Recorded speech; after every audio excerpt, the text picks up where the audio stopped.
Hi, and welcome to the Ada K Show. I am Ada K. Brown, and am currently a criminal justice major, and I'm a deaf courtroom commentator. Grab a cup of Java, and let's dive in.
Hello and good Tuesday morning. Today, day 6 of the Karen Reed trial. Are y'all ready? I am. I love that music. Gets me going every morning. Good morning, everybody. Good morning. Oh my gosh, Miss June, first, Gerald, second, and Elena, third in chat this morning. Congratulations. You've earned extra entries into this month's giveaway. How is everybody doing? We survived ARCA. We survived ARCA. Hey, Gerald, can you come here, please? Please. I've got to get me some coffee. This morning, I need coffee. I trust everybody slept well. Did y'all sleep okay? Did y'all do good last night? We had a nice dinner. I slept like a baby. I am ready to rock and roll. Honey bun.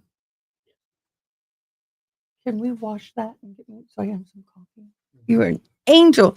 Oh, let me make sure I don't need water. Oh, honey. I came in rolling late. I had foot cramps this morning. I was getting dressed and it was like, what the heck? I'm having foot cramps. I shouldn't be having foot cramps. Well, thank God it didn't happen when I was sound asleep. That would have been worse. Hello, Jesse. Hello, Dawn. One sunny day. Okay, guys, we do have the Karen Reed trial continuing today. We will be having jurors today. I don't know when they're going to finish the ARCA, or did they? I think they did. I'm checking Discord, y'all. I have some suspicion.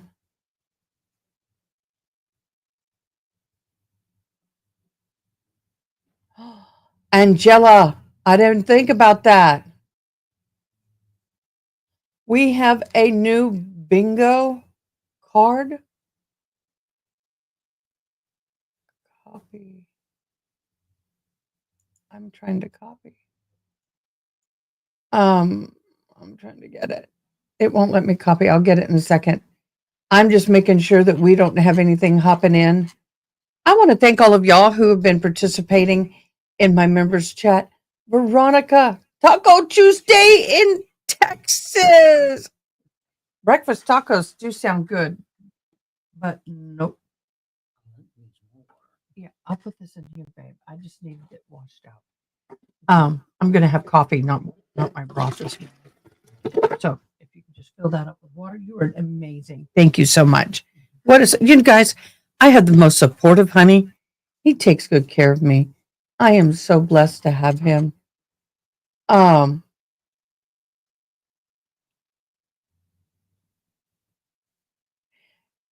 lawyer for Jeffrey Epstein victim, Virginia Giffrey, is that how you say it? Who unalived herself in Australia, now casting doubt.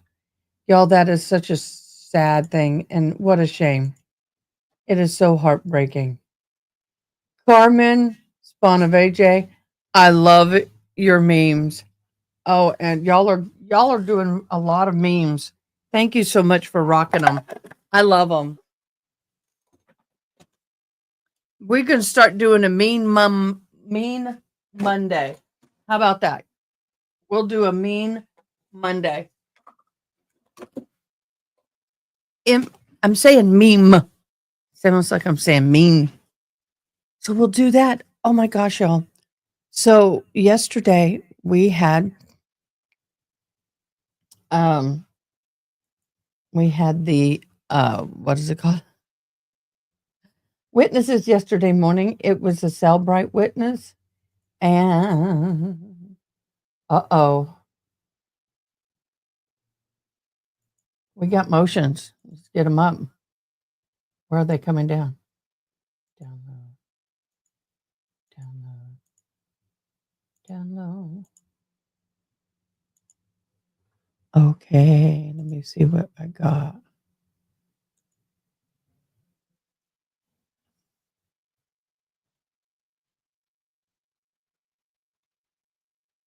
I don't know what this is. What is this? Why is it not opening? I had to reboot my computer. Okay. Aiden Carney defends third motion to compel required discovery. Now comes Aiden Carney. Respect removes the honorable judge. Okay. So that's that. That is not what we're going to. I'll read that later. Scott's decision. What is that? Karen Reed.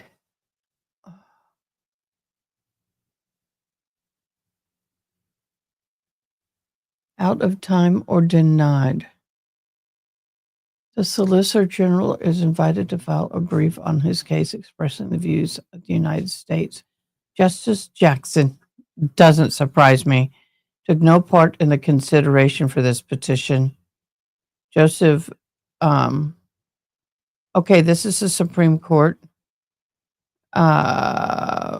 breakdown. Oh my gosh. So we'll read this later. I'm keeping an eye on court. So good morning, Ronnie. Can you post, or June, post the bingo in Discord, please?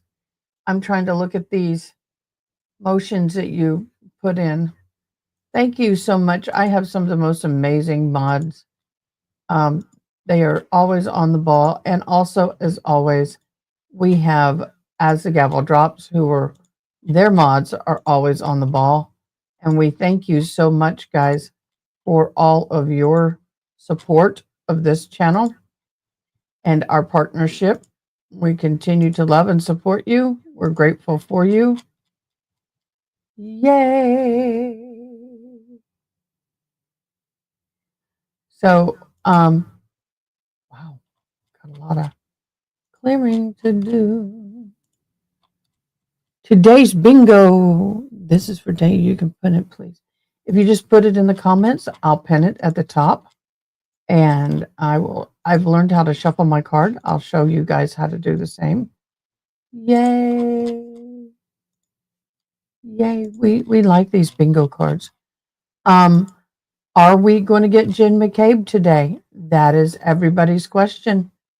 When are we getting Jennifer McCabe? I was working on something when my computer system knocked me through a loop on Friday and did not get it done, but I am going to create something. Jen! Hi, Ada and chat. Nice to be back again after the power outage in Spain. Oh, I'm sorry, boo. And Portugal all day. Portugal all day yesterday. No electricity, no water for 14 hours. Oh, boo. I am so sorry. That sucks. Royally sucks. My heart goes out to you. Glad to have you back. I did miss you. I thought maybe you were just taking a break or had work or something to do. Life happens. We do have lives. They do happen. Some of us have lives more than others. Just saying, some of us have lives more than others.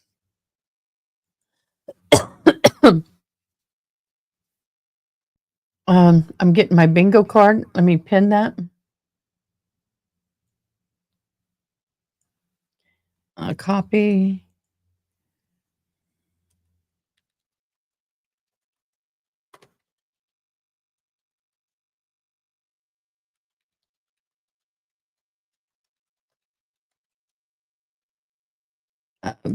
Join the fun. Bingo card for today.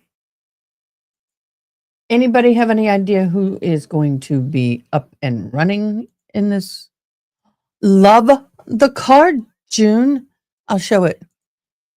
Okay, let me get this up. All right, here's the card for today. MS. What does that stand for? I'm bad with it. You know it. You know it. I'm bad. If you come up to help, come down here to receive a random new card from a set of 30. I'm going to click my random. That way we don't all have the same exact order on the cards. And now I have my random. And I's putting it over here. Let's look at this beautiful card. We have Carrie. What? A next witness? House cold to die? Introduce yourself. Shock and horror. Is that a look? I can give you that. I'll have to look at this over here. It's easier. Does that refresh your memory? Group text. John was my friend. Sure about that? Can you answer? Memory better now than then? Free space. Bingo. Answer will stand. Harassment. Look out the window. Have you changed your testimony? Raining Man. 227. That would have been a good yesterday. We'll come back to this. Let them finish. Jen. I hit him. Did you say that? Deleted text. Awesome. Multiple scenarios up today. We got multiple scenarios. Jackie Billard, welcome. Welcome aboard. Thank you. Elena, I'm glad your power and water have been restored. Yes, we are too. We don't realize how lucky we are until we have them. Amen. I was love living in the dark, but I had to turn my light on. You can see it in my glasses. Yes. Multiple sclerosis. Thank you. I was thinking putting up with men shit. That's what I was thinking. By the way, PMS is not premenstrual syndrome. Nope, it's not premenstrual syndrome. It's putting up with men shit. Yes, it is. I'm in one of those moods this morning. Okay. We got the beautiful clean fan. Y'all remember? It used to be dirty. Ow.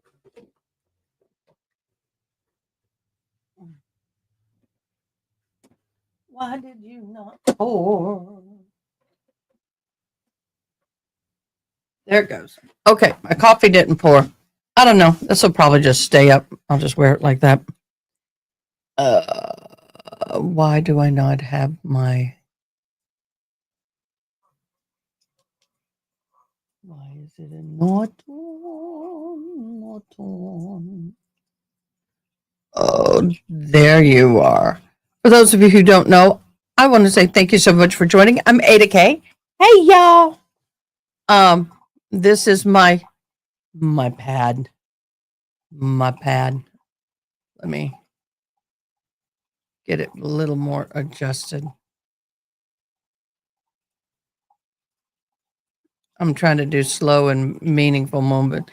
This is my work. This is how I roll, y'all. I know. I need one more monitor. Yes. I need one more monitor. Yeah, I was going to put a big one on the wall so I can just see this monitor up there. Like I'm looking at the camera and it's right behind it on the wall. But this office complex, this wall has like aluminum studs and not wood studs. And it was pulling the TV off. The TV was pulling the thing through the wall. It was horrible, y'all. I was so disappointed. Hear ye, hear ye. We need to get Justice of the Norfolk Superior Court in front of the no county. folk. Draw near, give your attendance, and you shall be heard. God save the Commonwealth of Massachusetts. Court is now open. You may be seated. All right, guys. Yes, June, joke. Good morning, Me and Council. Good morning, Ms. Reed. Good morning, jurors. I do have to ask you those Coffee. same 3 questions. Were you all able to follow the instructions and refrain from discussing this case No. with anyone since we left yesterday? Everyone Let's said put her yes, leans. affirmatively. Were you Can only also lean. able to follow the instruction and refrain from doing any independent research or investigation into this case? Everyone said yes or nodded affirmatively. Did anyone happen to see, hear, or read anything about this case since we left yesterday? Everyone said no or shook their heads. Before we start, I wouldn't admit at the it. end of the trial, when I give you your instructions, I'll explain to you what a stipulation is. But essentially, a stipulation Okay, June. really is just something, a fact that the lawyers agree to. So what the lawyers want me to tell you, what they agree with, is that last Friday, when we were on our view at 34 Fairview, you may have seen an object in the front lawn. It looked like a rock. If you saw that, please disregard it. They want you to know that that was not there on January 28th to January 29th, 2022. Oh my God. With We're that, arguing. we have Ms. We're having to Burnett, discuss please. a rock in the yard. Are you kidding? Hey, we have a different stenographer. Well, not the old lady. This one was there yesterday.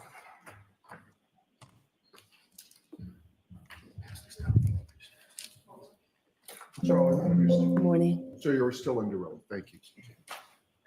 And this is who? All right, Mr. Lessie, you all set?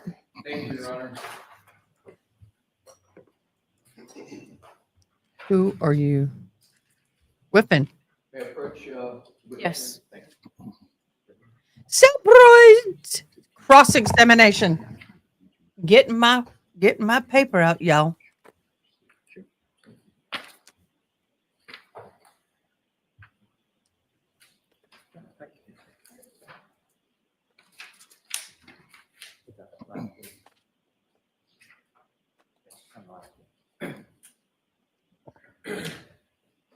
Your Honor, if I may address the court. Mr. Brennan and I have agreed, as we did yesterday, to stipulate into evidence portions of Mr. Whiffin's March 2025 report. So if I could have it marked. Thank you.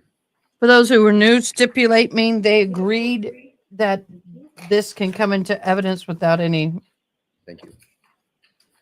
objections. They're agreeing to it. And so they were both going to put it in. Okay.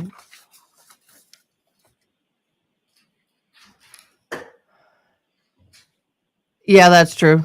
It depends on rock. Doesn't want him to think his head hit a rock. That's a good point. You know, this lipstick's Your supposed to be Honor? red, Thank but you. it looks Morning, pink. Mr. Whiffin. Didn't Good put morning. enough on. Welcome back. Thank you.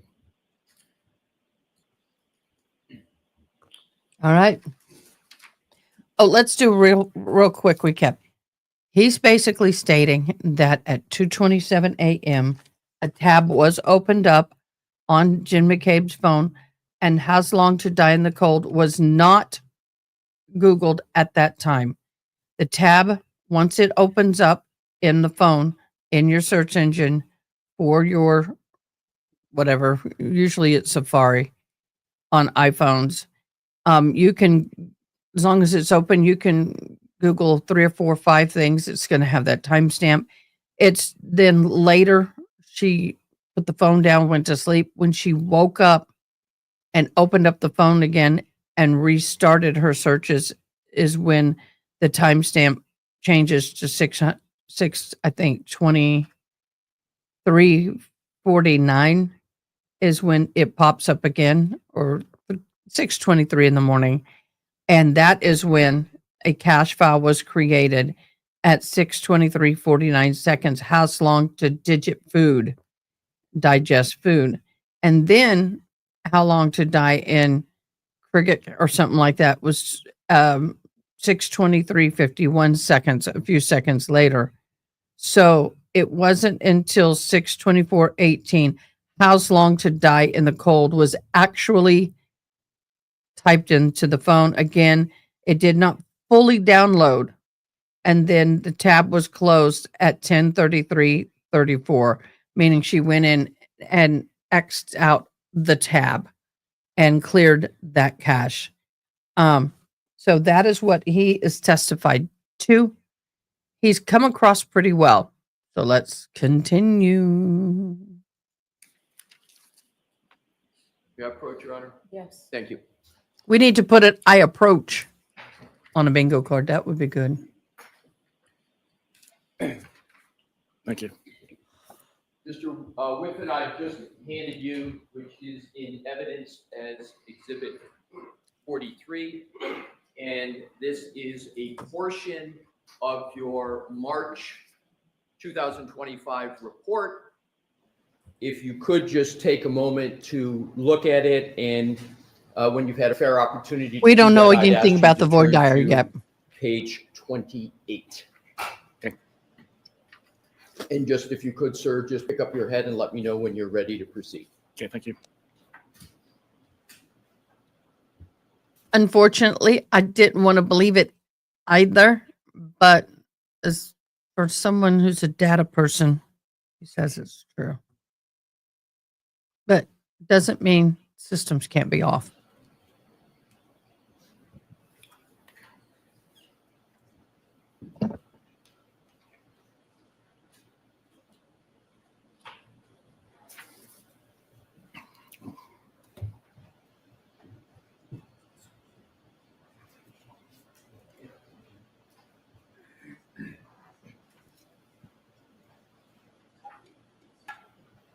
Hey, Gerald, can you type in text in the comments here whether or not that my statement that I just made is correct or not about the timestamps? That was my understanding of his testimony, but is that true? Can that happen that way? He's a data engineer. You don't have to come in. I want you to type it. Don't look at me like that. He comes in and goes, I don't. Thank you. You ready, Mr. Whitman? I am. Thank you. I got them in my So, ear. Hold on. What I'd like to do is to. He's going to give me with some Your Honor's clarification, permission, man. to publish pages 28, 29, and 30, and start with page 28. Okay. Thank you, Your Honor. Mr. Wolf? And if you could enlarge the text down below as much as you can so the jury can see it. Thank you, Mr. Wolf. So, Mr. Whiffen, this summary section of your report is a summary of the location section that you wrote in your March 2025 That's what I report, wanted to- correct? That's correct. And it states the. Okay, I'm going to give you a simple explanation. He said, I'm right. The tab opens up. That timestamp for that tab will always be at that 2:27. But every time you search for something, underneath that timestamp, you're going to have the searches for whatever, like DuckDuckGo, how long to digest food. All of that will have their own individual timestamps. Location data on this device contains a vast number of records while traveling between 12/19/33 and 12/24/38. These records all have a high horizontal accuracy value as well as bearing and speed information, which conforms to the streets being traveled. Next paragraph. The device arrived outside 34 Fairview at 12/24/38, where it ain't static for about 30 seconds. Do you see that, sir? I do, yes. And did I read that correctly? You did. Did I read that correctly? Sorry, yes, you did. So So at the end of it says, show the device moving west from the roadside towards the house. That's what you wrote, correct? Correct. I would like you to, Mr. Wilk, if we could switch back to the timeline of Mr. Whiffen that we had published yesterday in Deck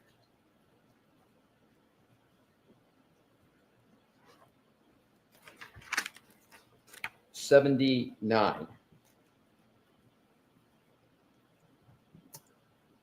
Mr. Whiffen, if you could please, we just read that portion of your report that says at 25:30, the device bearing shifts to a westerly direction as location records also show the device moving west from the roadside towards the house. Did you put that in your timeline? I did not. It's kind of important information, isn't it? I believe with the declining accuracy, the value that those records provided was more limited.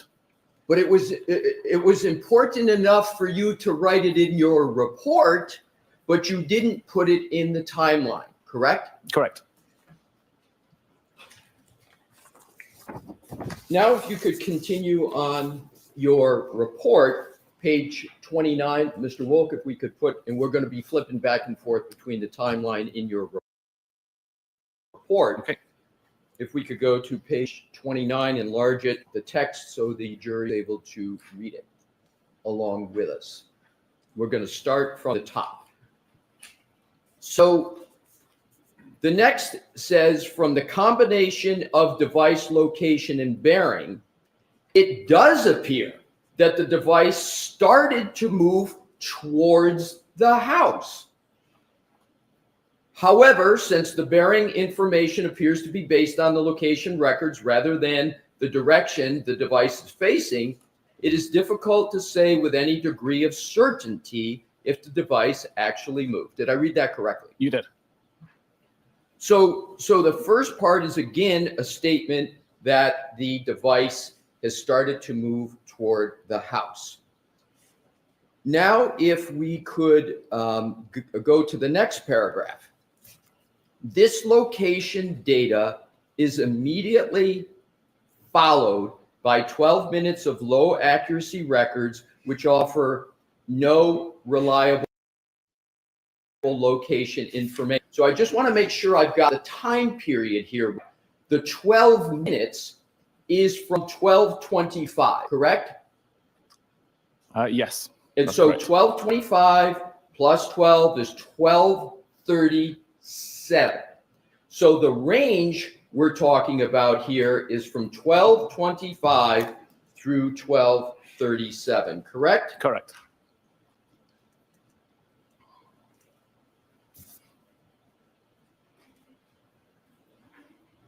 Then, if we could go to, Mr. Wolk, please, back to the timeline, slide 82.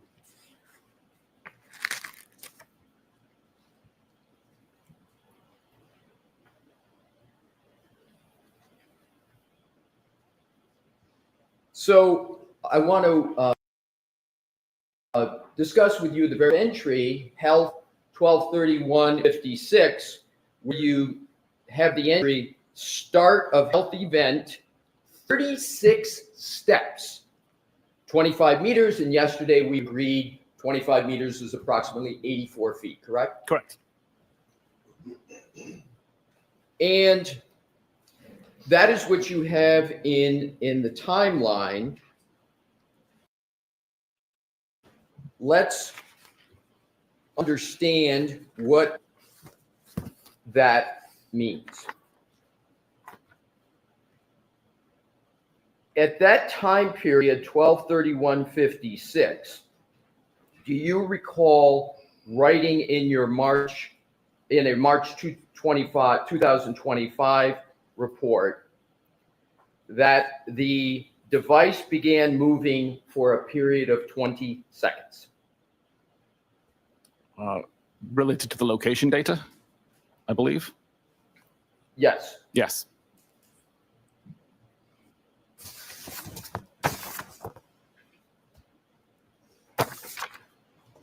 Now, if we could, Mr. Wilk, go back to page 29 of the report.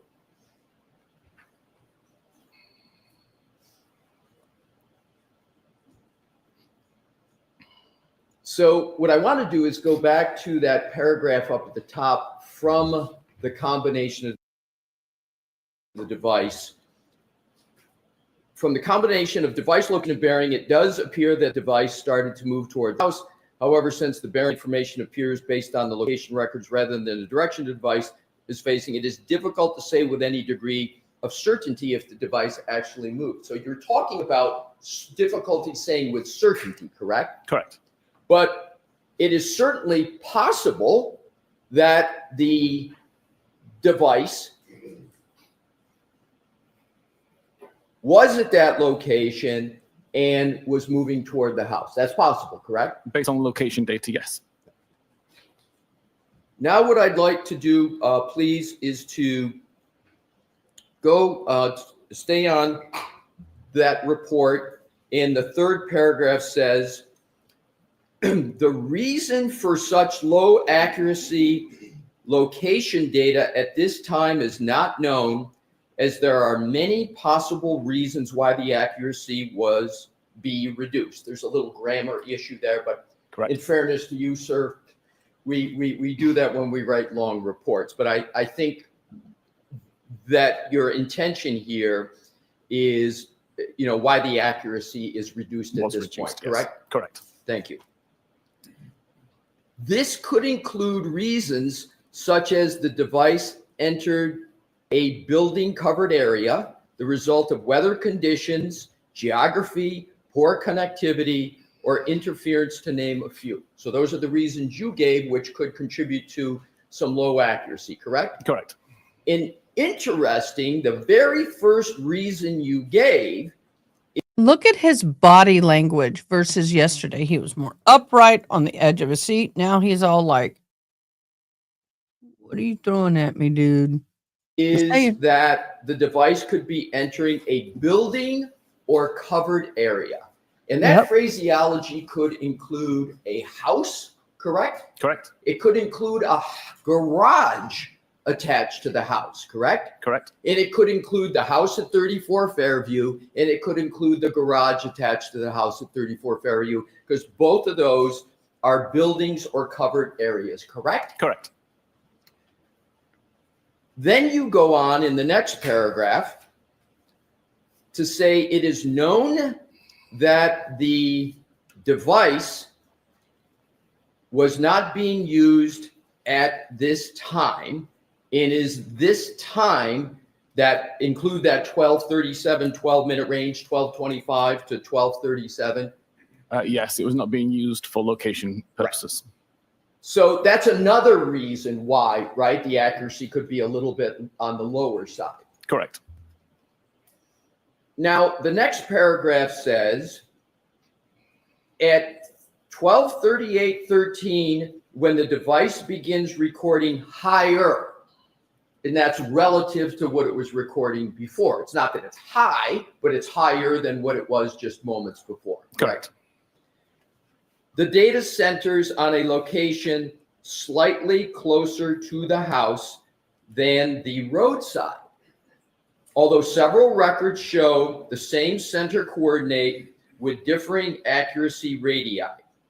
Some of these location records are shown in the map below in white. So let's go down and look at what you had in your report for. June sent me the joke. I will read it when we need it the most. It's okay to read. It's a good one. The area in white. In the area in white that you're referring to, there are two white circles, the largest one there. This, in fact, was a depiction you included in your report on page 29, correct? Correct. Interesting and notable. You did not Notable. include that depiction in your timeline that you discussed with the jury yesterday, did you? I did not know. Why? But it was important enough for you to put that depiction in your report, correct? Correct. And notably, the larger white circle covers a substantial amount of the house at 34 Fairview, correct? Correct. So, given your testimony on direct yesterday with Attorney Brennan, the phone of John O'Keefe, according to this depiction, could be anywhere within the largest white circle, correct? Correct.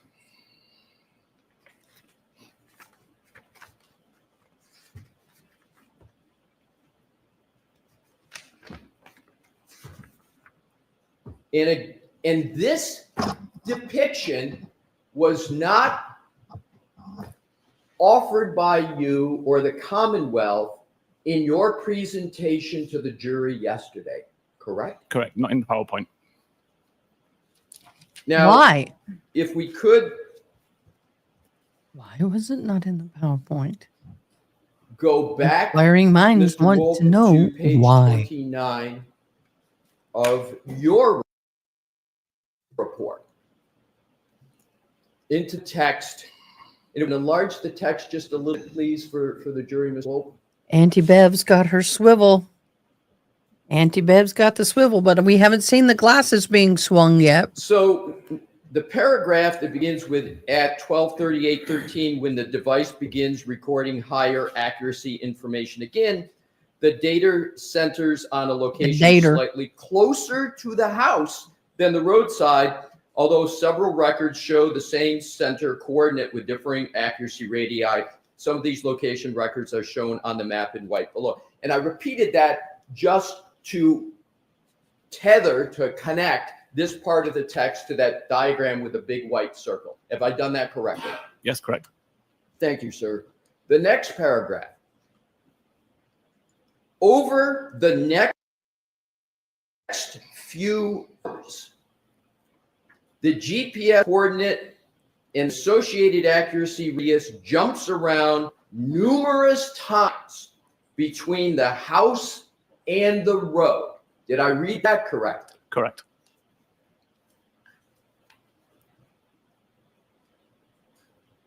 And therefore, over the next few hours, according to your report, the phone of John O'Keefe could be in the house, correct?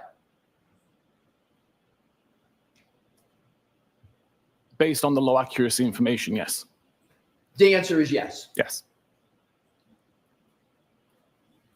The next paragraph. Well, we'll stop there for a moment, and I would like to, Mr. Wolf, go down, scroll, please, to that diagram that's right below that text again.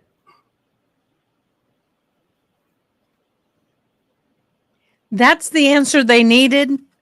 That right there, to me as a Yesterday, juror. you discussed the ways out.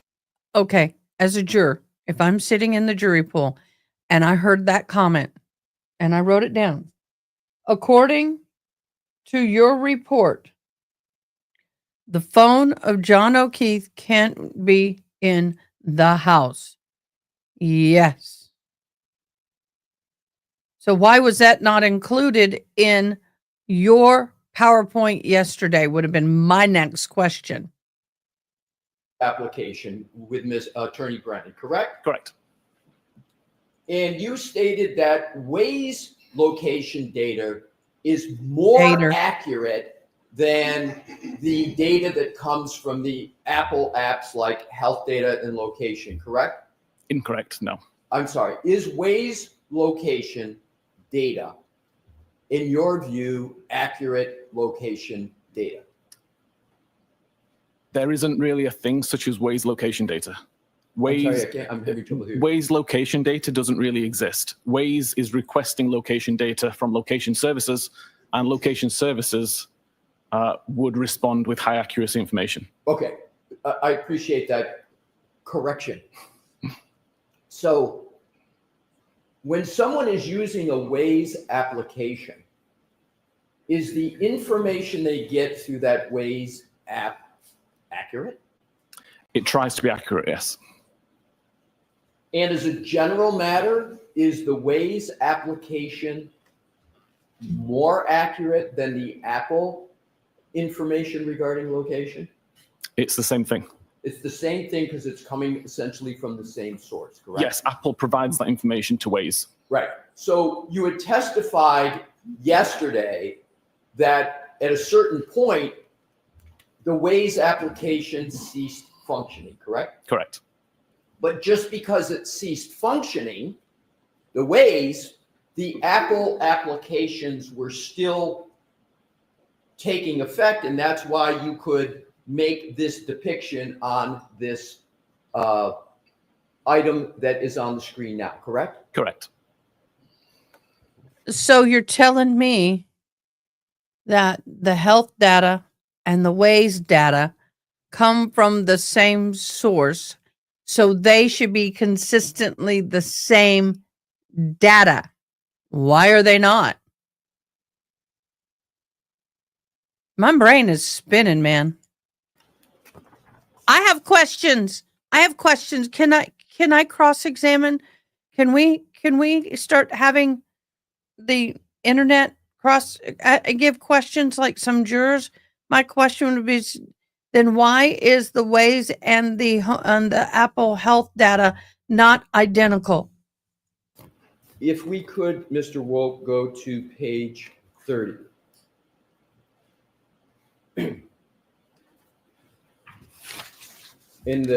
What I'd like to highlight, please, is the text. So if we can enlarge it up at the top.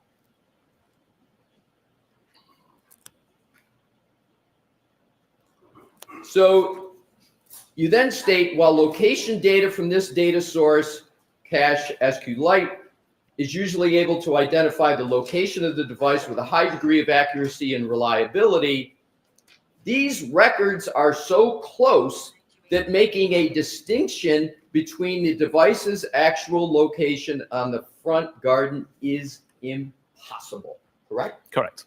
Your words. Whoa! I gotta go back to that question. To highlight. Look at the little face twitching he's doing, guys. His little make this depiction on this these little item that is our on the telltale. screen now, correct? Correct. If we could, Mr. Wolk, go to page 30. He is calling him Wolf. What I'd like to highlight, please, is the text. So if we can enlarge it up at the top.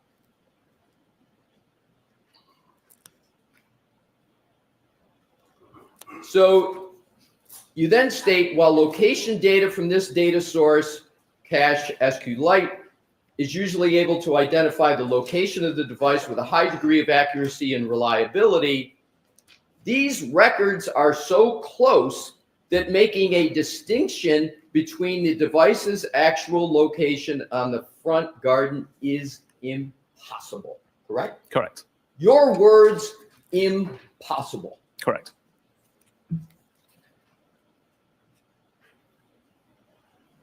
Did you provide any of the information in that paragraph in your timeline or to the jury in your direct testimony yesterday? Not in the PowerPoint, no. So he's basically Next saying paragraph. it's impossible If to the know for sure. location records are limited to just the records between 00:25, which is 12:25, and 6 a.m. and with an accuracy radius of 10 meters or less, there are 46 records, all of which fall within the red circle shown below. Go ahead, Mr. Wolk, if you could scroll down.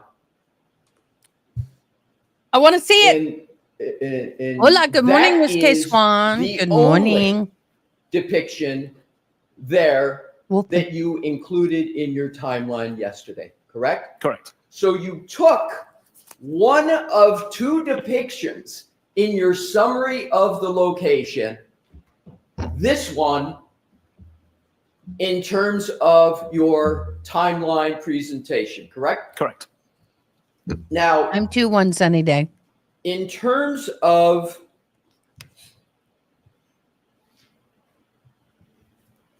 the timeline, Morning. and Mr. Woke, if we could go Good back morning. to Good the morning. previous with the other depiction.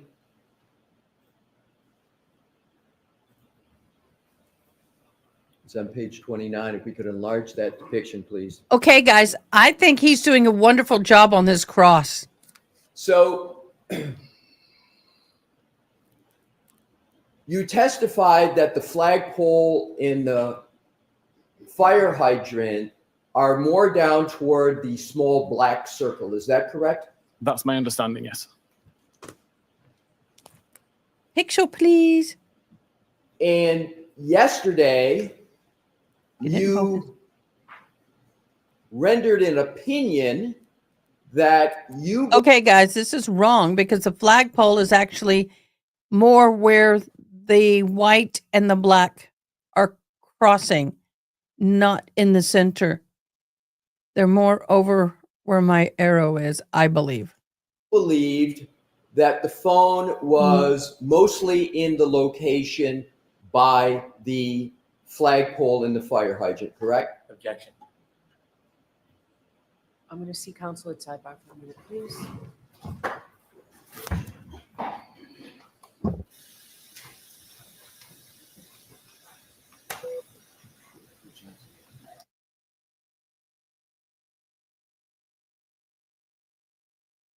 Sidebar. I got my boo right here. We're talking technical here.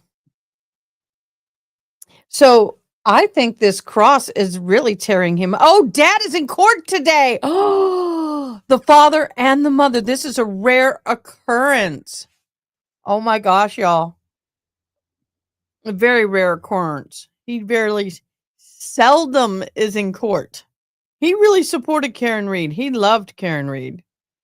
So, what are you thinking? I think this cross is doing quite well because yesterday you were left with, how could this be? This was accurate, da da da da. And then now you're going, we don't know nada because it's, yeah.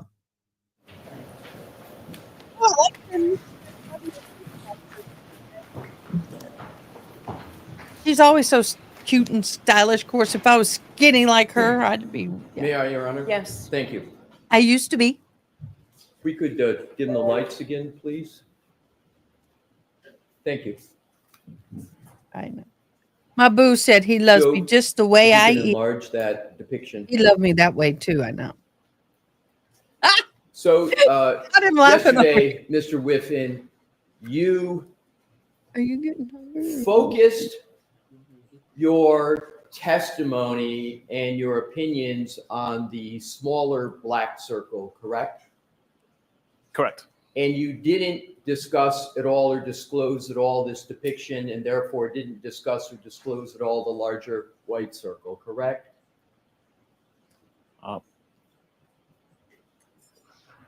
Not when discussing my overall opinion. Right. Yeah. So the answer Is no. right.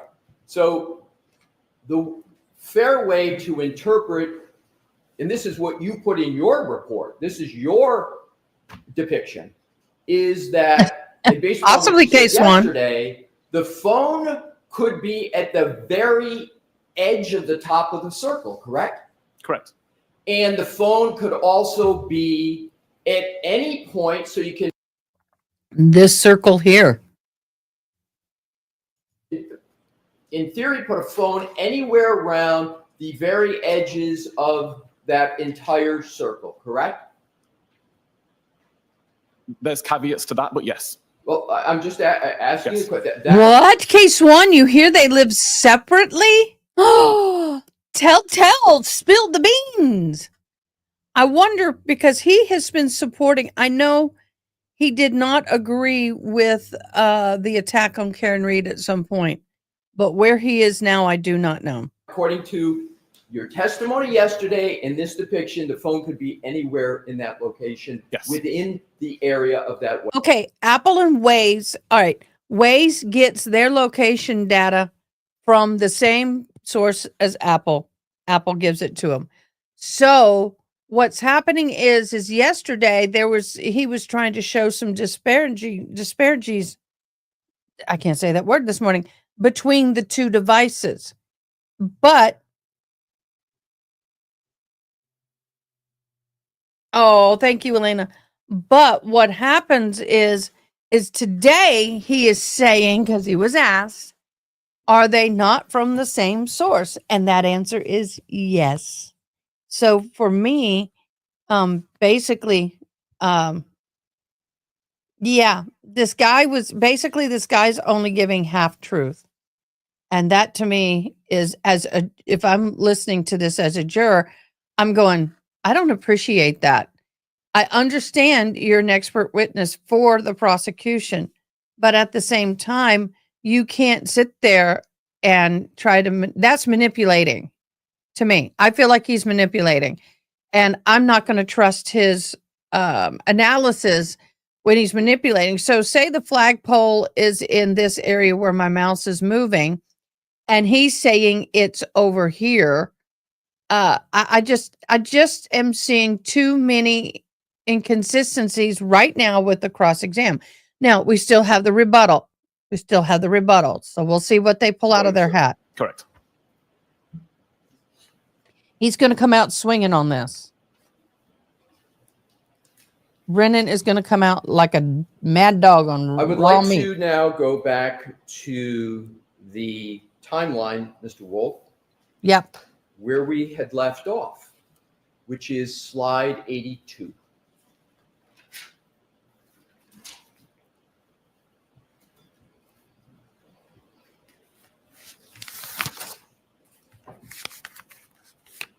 My hair is struggling.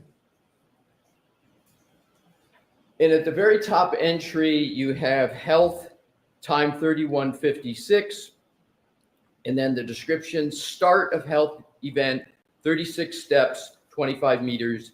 And we agreed about 84 feet. And this is where the device began moving toward the house for a period of 20 seconds. Is that correct? It's the time that 36 steps started to be recorded. I've got no idea of the direction of travel. 36 focus steps on the towards the time. house is 12, definitely 31, different than 56. away from. Are you aware that a firm called Aperture, on behalf of the Commonwealth, has submitted a report that states that there was a trigger event at 12/31/56 that they refer to as the supposed collision? Are you aware of that? Objection. Sustained. I recall seeing a So you report. don't, Sorry. You don't have to answer Sorry, that. Mr. apologies. Wilson, that's okay. Well, the crap's out of the horse Mr. there. Whiffen,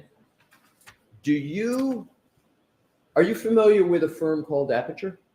I'm vaguely aware of them. I've heard of them once. Are you familiar with a person by the name of Dr. Judson Welcher? I'm not, no. But you're familiar with the firm Aperture.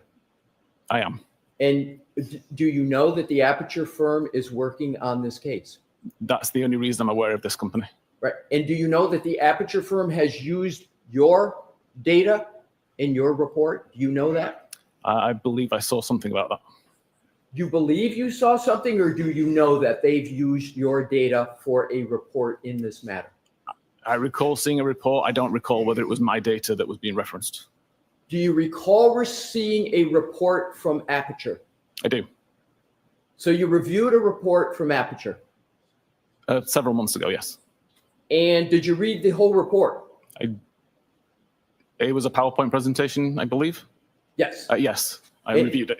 And you recall reading that entire PowerPoint presentation? I don't recall what it said, but I remember reading through it. Fair enough. Do you remember, as you sit here today, reading about a trigger of a number 1162-2. Do you recall reading that? I recall seeing reference to a trigger event. What did you understand the aperture firm that's retained by the Commonwealth? What do you understand they meant by trigger 1162-2? Objection. Sustained. Do you recall the specific slide that discussed a trigger? Objection. Do you recall that, Mr. Whiffen? Very vaguely. Would Very it, would vaguely. it, would it He doesn't help wanna your say- recollection All right. if I showed right. you a slide from Pay attention to his verbiage. And this is when you know they're squirming like I'm sorry, my honey's German. I can say it's squirming German. Because my kids are half German, so I call them squirming Germans. Because we've had some objections. He can't say yes because it'll hurt the prosecution. He can't say no because he can be perjured. So he's going to go, I think so, Lucy. So yeah, that's going to be. I'm loving his verbiage right now. And if I'm on the jury, it is not building any confidence in his testimony. that report that you said you reviewed to refresh your recollection. All right, so why don't I see counsel at sidebar? Bring that with you, Mr. Leslie, please. Oh, sidebar. I missed that. I got to get that loaded again. I haven't worked on my Stream Deck. It takes hours to reload that baby. So I'll have to do that later. But Full House, yes. Okay. Per case one, I'm not sure. I think I heard it on TV channel. They don't get along now because he doesn't think Karen Reed did it. That's enough to put some stressors in the marriage. Big time. Big time. But they're still married. Oh, this time they have little blue cushions. I wonder if they brought their own cushions. I'd be having cushions in that church pew.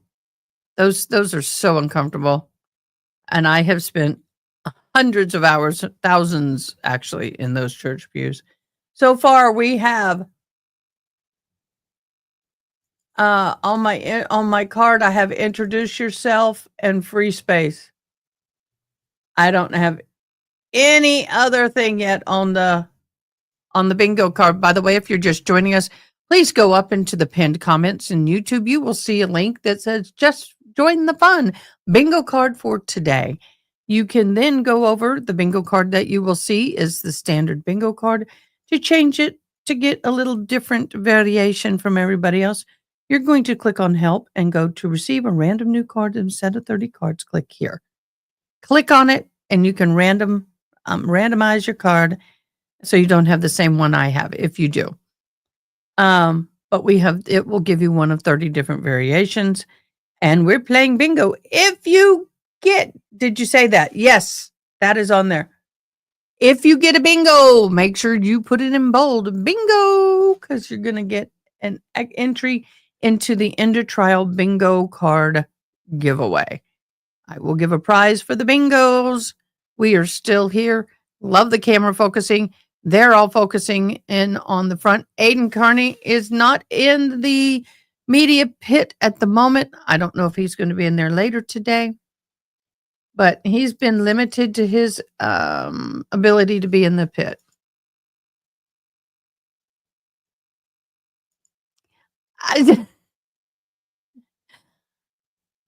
I get what you're saying there, June.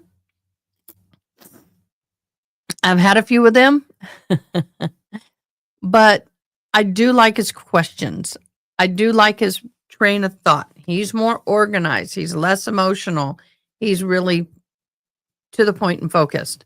So I think that's going to come across really well with the look at all these flyways with the jury. That's the father and mother and family members. I think that's her brother and his wife. I could be wrong. That could be a sister. I don't know. of the Karen Reed, but definitely mom and dad sitting there. I could not imagine being at their age and having to spend every penny I have to fight this a second time. And they are now out of money. And so they have a lot of the abilities to fight this second trial came from donations from the Karen Reed movement. And so there you go. This guy here is the tech guy for the defense. You know, we need to give him a good round of applause. That guy has been so good through two trials. This guy has sat here and man, he's been Johnny on spot. He's been amazing. He is a wonderful silent asset, meaning he doesn't speak, but he is an amazing asset for their team. And so I just wanted to give him a little shout out because he is a vital part of their team, but gets zero recognition for what he does. Now, I love it. I find it interesting. If you look at this desk here, you got somebody's laptop. That's Yanetti's laptop. Then this is Karen Reed's right here, and she is on the ball, man. Close it down every time you get up. He needs to be doing the same. But yeah, this is all good. We're gonna zoom. Okay. Mr. Whiffen, I'm handing you. Whiffen, he got it right. To Ms. Brennan. I'm going on my third I'm page of handing notes you with this guy. This document. Thank you. May I stand by the witness? Sure. Tell me when you've had a fair opportunity to take a look at that.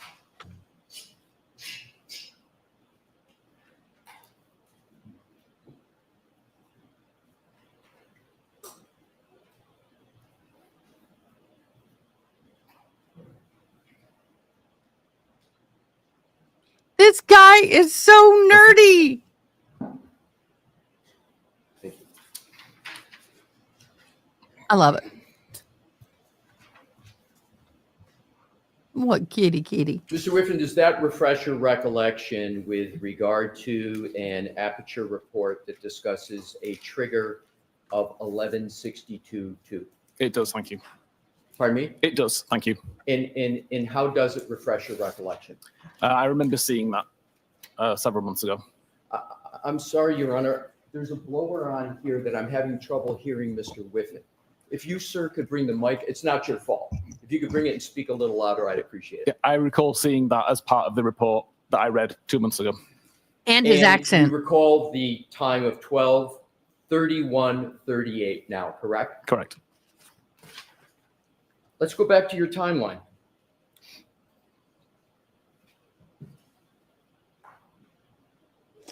'82. So you just spoke about a trigger 1162.2 associated with a time of 12:31:38, and we are now at the timeline of 12:31:56, correct? Objection. Sustained. Okay, guys, I'm gonna step We out are for a now second. I'll be right back. going back to the timeline, deck 82, and you see up at the top where it says health 31:56. You see that, sir? I do. And then it says start of health event, 36 steps, 25 meters, which we have said is 84 feet or so. And this is when the device begins moving, correct? Correct. And that is after the trigger of 1162.2, correct? Objection. Sustained. Let's go to the next entry on the timeline, which is 1232:03. You see that? That's Doppler. I do.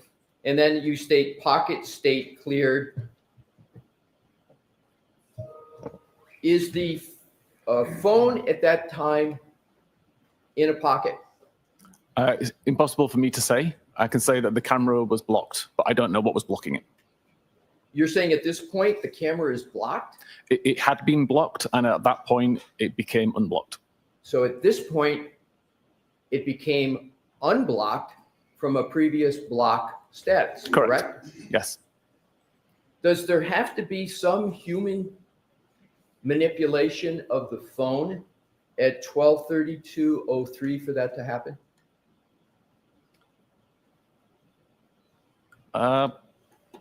Technically not. There are scenarios that wouldn't require it. Is it more likely than not that there had to have been some human contact in action for this pocket state clearing event to occur? Yes. 12:32:04 is the next. It's a type unlock, device unlock with Face ID. You see that, sir? I do. Is there some human action that has to occur for the device to unlock with Face ID? Typically, you must be paying attention to the phone. Sorry, sir. You must be paying attention to the phone, assuming that that setting's enabled. So someone had to be looking at the phone. Yes. At 12:32:05, application focus. What does that mean? That the messages application was at the foreground of the device being used. Next entry, 12:32:06. We discussed this. It says read message, pull behind me. And that is associated with a Jen McCabe. It's the Jen McCabe message of 31:47, correct? Correct. And does a human have to be reading that for that entry to be made? The message needs to be on screen. If the conversation with Jen McCabe was already on screen when the device was unlocked, then that message would automatically be considered read.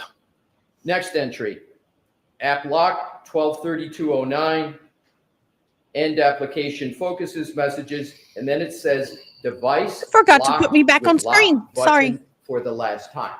That requires human interaction with the phone, correct? Correct. And it actually requires somebody to take the cell phone and press the side button to do that, correct? It does, yes. So there has to be some degree of coordination for that to occur, for a human to be able to have something that hits that button, correct? Certainly, yes. Do you understand what the term fine motor skill means? Do you Yes. understand that? And would that person have to be using fine motor skills to do that? Yes. Next entry, 12:32:16. End of health event, 36 steps, 25 meters, again, 84 feet.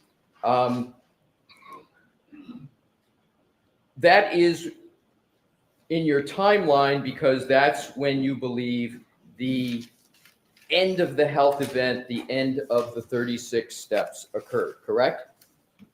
That is the time that the device data shows the end of the health event, yes. May I have a moment, Your Honor? Yes. Thank you.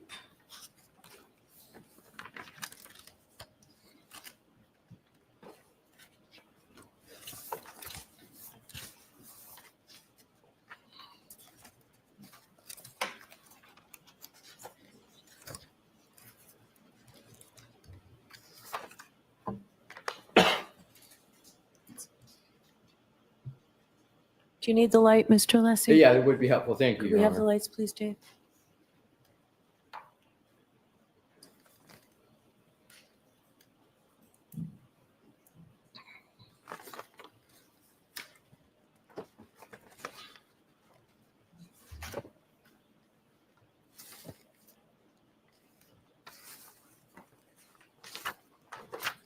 Do you recall writing in your March 2025 report the following? The final health activity of note on John's phone can be seen to have occurred between 12:31:56 and 12:32:16, during which 36 steps were recorded, covering a distance of 25.4 meters, again, that 84 feet, according to healthdbsecure.db. Do you recall writing that? I do. and you used in your report. 36 steps were recorded covering a distance of 25.4 meters or 84 feet, correct? Correct.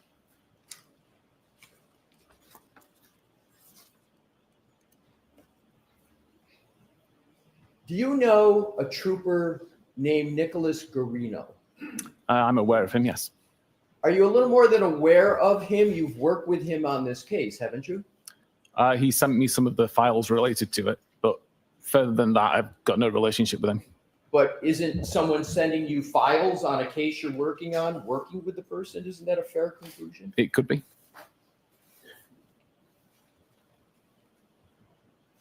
Do you recall reading any reports of Nicholas Garino?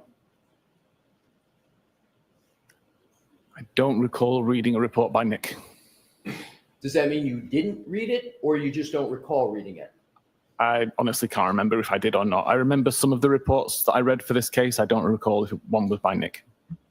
Would it refresh your recollection if I showed you a portion of his report to determine whether you would have read it? Please. Thank you. Moment, Your Honor, please. Sure. I find it interesting how confident he was in his knowledge of all the information he read yesterday, but on cross, don't know, can't remember, not quite sure. I'm just saying. Just saying. But then again, this happens on the defense's side too. I mean, it's not uncommon. I just wish to see an expert get it up there and give the facts as they are, no BS about it, and let the chips fall where they may. Which is, I think, ARCA's position was.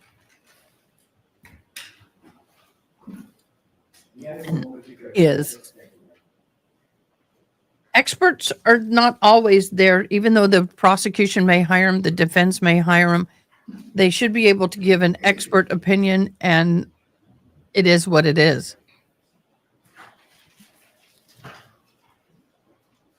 Uh-oh, can't find the paper. May I approach, Your Honor? It Yes. does on both sides. Show Mr. Brennan. Yes. I just want to make sure I got the entire report. He just look. He didn't even look at it. He just went.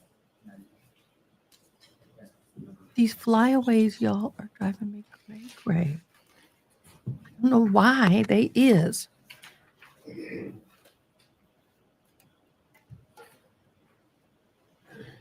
Mr. Woodford? Thank you. And may I stand by the witness? There. Thank you. I am No. providing you with Oh, I the give up. document, and I would ask if that refreshes your recollection as to whether you've read a report of Mr. Green. A report or this report? This report. Thank you, Your Honor. Okay.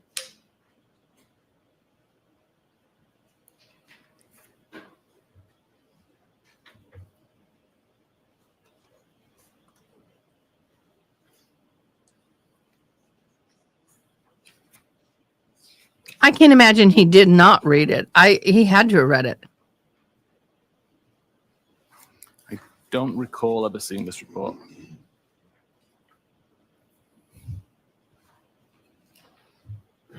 Then my next question is why not? Have you ever had any conversations with Trooper Nicholas Garino? Very briefly. But you had, the answer is yes. Yes. Did Trooper Garino tell you that he measured the distance from the flagpole to the front door and it was 72 feet? Did he ever tell you that? Sustained. Did you ever have a conversation with Trooper Nick Garino about the distance from the flagpole to the front door of 34 Fairview? Maybe. Maybe. No. So is it maybe then you had a conversation with him in which he stated to you that that distance is 72 feet? It's maybe. So if we go back to what we were discussing earlier I don't put up with that. Yes or no? about the steps and the distance covered. And this is in your report of March 2025, where we've talked about this, and it's the final health activity of note on John's phone can be seen to have occurred between 12:31:56 and 12:32:16. Is this the correct slide? No, it's not. So let's take Yeah, it down. Thank you, Your Honor. Let me start that over. The final health activity of note on John's phone could be seen to have occurred between 12:31:56 and 12:32:16, during which 36 steps were recorded, covering a distance of 5.4 meters, or 84 feet. 84 feet is greater than 72 feet, correct? Correct. So if the distance from the flagpole to the front of the house is 72 feet, and your report notes 36 steps covering a distance of 84 feet, that would put those steps within the house, correct? It would. That's huge. Let's continue on with the timeline.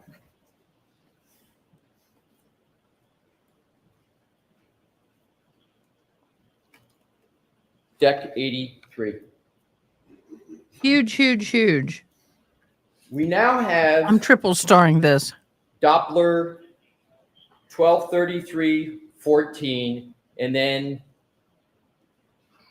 Doppler pocket state. Do you recall in your report adding a word to this, that your report said pocket state detected? Do you recall writing that? More than likely, yes. But the detected word is not on that slide, is it? It's not, no. What does pocket state detected mean? There was an active check by the Doppler function, and it detected that it was in a pocket state.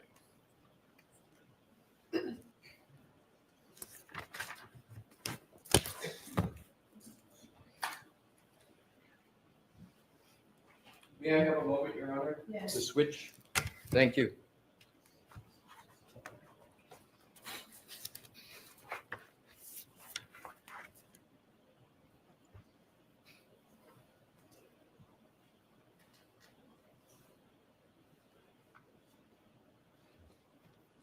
Thank you, Your Honor.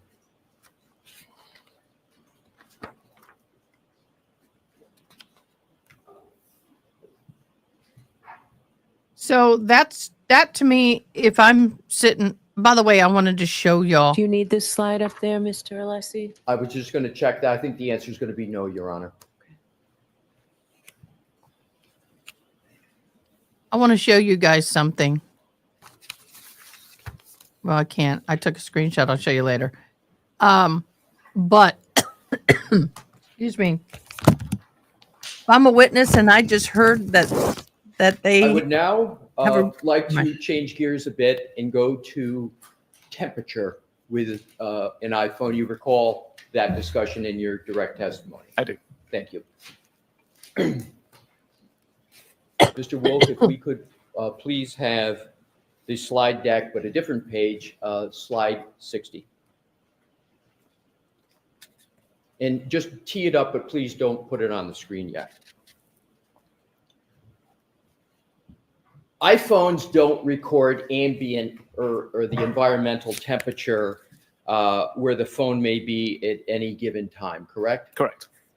But the iPhones, including the iPhone of John O'Keefe, log the temperature of the battery inside of it, correct? Correct. And as a result of that function, examiners and folks like you can use the battery temperature of an iPhone to identify increases or decreases in temperature within the environment that the iPhone is physically located in. True? I believe so, yes. And that's right out of your report, right? Your March 2025 report makes that very statement, correct? Yes.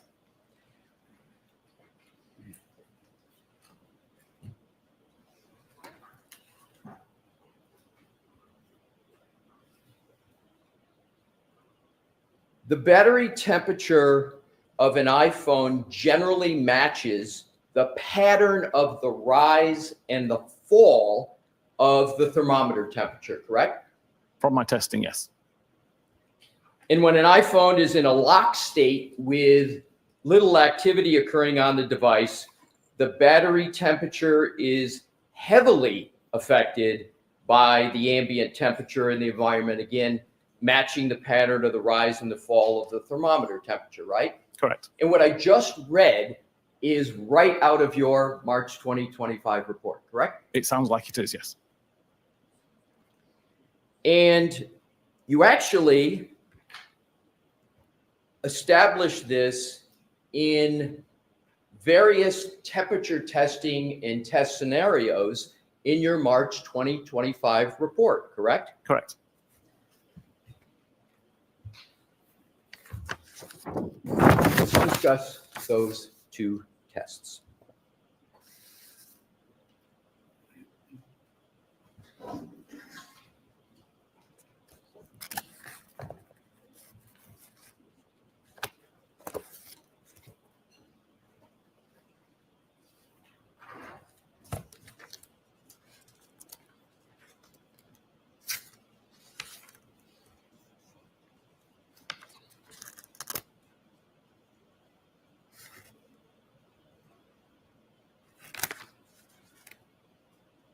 You had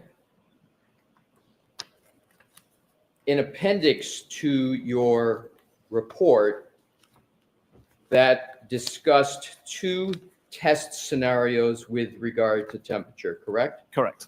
Can And I that just was ask, appended- I'm sorry, Mr. Whiffen, do you have your report with you, sir? I don't have a copy in front of me. I'd be happy to provide him with a copy of his report so we can have him follow along. I think that's great. Thank you. Okay, sure. Would that be helpful, Mr. Whiffen? Very, thank you. Why is Auntie Bev so kind to this witness? She's not done that with other witnesses. Yeah, Your Honor. Yes. She's making sure he has what he needs. What the hell? Let's see if she does that for the defense. Any time to reference that report. Thank you. And if you could, turn to page 77.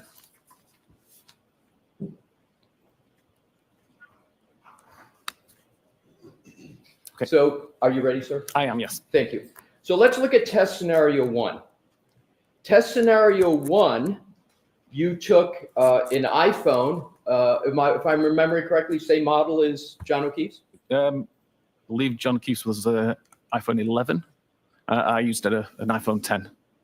But sufficiently similar. similar for purposes of this experiment? Correct. For this test? Same iOS version. Yes. So it's the same iOS version, the software inside the phone, just a different model. Yes, And it's the software that's important for this test, correct? I believe so.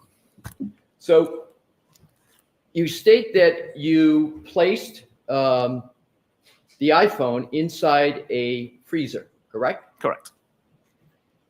And now if we could, Mr. Woke, if we can put that, do we have that in would be page 77? Oh, I know, right? She'll just rush them through. And if we could enlarge that chart, please. He is so polite. Enlarge it just a little bit more. Please. We're not concerned with the text at this point. So we can just get the chart as large as possible. Thank you.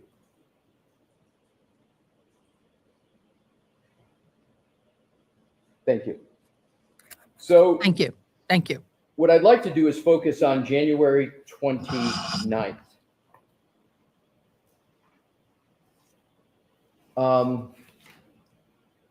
Excuse me. This is your experiment. When did you do test scenario one, approximately the date? This is a good question. It was. That should be in your sometime record. Probably in December last year. I'm sorry. In December last year, I believe. December 2024. Correct. So what you did here was you took the phone, you put it inside a freezer. What was the temperature of the freezer? I actually don't know. But it was What? a freezer. It was freezing. Yes. It is sort of your just regular freezer that Yeah, everybody a has. regular chest Nothing freezer. special about No. it. No, no, no, no, no, no, no, no, Let's no, look no, at no, some of- no, no, no, no, no. You don't know the the temperature of the freezer? You cannot perform an experiment like this without knowing. Hey, Haley Mouse. Hello, good morning. You mean to tell me that you were here to testify in a case that somebody could lose the rest of their life in jail? Okay. This is a life and death situation, even though they live, but they're not living. You know what I mean? This will affect a lot of people. And you want to be taken seriously. So you want to do this experiment. So you're going to put a cell phone in a freezer and then you're going to watch the temperature fall. You have got to document the temperature of the freezer when you put it in, the temperature of the phone before you put it in, and then you can do this. You're telling me what?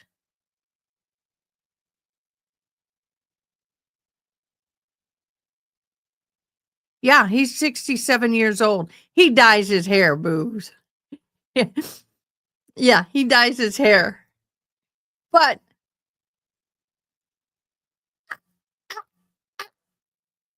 you don't know the starting temperature or the temperature of the freezer at all?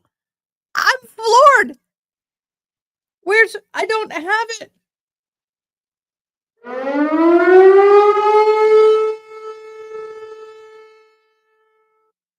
That pisses me off. That's a red siren for me. The data that you have from it.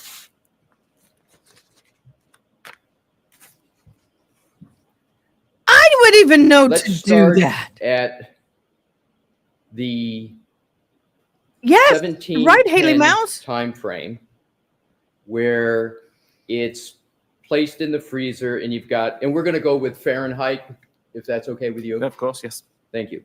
73.4 degrees, correct? Correct. And then if you go all the way down to the 1725, which would be 15 minutes, correct? Correct. Can you state what the drop in temperature is of the battery temperature in just 15 minutes in a freezer? Approximately 50 degrees Fahrenheit. So it drops 50 degrees Fahrenheit in just 15 minutes. Correct. And is it fair to say that if you do the math, that that's about a little over 3.5 degrees per minute? And if Your Honor, if he wants to use a calculator, or just accept my estimate, whatever Your Honor thinks is appropriate. However you can answer the question, Mr. I'm Whitman. happy to accept your answer. That's fine. Let me just make sure. I have a moment, Your Honor. Oh, I worked it. Yes, I remember Safeway. You're right. And you had to check the freezer temperatures in different areas to make sure they were consistently the same. You couldn't just walk in the middle and go, check. Nope, you had to check all four corners. You had to check height and low in multiple areas.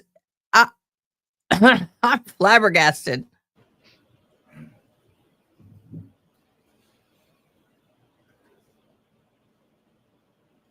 .33, would that sound fair, sir? That sounds fair. So it's about 3.3 degrees Fahrenheit per minute drop, correct? Correct.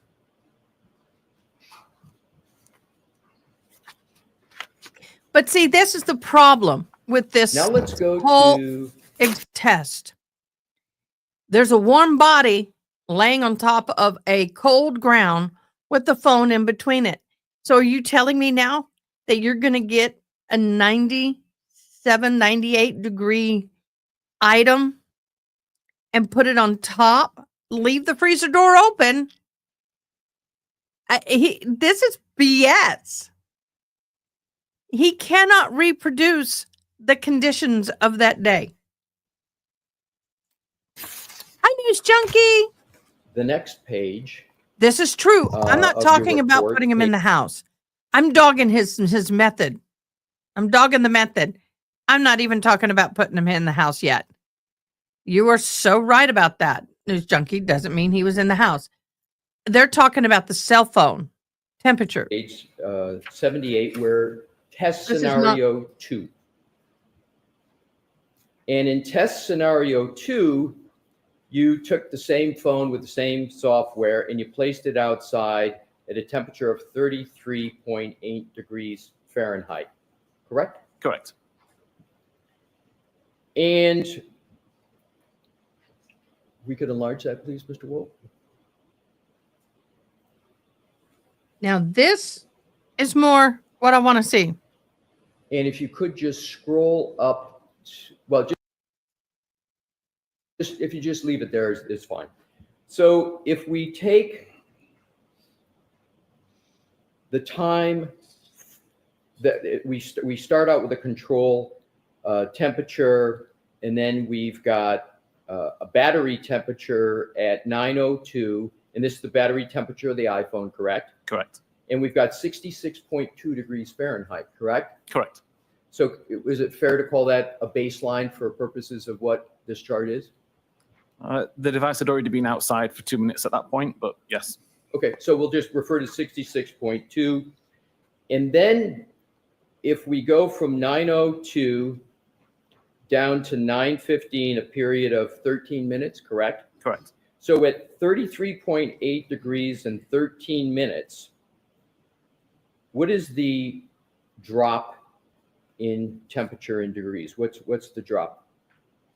Sorry, between the 9:02 and the 9:15? Right. So does it go from 66.2 to 35.6? It does. And sir, so I don't have to have you do a math on the fly. I've calculated it, that drop at 30.6. Does that sound about right? That sounds correct, yes. So you got a drop of 30.6 degrees in just 13 minutes at an outside temperature of 33.8, correct? Correct.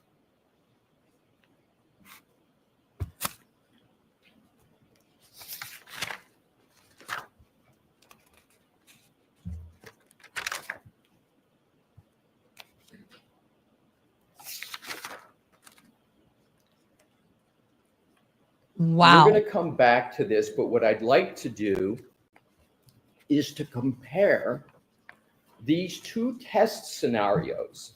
You're welcome, love. The one we just saw at 33 degrees Fahrenheit, where it dropped 30.6 degrees in just 13 minutes, again at an outdoor temperature of 33.8, and then test scenario 1 in a freezer, where it dropped 61.2 degrees in just 15 minutes. Now let's go to the slide 60, which was in your slide presentation yesterday, of what you stated was the temperature change in the iPhone of John O'Keefe on the morning of January 29th. You with me, sir? Yep. Thank you. So if we start out at 12:13, we see a battery temperature of 82 degrees Fahrenheit, correct? Correct. Then it drops a little bit to 77, a little bit to 72. And what I want to focus on is keeping the starting point for my questions here at the 12:37 time period on the morning of January 29th. And that's 72 degrees Fahrenheit, correct? Correct. So if you take the time period from 12:37 to 12:53, that's a 15-minute interval, correct? Correct.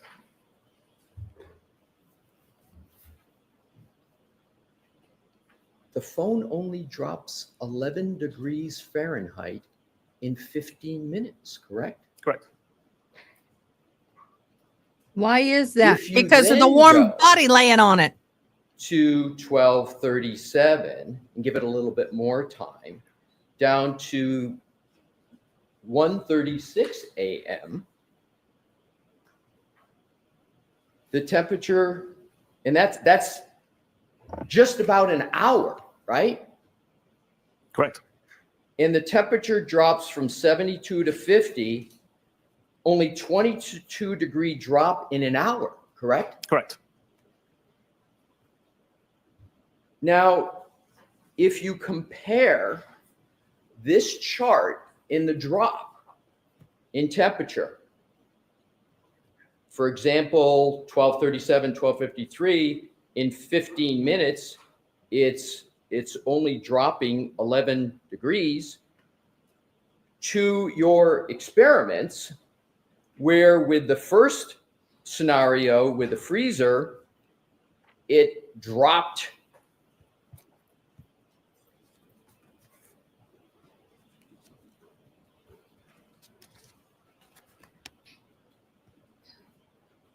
50 degrees in a 15-minute period.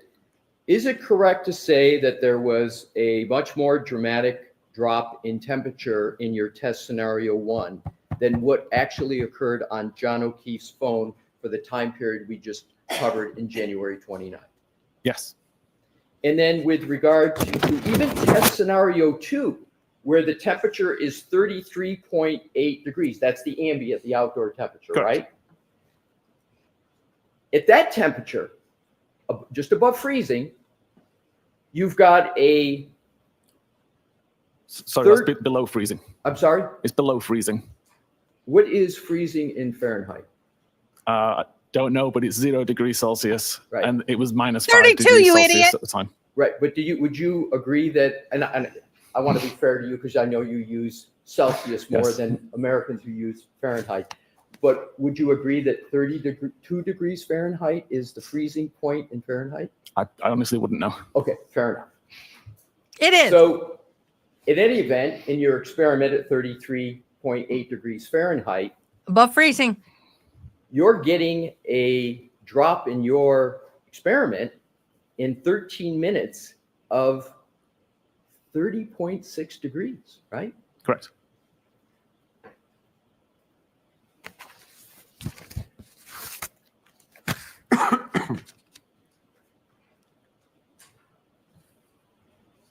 But much less drop in temperature on slide deck 60 of the actual iPhone of John O'Keefe on the morning of January 29th, correct? Yes, correct.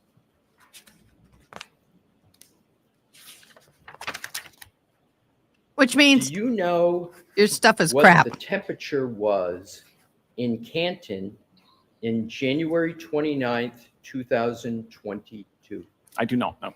Don't you think that that would be an important piece of information in analyzing where the phone of John O'Keefe was on the morning of January 29th? I didn't think it was. So you didn't think it was important, even though you issued a report discussing the temperature of the iPhone, and you did 2 test scenarios, one in a freezer, one in an ambient temperature of slightly above 33 degrees, and you didn't think it important to take the final step to see whether there was anything to be gained from that comparison to determine where that phone was located? My testing proved that the battery temperature is affected by ambient temperature. My report shows the data that was on the device. I also don't know the condition. Dude, if you're going to pin this on somebody's life, buy a damn pig, heat it up to make sure that the body temperature, deceased pig, body temperature is that of a human's at 98 degrees. When you put it outside in the temperature near 33 degrees and you put the phone between the pig and the ground, that is the closest you're going to get to replicating what happened on the night of John O'Keefe's death. That is closer scientific than what you did. If I'm a juror, I would say, I don't believe you. Bye. Hit the road, Jack. Don't you come back no more, because I'm not believing this. That's the one thing that frustrates me more than anything when it comes to expert witnesses. If you're going to be an expert witness, You need to do anything and all things through your power to make sure that if you're going to do a test method of any kind, you make it as close to the scenario in which you are testing as humanly possible. Shoving it in a freezer and you don't even know what the freezer temperature is when you put it in there, that's not doing your due diligence, y'all. In my humble opinion. Oh, Gerald. Oh, honey. Ah, you're right. You're right.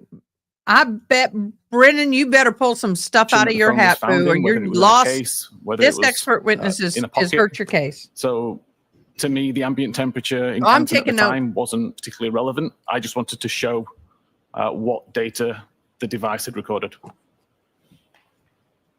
The But you're coming in information that here you like it's the create from your gospel. digital forensics analysis, including everything that's in the slide in your report, including Somebody's phone just went off. You all set, sir? Somebody's going to get in trouble by the court. go back Their to the phone just question. went off. In Sorry. digital forensics, you work with law enforcement often, correct? Correct. And you work in law enforcement in investigating cases, do you not? Yes. And so oftentimes, the law enforcement is using your digital forensics information to help them solve cases, correct? Correct. Oh, You God didn't help them. suggest to anybody on law enforcement that they might want to take a look at this temperature information to assist in determining where this phone could have been by the temperature? You never raised that with them? I did not. And Why? do you know whether any law enforcement person was aware that you had done all this temperature analysis? It was in my report. So you create a report as part of this case, and you deem the temperature important enough to do 2 test scenarios, important enough to put it in a slide presentation to this jury. Yet there's no discussion of that between you and any member of law enforcement as to what it means? The details were provided in my report, and there was discussions, but it never came up as to say what was the temperature in Canton that night. Oh, so there were discussions. Not with law enforcement. Oh, who were As part of my preparations for trial. Oh, Whoa. tell me about who you discussed this. Tell me more. Oh, my gosh. He just let the crap out of the horse and you can't put it back in. I love it. Temperature information with? It was with Hank. You're hesitating, and I can't hear you. Who did Hey, you discuss with it Hank. with? Okay. Brennan got mad or was pushing yesterday in the voir dire that the ARCA guy called the attorneys by their first name. What did he just do? He called Mr. Brennan Hank. With Mr. Brennan. Attorney Sorry, Brennan? yes. You discussed temperature with Prosecutor Brennan. It was in my report. It was in your report, but you said you discussed. Which is it? It's in my report, and the discussion was that it is in my report. I'm not in a position to suggest that investigations take place and change based on my report findings. Oh, sir, I'm not suggesting what you just stated. I'm just trying to get information about, you mentioned the verb discussed. Didn't you, in your Yes, I answer did. moments ago? Yes. Isn't discussed a verbal thing? It's not a written thing? It was Well, they're closer discussed in than just preparation for trial, attorney yes. client. Oh, so there was a discussion, a verbal discussion with Attorney Brennan about temperature in your preparation for trial. Yes. Was there any interest at all as to what this could actually mean for the potential location of Mr. O'Keefe's phone on these very important time periods in January 29th that might assist to determine at various times whether Mr. O'Keefe is in a covered building based upon the temperature rather than outside in a nor'easter on January 29th? I'm sorry, what was the question there? Yeah, the question is, was there any discussion about the investigative value of what you had done in determining where that phone could have been on key time periods on the morning of January 29th? That wasn't part of the discussion, no. It wasn't part of the discussion. Ooh, We went through, you may recall in my questioning in your report, where you stated that it was possible True. that the phone could be inside the house of 34 Fairview based upon that big white circle. You testified that the low accuracy at certain points could be because of it entering a covered building, correct? Correct? And you do a temperature experiment to track the very accurate temperature change of an iPhone, and it doesn't match up the actual data with either of your test scenarios, and you don't raise that with anybody. Objection. Sustained. You can ask it differently. Did you ever put together in any kind of form your test scenario 1, your test scenario 2, and the actual temperature chart of the iPhone of Mr. O'Keefe? So how do you mean put it together? As in compare the two? Exactly. Compare the two and reach any conclusions about location, because you spent time, did you not, sir? A lot of time in your reports on location of the phone. Yes. But yet, with all that data, all that testing, all the experiments that you did, Okay, the phone temperature was 70 something degrees, right? And we'll go through that during break. I've got the temperature charts. I actually am screenshotting all this. So we'll discuss that during break. Let me star this so we can discuss that during break. you didn't include in your slide presentation and you didn't include in your report what that could mean for the location of the phone, did you, sir?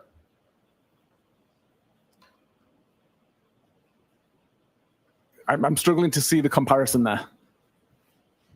Let me see if I can ask it in a different Please. way.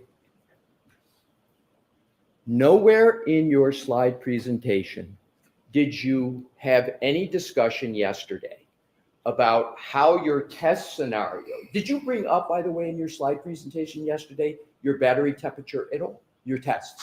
Not the tests, no. Great. So you didn't even raise yesterday in your presentation about where the phone might be located. You didn't even raise the experiments that you did, correct? Objection. Sustained as to the terminology. Ask it differently. Did you yesterday in your presentation to the jury in any way discuss your battery test scenario 1 and 2 in your March 2025 report? I believe there was mention of testing, but not to the amount of detail to say what the testing was. Right. So there was no detail given at all No about detail. it. You just mentioned that it occurred, but no detail in your discussion Correct. at all. And are you aware, with regard to the battery temperature, that battery temperature in investigations can be used to determine locations of phones at certain times? Are you aware of that? No. So you have never used battery temperature information in all your years in any way for any investigation of a case in determining location of a phone? Again, I don't see how you can determine location of a device from a temperature reading, other than to say whether it was inside or outside. So battery temperature and the chart that you gave that is up there in your opinion, has no relevancy to the topic of where a phone might be to investigators in a case? Is that what you're saying? Is that what you're saying, Mr. Whiffen? I'm saying I can't take a temperature reading and make a determination about a GPS location based on the temperature reading. That's not my question, though, Okay. sir, and I appreciate your answer, though. My question is, you work with law enforcement investigators regularly, Yes. correct? Isn't this information of potential relevance based upon your experience with investigations? Isn't this information at least potentially relevant in investigations? I believe it could be. That's why I included it in my report. Thank you. But you didn't include a discussion of it in your testimony yesterday, correct? Correct. Bam. Thank you very much. End of discussion. Shut the door. We're done. He said, sure about that. That's on the bingo card. I just want to be clear on a final point as regards to temperature. Were you aware of the temperature in Canton on January 29th, 2022? I know it was a blizzard, but I don't know what the temperature was. Some people say it was a blizzard. Some do not. For an Australian, that's a raging blizzard. May I have a moment to switch Sure. topics? Thank you, Your Honor. Thank you. Mr. Okay, President. guys, You're right. I got to show y'all something. We're going to take a quick thing here. I'm going to show you what I see because I want you to understand that I am screenshotting his testimony big time. And let me show you why. A window here. Here, I'm sharing my window. It's going to be repetitive. But do you see? Oh, you can't see it. Never mind. Stop sharing. Sharing, share screen. I'm going to share another screen, another window. My captioning program, I am captioning some of his testimony. I find it easier so I can go back and refer to it later. I got to go through and read all this again. But that is that window that you see. There's this one window here is up and running on my screen. That is how I follow along in court because I can't hear. I'm deaf as a board. But what's wonderful also about that is I don't have I just realized I can screenshot just that. So do blizzard interfere with location data? Yes, weather does. He did admit that. A ceiling, a building, even said a basement and weather all affect the location data. He said that yesterday. Yes, they do. Hence why can't take this 100%. News Junkie, I've been on a couple of juries and one of them dueling expert witness testimonies contradict. Yeah, exactly. But what got me is that his testimony and his behavior right now is very uncomfortable.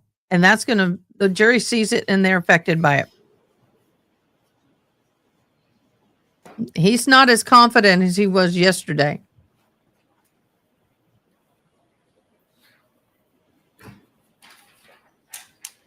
But this, yep.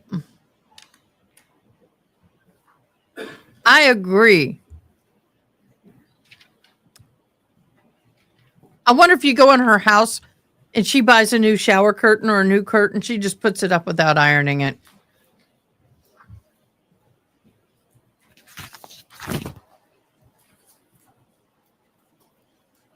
Let's see what Miss June has to say.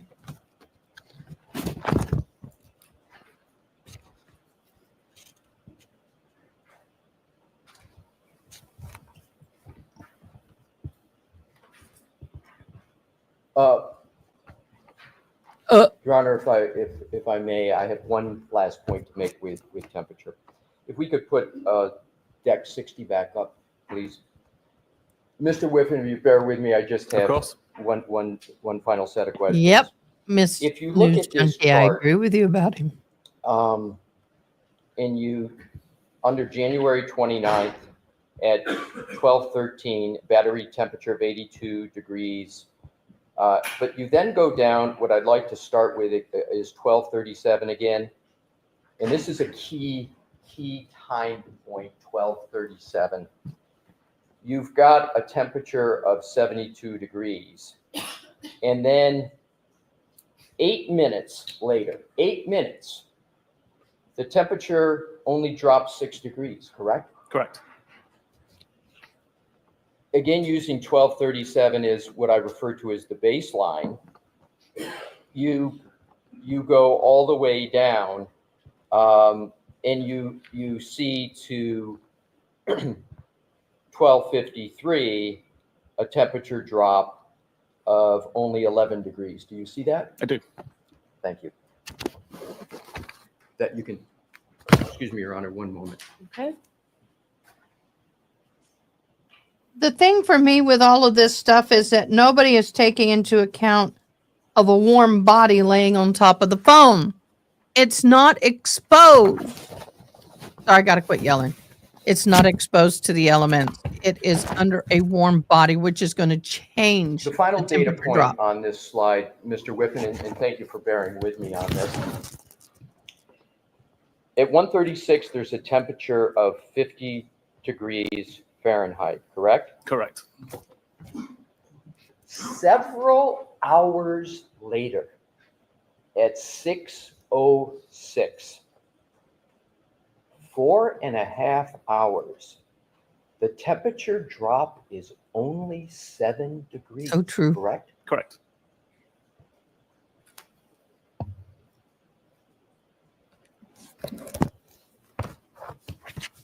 Why are they not including the fact that there's a body on top of the phone? Supposedly, there's a body, there's a phone, and there's a cold ground. The longer it's under the warm body, it's going to affect the temperature drop. I mean, the body is going to keep it warmer longer.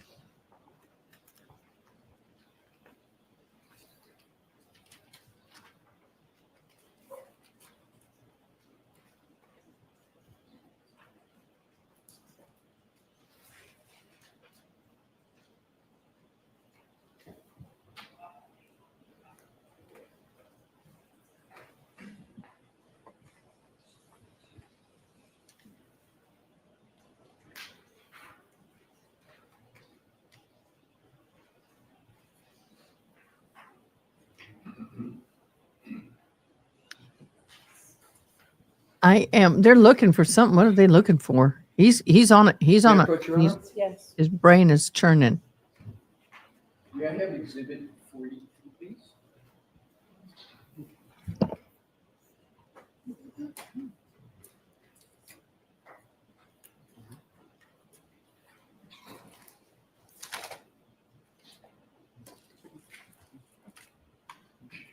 What is Exhibit 42? It's Okay, thank you. We've got it. Thank you, Tori. May I hand this to the witness? Yes. Mr. Thank Whiffen, I'm Yeah. handing you exhibit 42. Yes. Do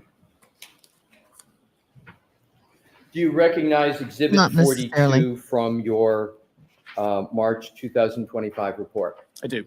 And sir, just take a fair time to familiarize yourself with the exhibit before I start asking you questions. They're going to be very brief. And I'm going to be, you look what you need to, but I'm going to be focusing on just under detailed analysis communications on paragraph 3, on page 43, the top 3 or 4 entries. Okay. Tell me when you're ready, sir.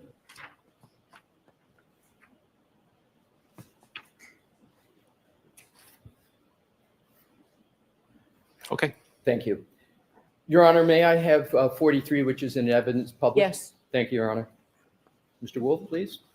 And if you could enlarge, you don't need the text, so if we can just go to detailed analysis, communication, call history, and now if you could just super enlarge the first few entries. Yes, that is great. So what I want to do is just cover, Oh, it wasn't in his back pocket.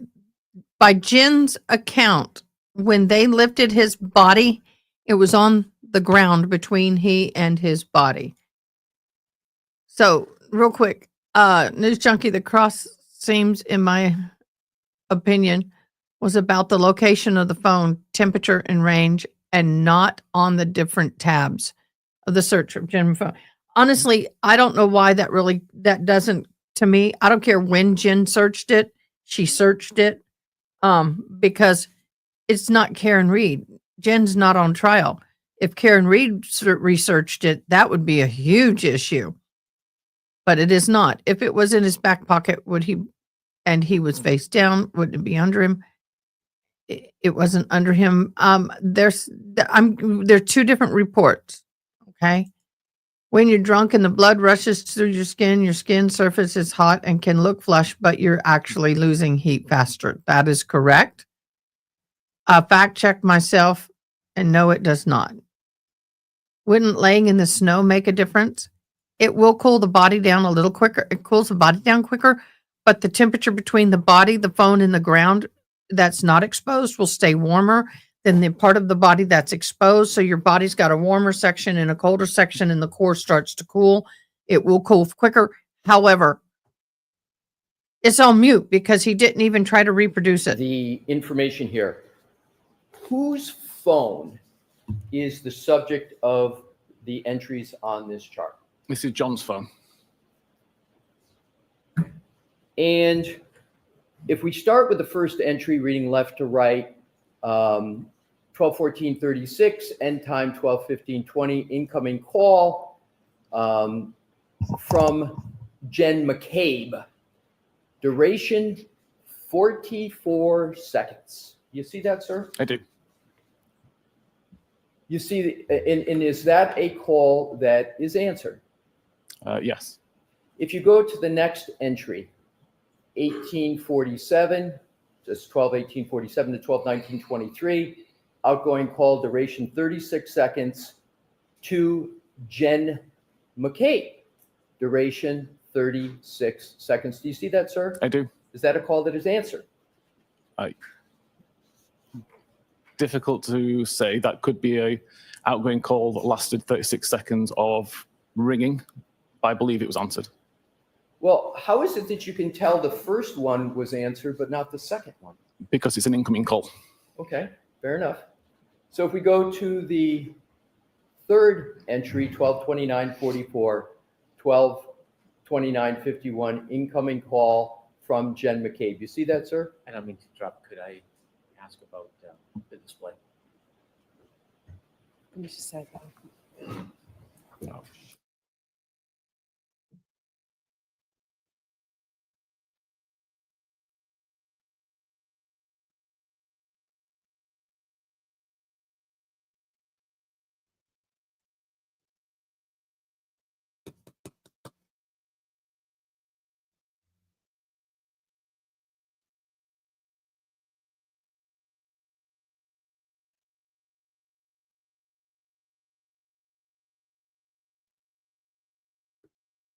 I'm reading this to get my information right.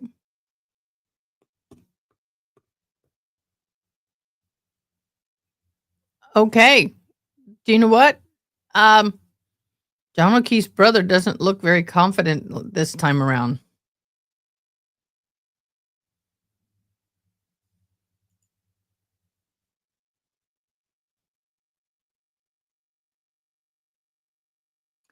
Well, Gerald, but that's not what happened here.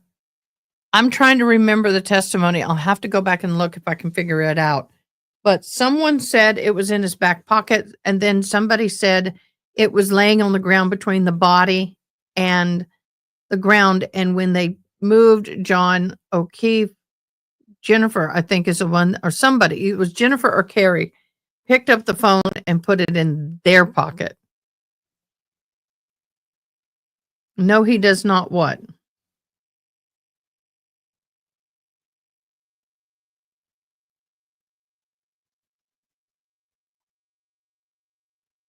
In this case, Jill, the coat doesn't make a factor because he didn't have a coat on. He had a little thin t-shirt hoodie on. There was no pocket at all. So, oh, we can zoom. I forgot about that. Short break. And we're caught up. Okay, we're caught up. So, y'all, wow, that's tampering with evidence. At that point, they didn't see it as a red room scene. They saw it as an accident scene. They were not really treating it as such at that moment. So, everybody, I'm going to ask a question.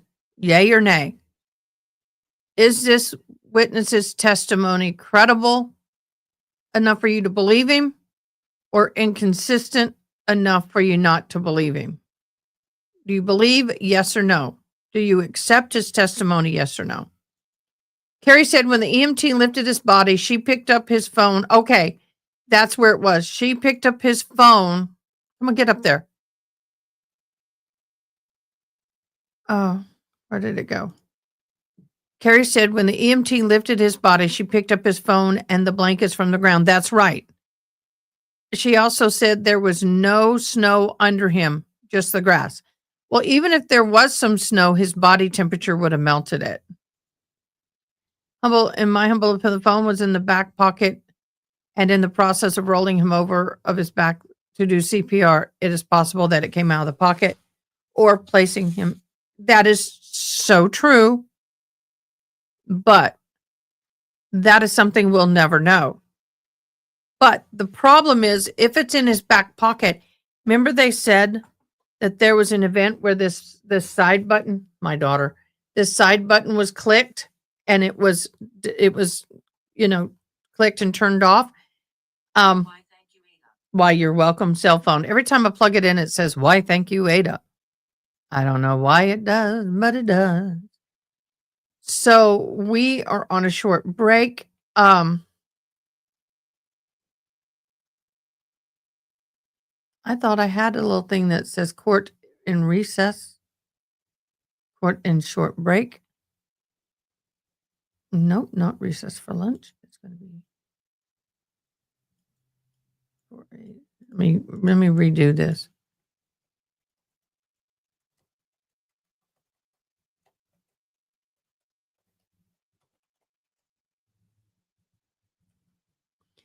All right, so we have it. Yay. Now I got it. Okay, so let's look quickly at our bingo cards because I want everybody to be up and running. I got to move my captioning out of the way. So y'all saw that little that big captioning thing. It takes up a good third of my screen. So I have on my bingo card, introduce yourself. Sure about that? I heard that one. Does that refresh your memory? Can you answer? Free space. We'll come back to this. And he said that. Did you say that? Okay. That's what I have. If I'm wrong, let me know. But everyone has a little bit, see things differently. I don't disagree with that. Okay, let's see. I believe him strongly yesterday. Oh, wait, let me go back. At the point I'm on the fence. Okay. Inconsistent for me so far. If I believed him strongly yesterday, this would not matter to me what the defense says. Well, it's not so much what he says, what the witness has admitted to. He does make some good points and questionable points. I have pushed my side button when placing my phone in my pocket back. Okay, that's fair enough. I don't ever put mine in it's something I don't do. I might put it up here for a minute, but I don't ever have pockets.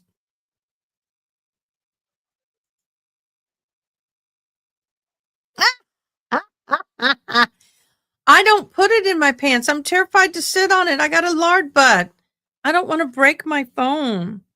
I'll put it. I've done boob dials where you put it up in your bra and accidentally dialed somebody. Luckily, no one saw anything.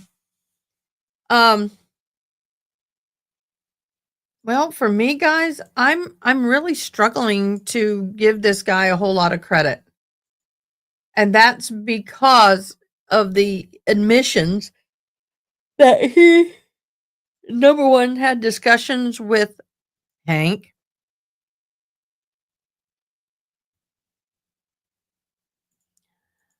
Very seldom. Yeah. Yeah. I said it as you said it. Very seldom. I think I actually called someone while putting it in the bra, not while it was in the bra.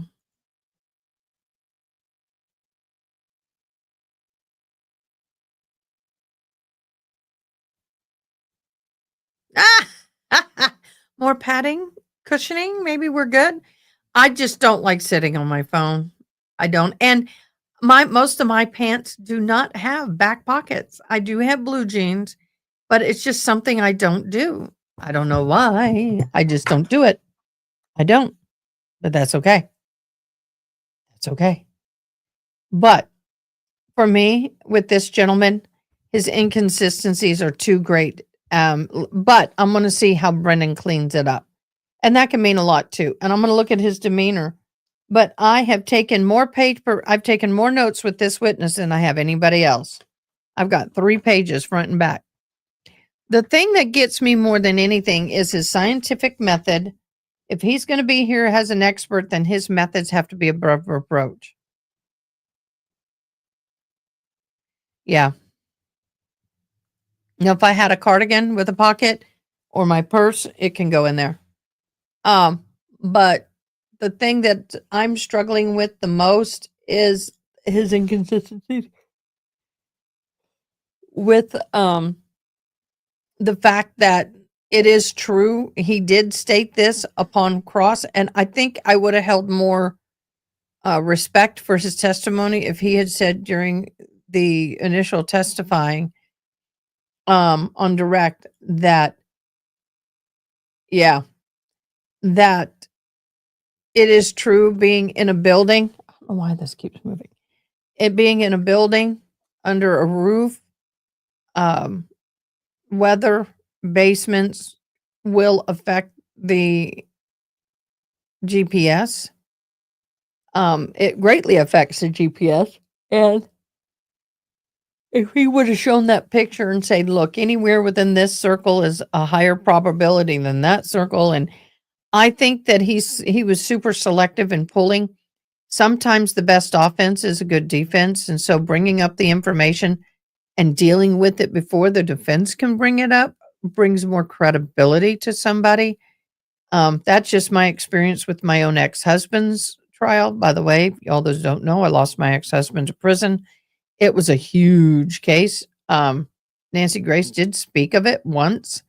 I didn't follow it, but she did speak of it once. But thank God she didn't follow it. Oh, thank God.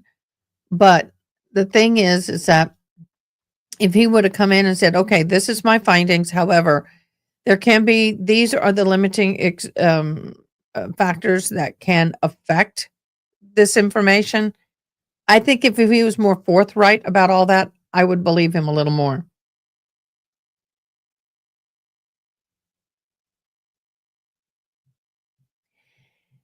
It's a combination of strength and signal.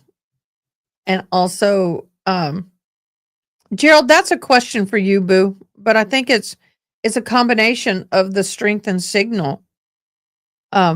Definitely. So if when I was in college, my ASL department where I learned, our whole department was one level down in the basement, and the GPS on my phone would put me at the other end of the parking lot outside the building. The moment I went into the basement, June, it affects everything. When I went into the main floor, it had me in the building. But the moment I went down that elevator, I got an itch and got into the basement. If I pulled up my GPS, it would have me about 100 yards away. It would. So that I know from personal experience. June, it affects everything. Here comes my honey boo. Hold on. He's talking to me. Come here. What? It affects everything. Also, something that's not come up is the cell towers are also cold. Oh, honey boo. Honey boo. Honey boo, I like you. He brought something up. The cell towers are also cold, which will affect the accuracy. Oh, we didn't think about that. Oh, see, sometimes it's good to have a geeky guy. Sometimes there's some quirks in that geeky guy, but I still love that geeky guy. Ah! Is it the same way with air tags? Yes. Anything that's relying on a GPS signal. So if the cell towers are super cold, that's going to affect the location data as well. Nobody's asked that yet. Nobody's asked that yet. Well, they don't know to ask. Somebody email the defense. Yeah, no, somebody email. Actually, I have the phone number to one of the paralegals. Angela, why can't we get that? And she's not in there. Oh, I wish I had a way to get that to him. Did you take into account the temperature of the cell towers? Does that not affect the GPS data? Look. So in that event, why had either side brought that up? Geek alert! Geek alert! Geek alert! Matthew, get in there. Hopefully he's going before. Yeah. Geek alert is right. Hello. It's interesting. Sometimes, believe it or not, attorneys say sometimes people like us have more data. But that's what this expert's supposed to know. What do you think about this expert sitting there? I should get you on camera. But come get your chair in here, Honeyboo. Hurry up before they go back in court. Honeyboo's coming in. I'm trying to get the mic closer to him. Gotta get close. Now he gets shy. Now he'll get shy. All right. I don't know if you can hear him. Explain, Honeyboo. Cell towers have, most people don't know this, but cell towers have problems with transmission in cold weather, especially in blizzards. And when you refer to a northeastern, which is, from what I'm understanding from people I know that lived in the area, that's a very, very cold ice storm. And ice will insulate the equipment a little bit, but it's still going to take a lot of temperature from that ice too.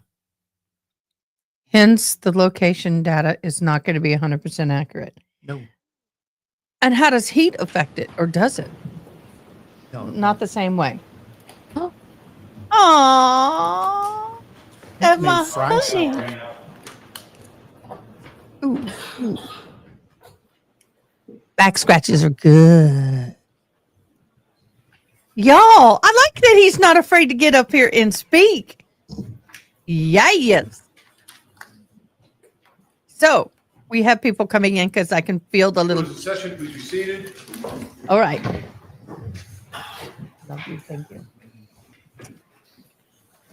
Yes, even Whenever you're Emily ready, D. Mr. Baker's Wilson. husband gives her a Your kiss Honor, on may the I cheek. approach, please? Yes. Thank you, Gerald. Y'all are so cute together. Okay. Yeah.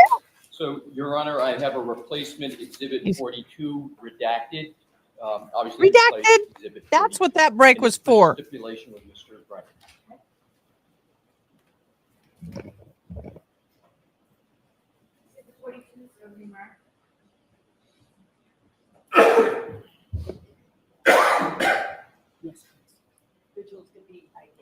Wow. That's something. I wish we could get that to them. May I Angela. present it to Mr. Whitman, Your Honor? Yes. Thank you. She's studying. Got a big test today, I think. May I publish, Your Honor? Yes. And Mr. Wolf, if you could again, please enlarge, we're going to be focusing on the top entry of the chart again.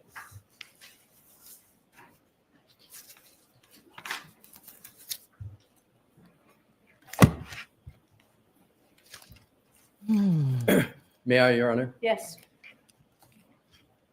Mr. Whiffen, we had started going through the top three entries. The first one, you had indicated was answered. The second one, you, as I understand it, could not tell. Is that correct? Correct. And then the third entry, which is reading left to right, 12:29:44, end time 12:29:51. Incoming call duration 8 seconds from Jen McCabe. Correct. That's the third one. So because it's an So, incoming. Mr. Alessi, we need to enlarge this. Okay, Your Honor. Mr. Wolf, Woo! can you enlarge that pursuant to the judge's order? Woo! Pursuant to the judge's order. Enlarge. Is that sufficient, Your Honor? No. If you can make it as large as possible for the jurors, please, even if you have to do smaller segments. If we have to, Mr. Wolf, knock off the final right-hand column, that's insignificant. There you go. Ooh. Snap, snap. All right, that's better.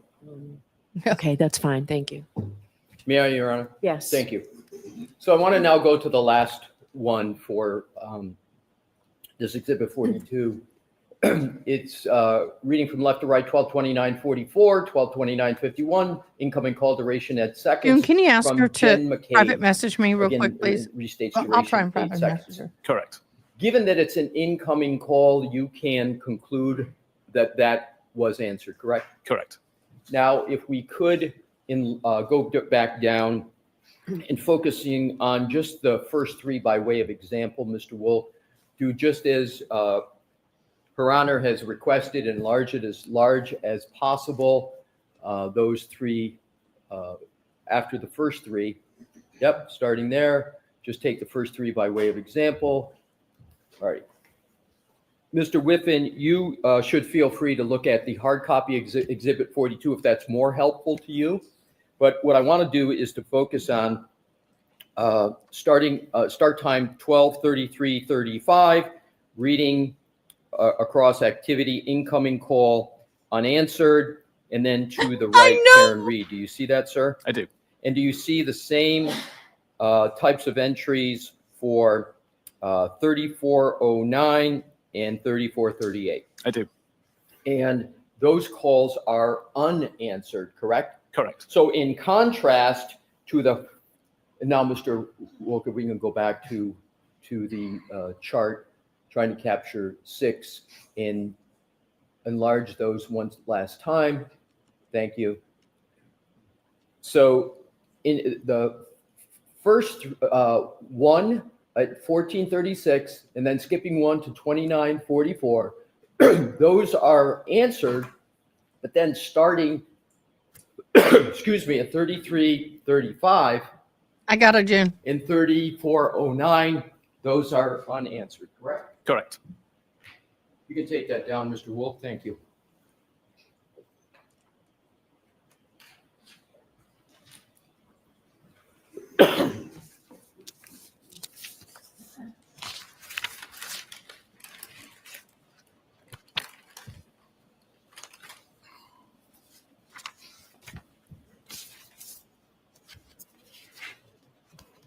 We have a moment, Your Honor, to switch topics.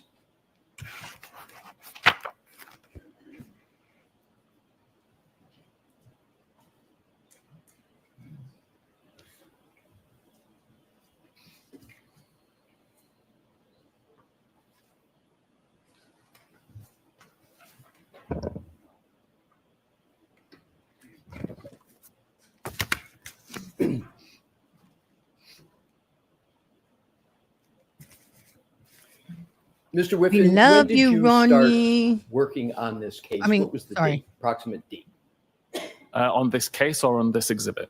on this case? Approximately Yes, we love you, September Ronnie, too. 2023.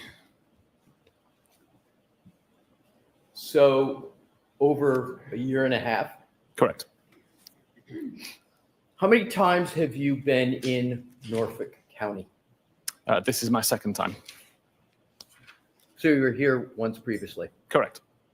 Do you recall yesterday discussing what you had done with an iPhone driving around and then moving it with your hand? Correct. Yes. In the year and a half that you've been on this case, did you ever take an iPhone and do the same activity on the route that you were discussing yesterday between 34 Fairview and One Meadows? I actually did it on Sunday night. I'm sorry? I did it 2 days ago on Sunday night. And with regard to your time on this case, what was the results of that? I object, Your Honor. I'll need to be heard briefly. I'm sorry? I object, I need to be heard briefly. Okay. Come on over.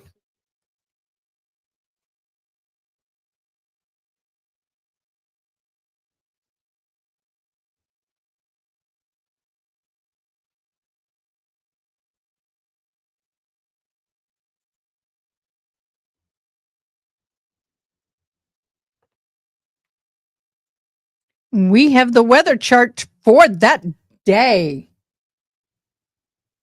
Oh. Wow.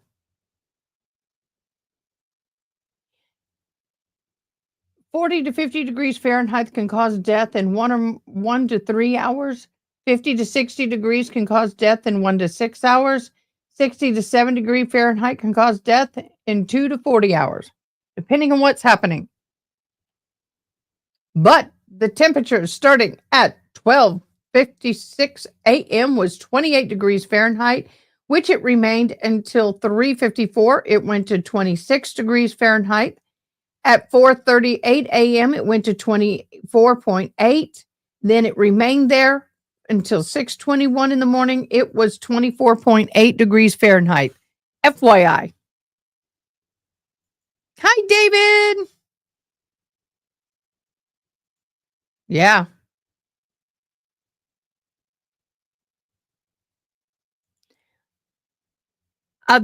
We're back from great break. I'm live with the courts. I can't scroll anymore. Just FYI.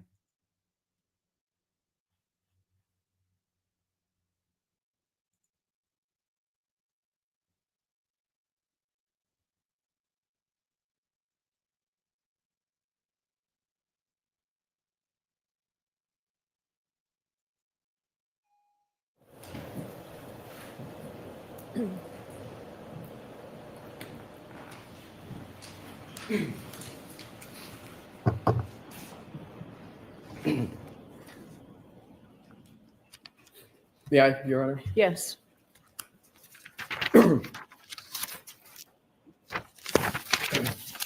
Mr. Whiffen, I am now going to proceed to a different topic.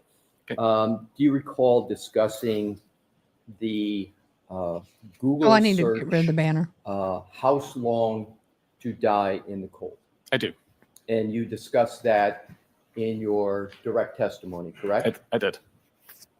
Okay, guys, I've been trying to get information to someone who can get information to somebody. Are we still on cross? I can't tell by the voice. You were a police officer for years before getting into the data forensic analysis of cell phones, correct? Correct. You were a response officer of the South Yorkshire Police from 2004 to 2009. We're still on cross? You continued policing with the Calgary Police, working patrol, correct? Correct. You work frequently with law enforcement. I do. Indeed, law enforcement is the predominance of your work, correct? Probably about 80% of the work. Yes. What percent? About 80%. 80? 80. Your work is used in investigations for law enforcement, correct? Sometimes, yes. In your area of work, you use and apply various forensic methods that are extracted, that data is extracted from a cell phone, correct? Correct. And you have various forensic methods to analyze that data, correct? Correct. And that data that you analyze is often used by law enforcement in their investigations, right? It can be, yes. It can be, but it also is from your experience, correct? I'm sorry, are we talking about my actual analysis or analysis that's created by the tools that me and Cellbrite create? Your analysis. Okay, my analysis is typically used in investigations, yes. So it's typically, your analysis is typically used by law enforcement. On the cases I work, yes. Right. And you know that is going to be the case oftentimes when you're doing your analysis, correct? Correct.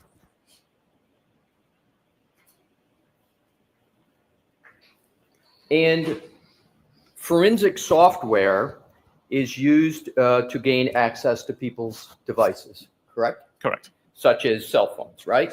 Correct. So, and there's something called an extraction process from a cell phone that you discussed in your direct testimony. Yes. Now, I'm not going to go into too much detail, but I want to cover, because it would be covering old ground, but I want to cover some of it. Okay. It's important, is it not, that the extraction process on a cell phone be performed correctly. It is, yes. And that's so that the data that's extracted from a cell phone is complete, correct? Correct. So that the data is correct, Correct. and so that the data is reliable. Correct. And data forensic examiners and people in your area of work need to ensure that the extraction file has not been tampered with, correct? Correct. Because if an extraction file has the possibility of tampering, then the information and data from it can be unreliable, correct? Correct. And there's a generally accepted methodology for how to perform an extraction of data from a cell phone, correct? Typically, yes.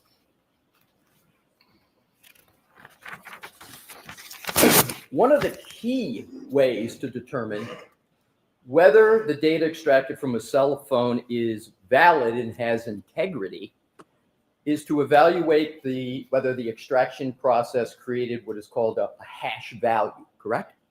Correct.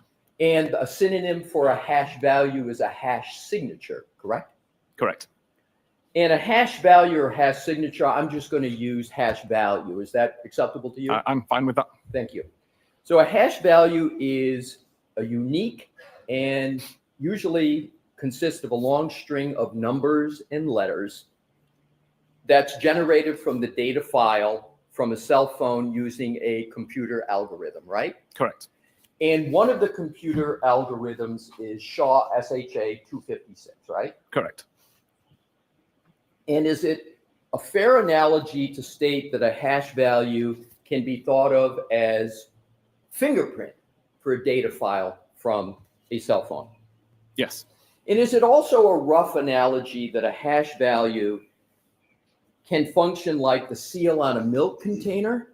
In other words, if you open the milk container and the seal's broken, that the same analogy can be provided that if you don't have a valid hash value, then there is a question with regard to the contents of a cell phone, just as there might be concern about contents of a milk carton. Is that a fair general analogy? Yeah, if the hash doesn't match, then something has changed in the data. So if the hash doesn't match or you can't determine a valid hash file, it's sort of like opening up a milk container and that seal cap is off, correct? Okay, I'll accept that. Thank you. Now, if a data file is altered in any way, the hash algorithm is going to produce a different letter in numeric string than the previous hash value for that same alleged data, correct? Correct. So that alpha numeric number is important because it can, if it's different, then it means something happened to that data, correct? Correct.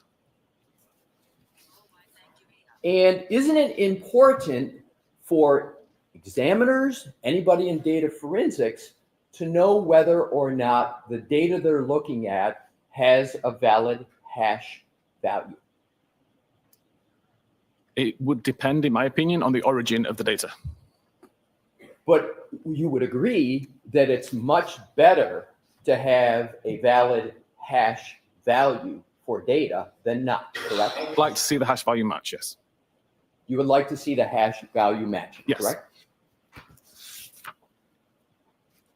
Now, once data from an iPhone is properly extracted and you get a hash value, then the examiners of the data seek to pass and decode the data to try and make some sense of the data in a more user-friendly format so that a report can be created for investigators, correct? Correct.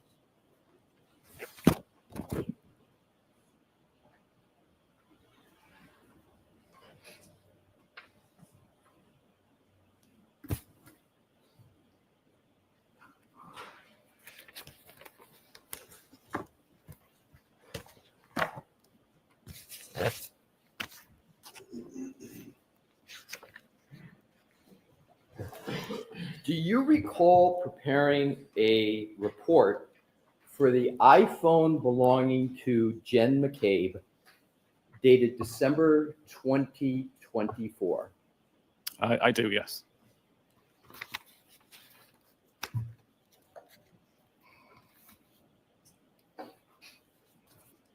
And in that report, you discussed your views of a Google search of how long to die in the cold, correct? Correct.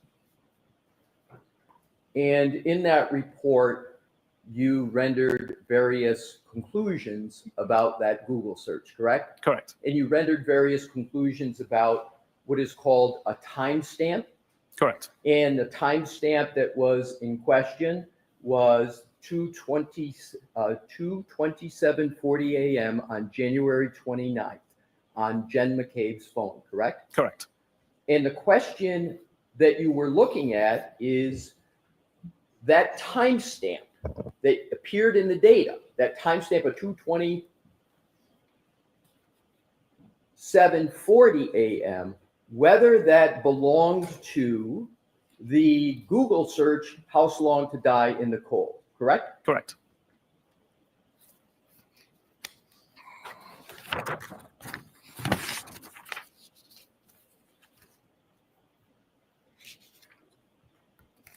And you testified yesterday with regard to that very issue, correct? Correct. Now, in your report of December 2024, you discussed the hash value of that cell phone, correct? I believe so, yes. Correct, she Yesterday, did. in your direct testimony, you didn't mention anything about the hash value with regard to Jen McCabe's phone, did you? Not in my testimony, no. The answer is no, correct? However, isn't it correct that in your report of December 2024, you had an issue with the hash value from the data from that phone? I didn't have an issue with the hash value at all, no. So you didn't note that it was not possible with the gray key extraction as the PDF containing the extraction hash value that it was unsigned? That was not an issue in your report? The hash value matches, but because I didn't do the extraction, I'm unable to actually validate that was an original hash and hadn't been modified. Exactly. So you didn't do the extraction, but you couldn't validate the hash value, could you? No. So you couldn't determine whether or not any of the data on that cell phone of Jen McCabe had been tampered with, correct? I take a holistic view of the data and try to find anomalies and didn't see any that raised any flags. That wasn't my question, sir. Okay. I'll try it a different way.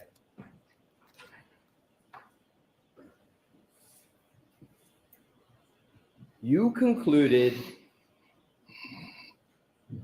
that the hash value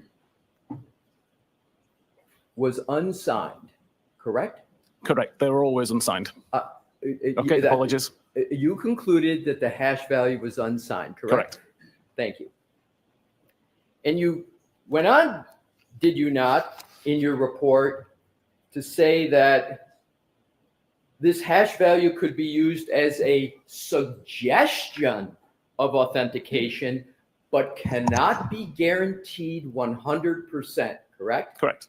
Did you discuss any of that doubt, that suggestion of authentication, but can't be guaranteed 100% at all in your direct testimony yesterday? I didn't know.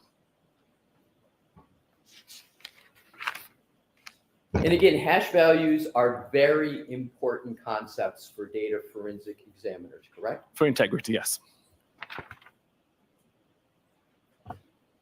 Do you know the chain of custody of Jen McCabe's iPhone? I don't know.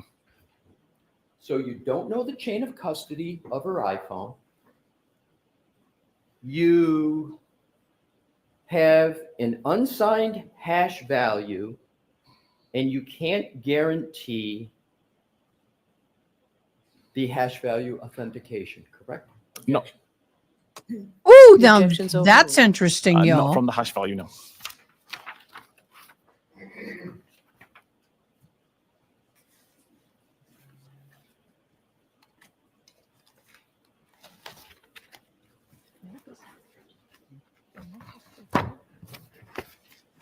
Oh.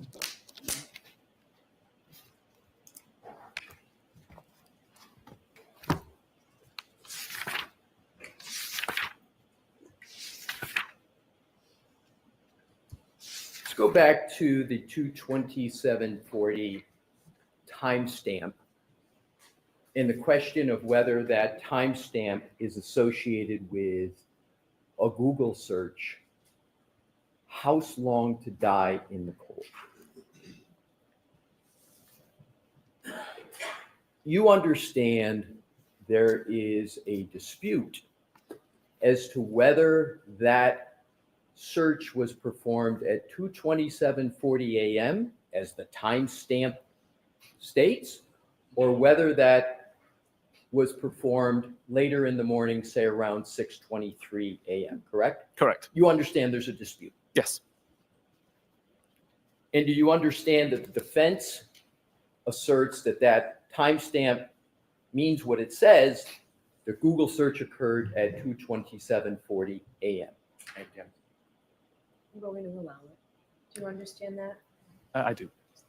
I didn't hear your answer, sir. I understand. You understand that? Yes. So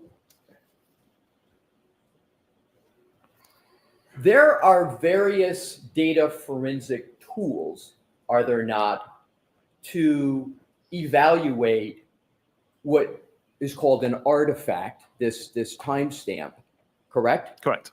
And those data forensic tools include Celebrite tools, your company's tools. Yes. And some of those Celebrite tools are called Physical Analyzer. Correct. And then you have another tool, I believe, called Insights. Insights is a suite that includes Physical Analyzer. Okay. But yes, So it's Insights is a it's suite, essentially the same tool. essentially the same tool. So there's Insight, well, essentially, but they're two different tools, correct? The two different versions of the same tool. Thank you. Two different versions of the same tool. Yes.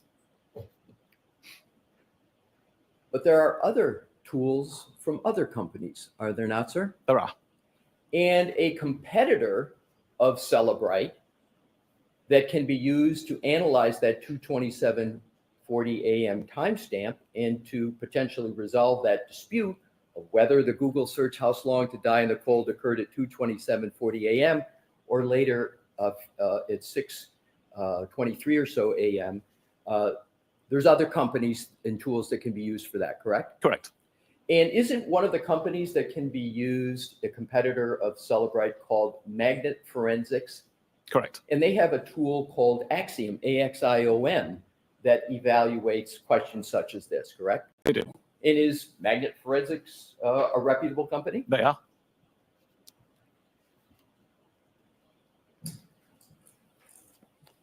Am I correct that yesterday you essentially said that as of today, no Celebrite tool, no Insight suite such as Physical Analyzer, today shows that 22740 AM timestamp? Correct. If you use any version from the last approximately year, that timestamp won't show up. It won't show up as you sit here today. Correct. But that's not always been the case Correct. with regard to Celebrite forensic tools, correct? Correct. As a matter of fact, in the first proceeding in this case, in June of 2024, when you testified under oath, the situation with the forensic True news tools junkie. Good was point. Celebrite Forensics Insights did not show the 22740 AM timestamp, but another version of Physical Analyzer did show it, correct? Correct. In that second program, that second tool, Physical Analyzer, not only showed it at 22740 AM, but it showed it as a deleted state, correct? It's a deleted record, yes. A deleted record. Yes. Did you mention that yesterday in your direct testimony? I don't believe so. You don't believe so? No, we changed it since then. Exactly. You changed it since then. Yes. Your company removed it Yes. after the first trial. Before the first trial. Well, you removed it from one tool before the first trial, but you didn't remove it from the other Physical Analyzer program, did you? Up until the following version was released. No, I'm talking about the time of trial when you were No. testifying. I appreciate that. There's some complexities with how we released the software, which resulted in one being released several weeks later and one being released several weeks earlier. At the time of trial, Yes. last year in June, when you were testifying under oath, one of the Celebrite tools showed the timestamp of 22740 AM, correct? Correct. But that timestamp doesn't exist anymore. It doesn't exist today, does it? Correct. Celebrate removed it. Yes. That's an interesting point. Could I see Councilor Sidebar for just a minute, Yes, Your Honor. please? Sidebar. Judge Auntie Bev is not liking this. Oh. There's Angela.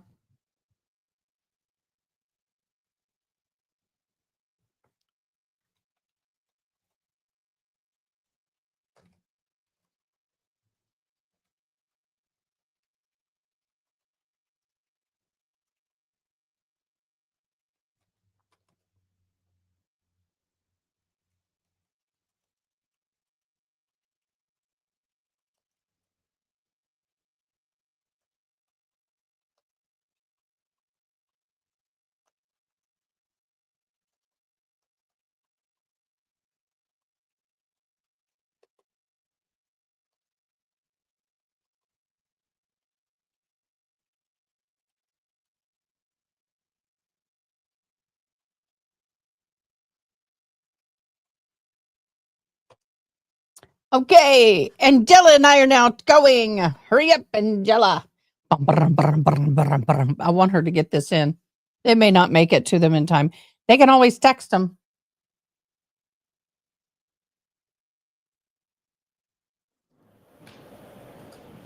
Yep.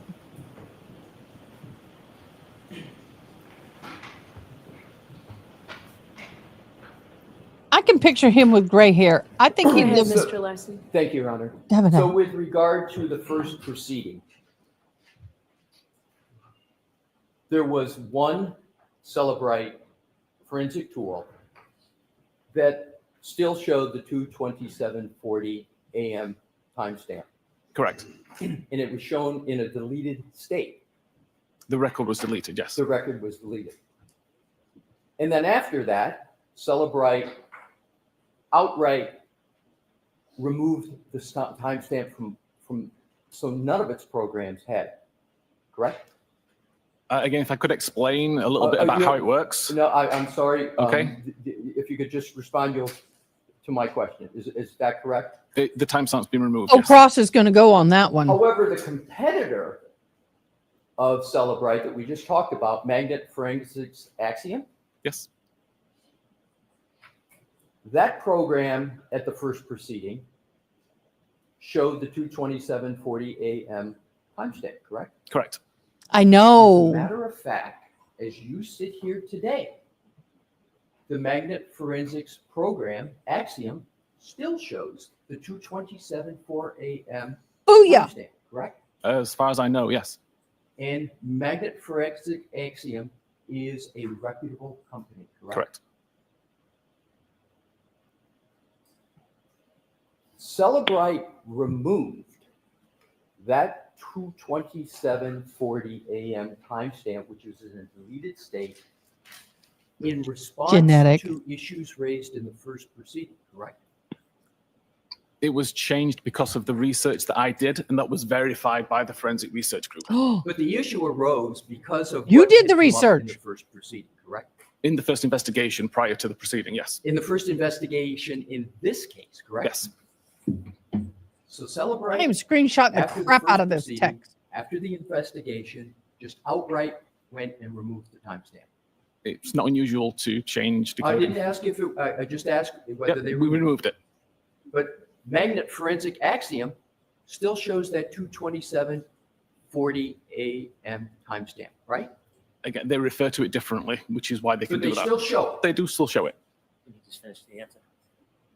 So, Just let him finish the answer. Is that what you said, Mr. Mayor? yeah, my apologies, but I'm having trouble hearing, but I'll pause more just to make sure you're done. Oh, he's In going that to hit it. 2:27:40 a.m. timestamp, the dispute is whether it's associated with the search, House Long to Die in the Cold, correct? Correct.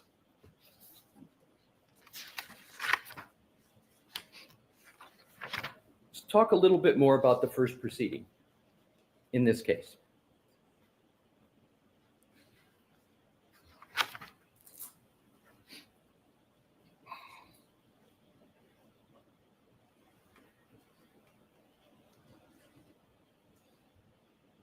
In terms of your testimony under oath in that first proceeding, do you recall stating that it was your opinion as to whether that 2:27:40 a.m. timestamp was associated or not with the Google search, House Long to Die in the Cold? I believe so. Right, so you called it your opinion. Yes, It- probably. You didn't describe it as a fact, you described it as your opinion, correct? Correct. Because you realize that there are other fair interpretations of that timestamp and when the Google search occurred, correct? I think even if I believe it's a fact, it's my opinion. Right, so it's your opinion. Yes. So you also, do you recall stating that there's plenty of other evidence on that extraction that shows what activity was occurring at 2:27:40? You recall that? Correct. And you use the word evidence, correct? Correct. But that evidence on the Celebrate program is now gone, correct? No, It's not gone? it's not gone. So the 2:27:40 timestamp still exists in Celebrate programs? Sorry, are we talking about the additional evidence that shows what No, no. happened at 2:27:40? No, I'm just asking whether, Okay. I thought we had that clear, but I thought, is the 2:27:40 a.m. timestamp show up on any Celebrate program as you sit here today? The decoded value does not show a timestamp for Thank you. that artifact.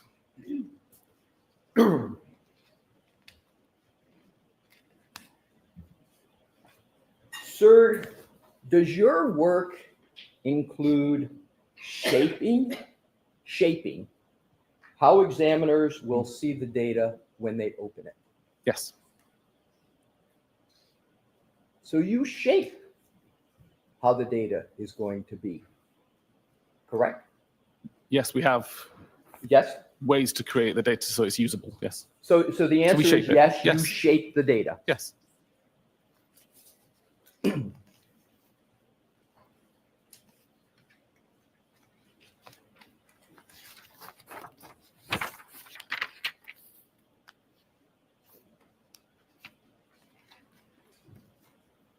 These various forensic tools, Celebrite, Insight Suite, including Physical Analyzer, Magnetic Forensics Axiom, these are all tools, and we know that no one has access to the Apple source code on iPhones, correct? Correct. And the best source of information about what may be happening inside of an Apple iPhone would be if one could get the source code and look into the source codes to see what's actually happening, correct? Correct.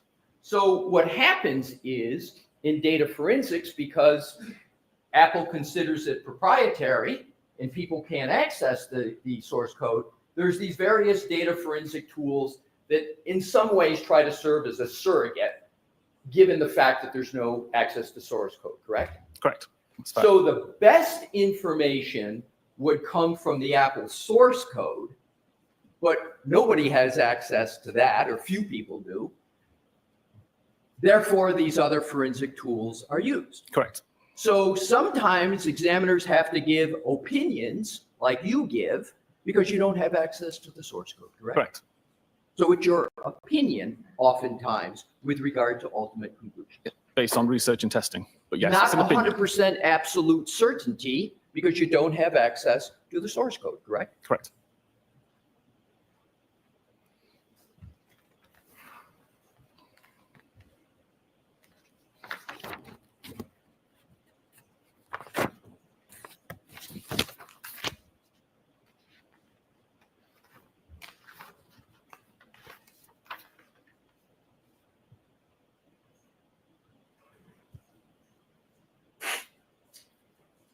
You have a moment, Your Honor, to switch topics, please? Yes. Thank you.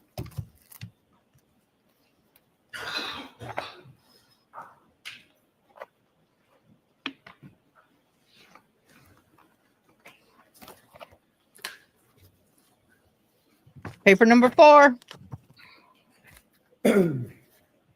Before I do switch topics, a couple points on the 22740 timestamp, if I may, Mr. Whiffen. The Google search in question associated with that timestamp, the dispute over that, is house long to die in the cold, correct? Correct. And you understand, sir, do you understand the significance if Jen McCabe made that Google search, house long to die in the cold, at 2:27:40 a.m. instead of 6:23 a.m.? Do you understand the significance of that? Of course. Action? Sustained. He said yes, Your Honor. I'm sorry? I said sustained. Oh, thank you, Your Honor. I didn't hear that. Jurors, strike any answer that may have come. What do you understand to be the significance of the dispute over 2:27:40 timestamp? Sustained. Mr. Whiffen, with regard to the 2:27:40 a.m. timestamp, have you He may be. looked at any forensic tools to answer that question other than Celebrite tools in your tool Ardex? I've used Axiom as well. He's So bad. you used Axiom, and so did you therefore see that 2:27:40 a.m. timestamp still appeared? Yes. Did you discuss that with the jury yesterday, that you analyzed the Axiom program and that 2:27:40 a.m. timestamp still appears? I didn't. No, You did not. I did not.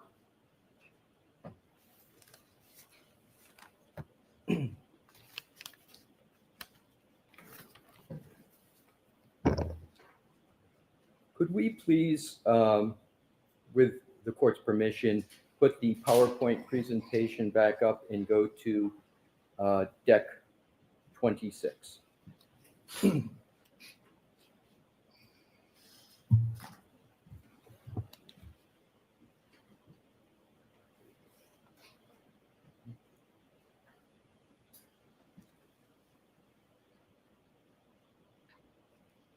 Mr. Whiffen, does an iPhone discriminate between whether it's in a car, a bus, a bicycle, or walking? It can, but I don't have the research on that. Right. So as you sit here today, you can't say that an iPhone can tell the difference between a car, bus, bicycle, or walking, correct? The iPhone can, but I haven't researched that data fully enough to understand it forensically. So you as I you sit here, can't, but you the phone can. Does an iPhone merely register movement? Let me rephrase that. Does an iPhone? Auntie Bev, they can put on a third-party defense, but they cannot bring up certain verbiage. Register movement. It does. Do you recall yesterday discussing movement at a speed of about 1.4 miles per hour at 12:24:37 a.m. on Yes. January 29th, 2022? I do. A person walking at a normal to even a slow pace can walk at approximately 1.4 miles per hour. Is that correct? It sounds reasonable. And does it sound reasonable that a normal speed of walking is between 2 and 4 miles per hour? Reasonable.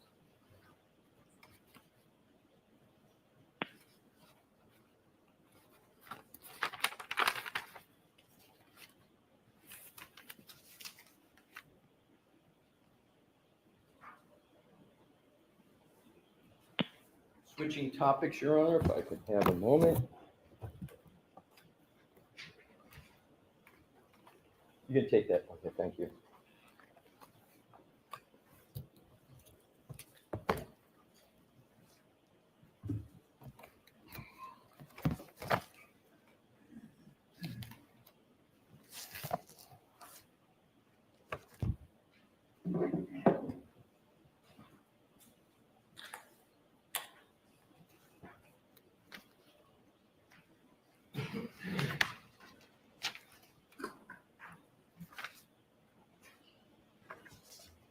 No, and that's one thing Angela said she's getting a hold of Apple about is what did she say? A message to a person that works at Apple regarding flights of stairs and driving uphill, waiting for When you answer. were examining Jennifer McCabe's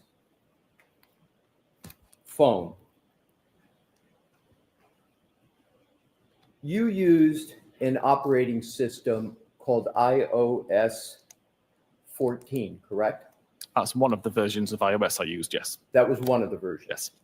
Do you understand that Jen McCabe's phone was actually using iOS version 15? Yes, I do. 15.2.1. 15.2? 2.1. Thank you. And do you recall saying with regard to iOS 15.1, etc., that the iOS operating system, your words, had fundamentally changed, correct? Correct.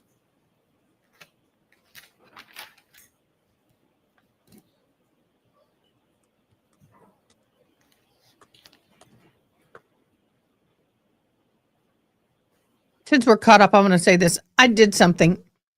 We have a big hill right outside of town with a big cross on it. We go there every once in a while. So I put my Apple Health on. And it's a pretty steep and it winds kind of like this to go up, which to me would represent height, elevation, and directional change, like you're going upstairs, right? It did not pick up I went up any stairs. However, there's a place where you go down 3 or 4 steps and then you walk and go down a few more. It picked those up.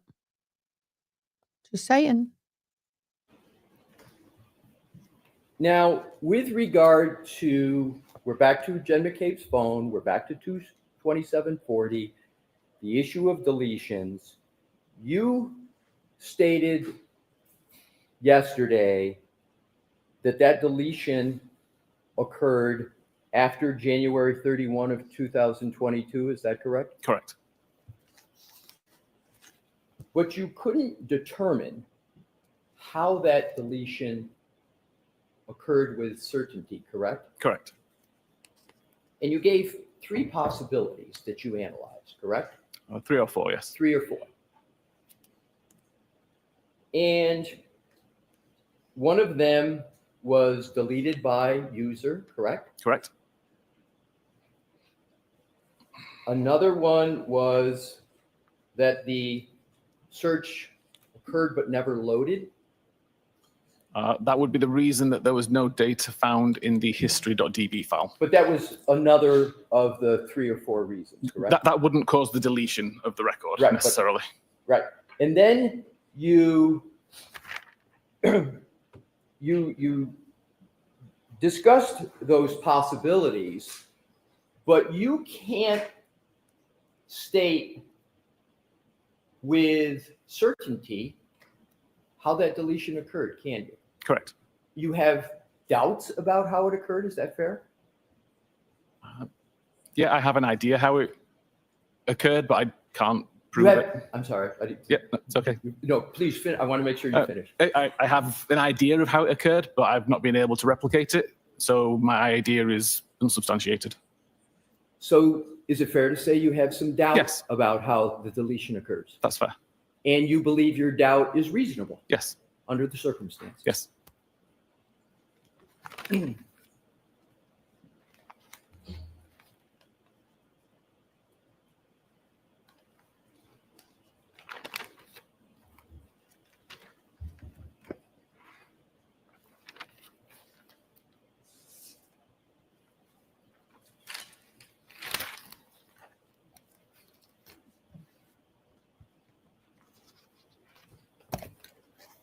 Your Honor, that is the extent of my questions of the witness at this time. Oh, wow. Mr. Brennan? Thank you. Lunch? We're not taking lunch. This is the place to take lunch.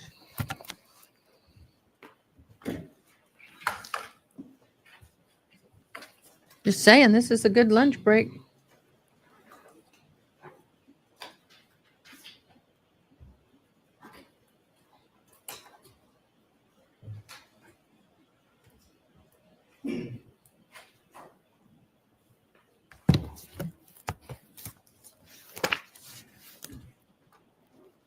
Thank you. Also, thank you.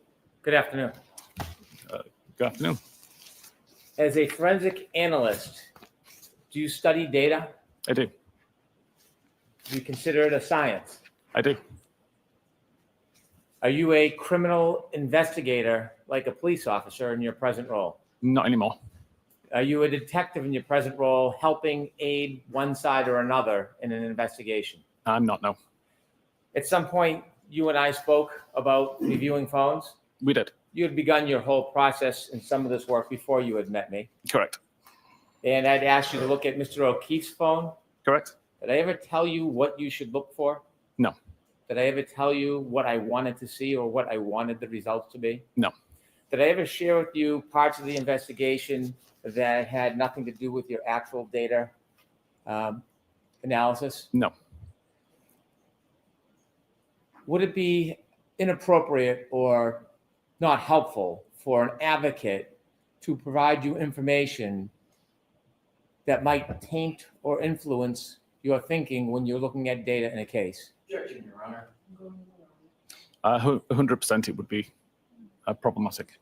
When I asked you to look at data in this case, did I ever express any opinion whatsoever that I cared one way or another what your results would find? No. Did I ever attempt to shape or influence your process by offering you information that had nothing to do with your assessment of data? No. And so as a scientist, what a legal investigator or an advocate for either side thinks, is that relevant to you? No. The data is the data? The data is the data. The- I can explain my opinions on the data. The science is the science? The science is the science. That's sustained. Watch the form. Ooh. Now, counsel showed you some parts of your report regarding John O'Keefe's cell phone, didn't he? Yes, You saw select pages from that report, correct. a few pages you were asked about, Yes, but you wrote an entire report, didn't you? I did. And do you think that your entire report puts into perspective some of those select pages that you were shown? Definitely, yes. Your Honor, I move to introduce Mr. Whiffin's entire report. Okay. Wow, here we go. We're going to start the approaching again. I'm trying to go through some of these messages from earlier. Hello, Angela.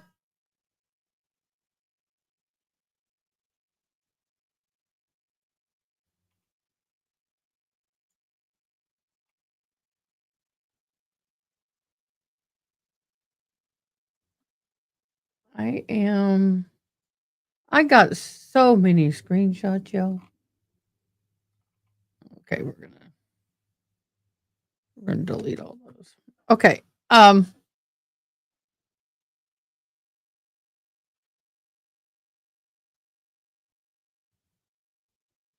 thought I deleted all of that. Okay, I'm gonna have to go back and do it later. So I have been saving my captioning.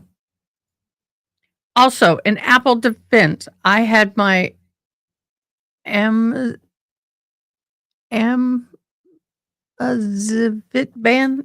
Fitband on when me playing a game was detected me as taking steps. Yeah, that can happen. Oh, that's okay. We are just now starting the redirect, and there's sidebar.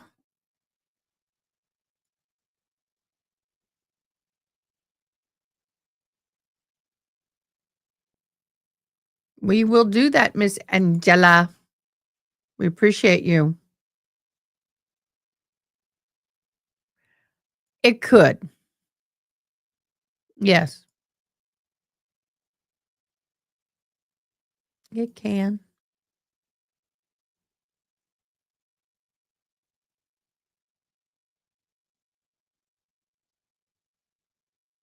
Oh no, someone said in Discord, oh, it will for sure. I signed up for a walk bet one time and I didn't get my steps, so I stood there flapping my wings so I didn't have to pay up. Not my proudest moment for sure, so yes, it can. Put it on your ankle and bounce your foot.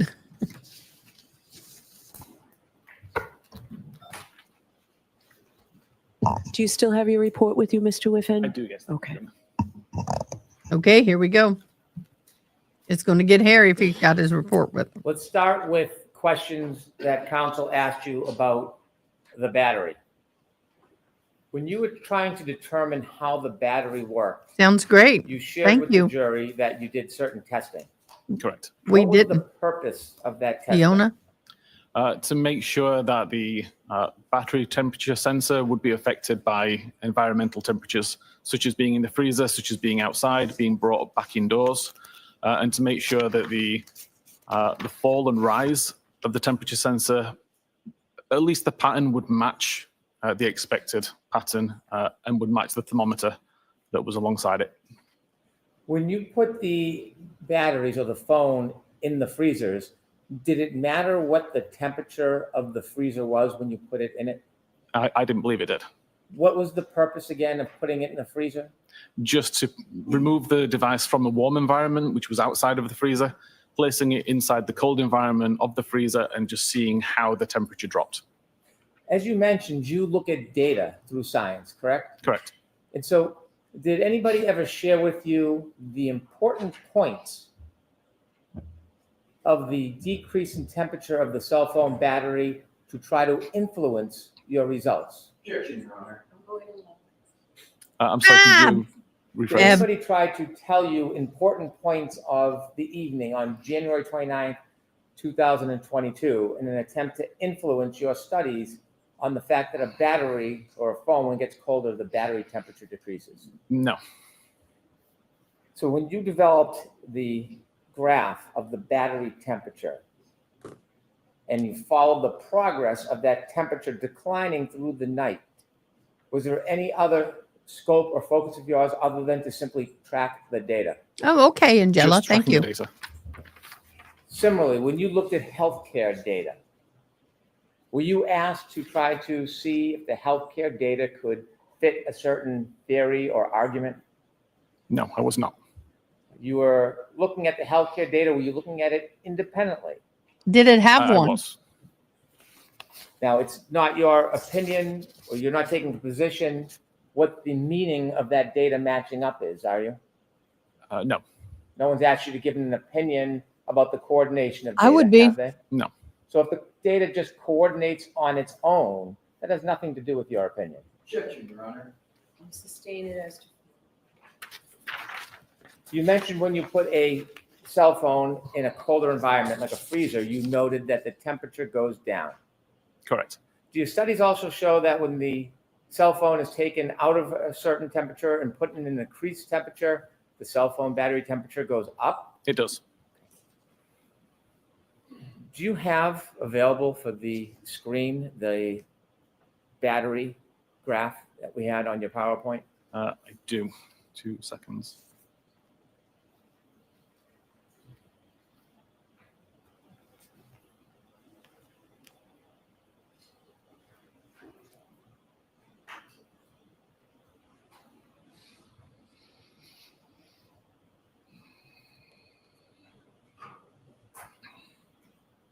If you could go back one to where it's just the chart, please. And if you could enlarge it, we'll start near the top.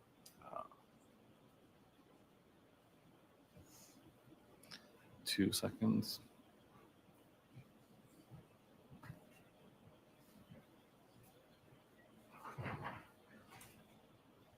Okay. At 12:20:43 on January 28, 2023, the battery temperature is 77 degrees. I'm sorry, that's 8:43 p.m. That's all right? 8:43 p.m.? Yes, the first record. 77 degrees? Yes. And if we look down to the last box on January 28, 2023, Yes. so at 23:28, that's 12:23:28? Objection, Your Honor. Will you approach, please? Okay. Sidebar. Sorry about that.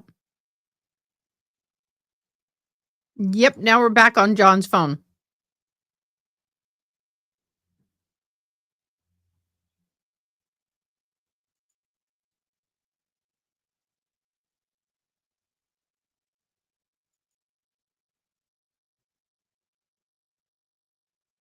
Sidebar.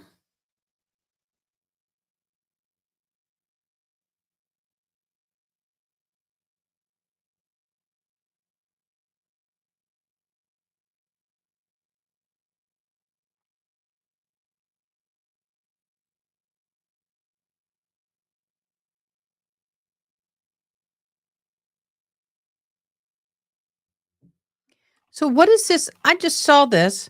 United States Court of Appeal for the First Circuit Court. I guess this is the. Okay, this is the witnesses, the people being upset and suing over the boundary line outside the courtroom. I'm going to ask them.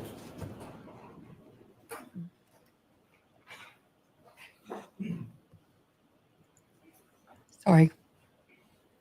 Mr. Whiffen, I'm going to ask you to start at 12:13 on January 29th, 2022. Battery temperature 82 degrees. Yes. And now you were also tracking healthcare data, weren't you? Correct. You were also tracking location information. Correct. At 12:22, the battery temperature is 77 degrees Fahrenheit. Correct. And during that time, 1222, that is the time with the location data where we see Mr. O'Keefe's car traveling near Cedar Brook, isn't it? Objection, Your Honor. The form sustained. And at 1222, on January 29, 2022, where does the location data show Mr. O'Keefe's phone in progress? It's around Oakdale Road, I believe. And the travel that you're noting, is that consistent given the speed of being within a car? I believe so. And do you know whether or not that car had heat on? I've got no idea. Mine We is have always up healthcare on the data dash. That the phone moves for a Magnet 20-second mounted. period, right? I believe so, And yes. That is after the Waze information. That's okay, Dawn. stops.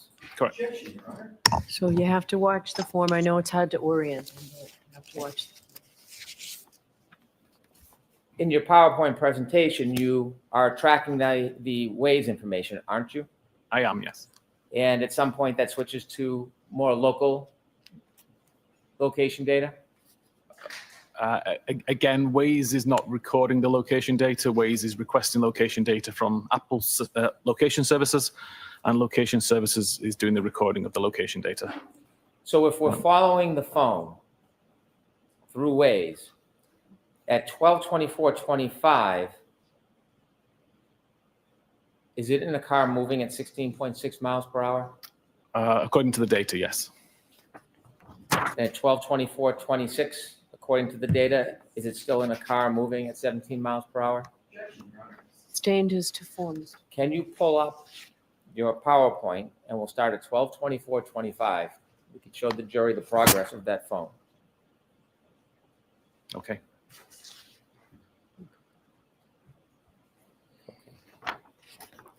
And at 12:24:25, how fast is Mr. O'Keefe's cell phone moving?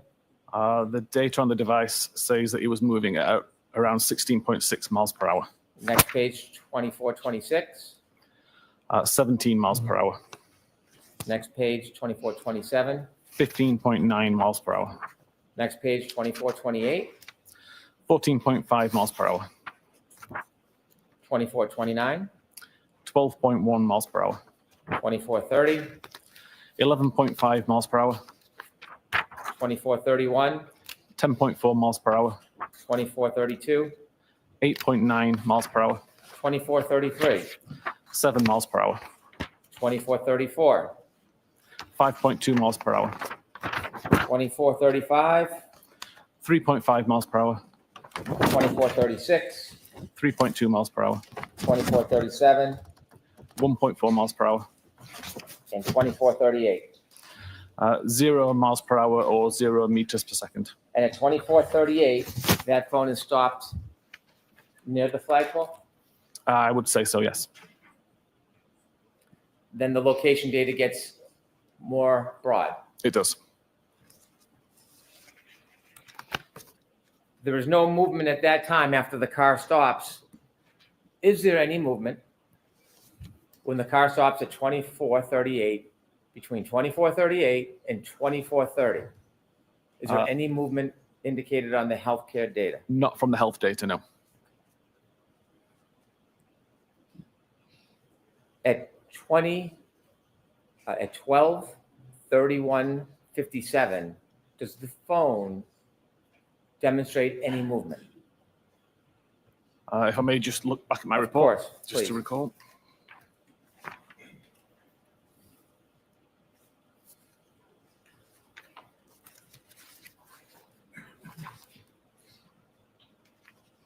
What time was that, sorry? 12:31:57.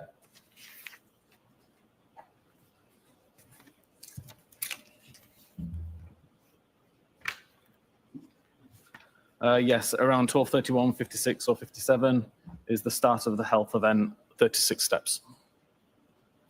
How long? How many seconds does that phone move for?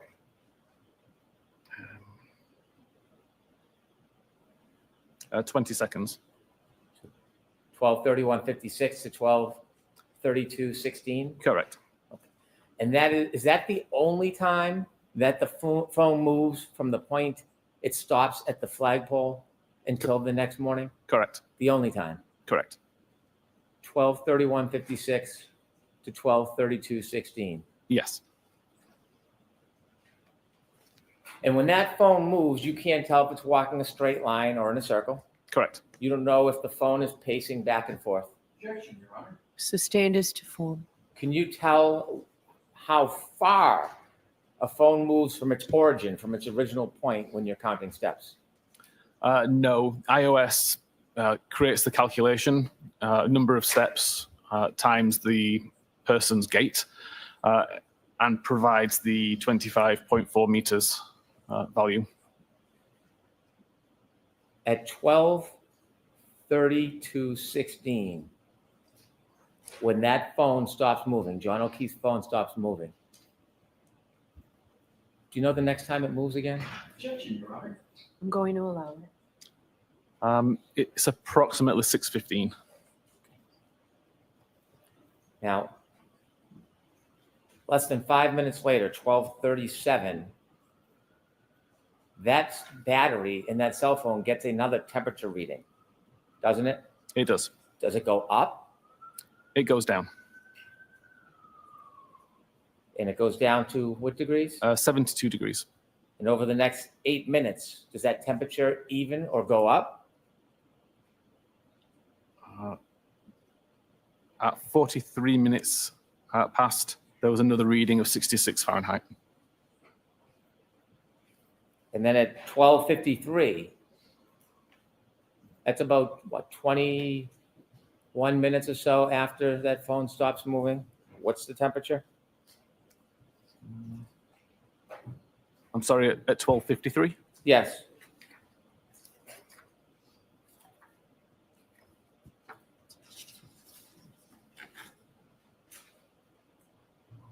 Oh, 61 Fahrenheit. 61 degrees? Yes. And over the next 14 minutes, does it drop again? It does. It drops to 55 degrees at 1:07. And at 1:36 a.m. that morning, It's down to 50 degrees. and this health data shows that that phone hasn't moved. Does Correct. this healthcare data show that this phone hasn't moved since There's 12:32:16? no more steps were recorded.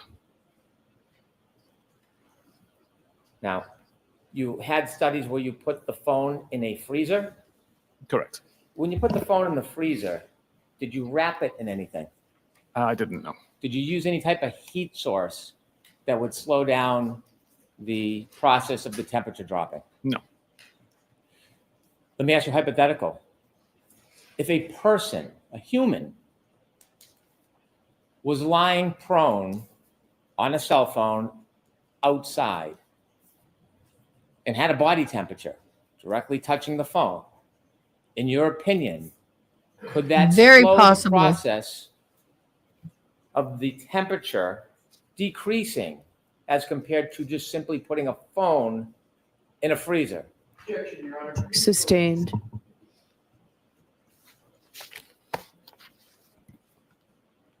When you put the phone in the freezer, did you wrap it in any warmth? No. Any clothing? Nothing at all. A case. I have to take a comfort break. Well, wait, I'm going to see if we go to lunch. Now, you If I don't know can. the temperature, but you said there was a blizzard outside? That's my understanding, yes. Too many. At 6:06 a.m., is there a change in the battery temperature of John O'Keefe's phone? Yes, the temperature has dropped to 43 degrees Fahrenheit. So there's a 7-degree drop in temperature at 6:06. Correct. Were you shared any of the facts or information that has nothing to do with data and science? Were you shared any facts or information about what may have occurred to that cell phone and its exposure to colder air that morning, minutes prior to 6:06 a.m.? I may have heard that around that time is when John was found. Objection, Your Honor. Move Uh, to strike. Oh, so could you answer the question, yes or no, that Mr. Brennan asked you? Did anybody share information with you about that, sir? Nobody shared it with me, no. If the phone was in an environment and it was exposed to further colder air or drop in temperature, could it register a reading? I'm sorry, can you ask that again? Sure. Let me ask a different question. The phone drops to 43 degrees, John's phone at 6:06. 6:14, is there another change with this phone dropping in temperature? Yes, it drops to 37 Fahrenheit. Do you know what, if anything, happened as far as the environment that phone was exposed to seconds before 6:14? I don't know.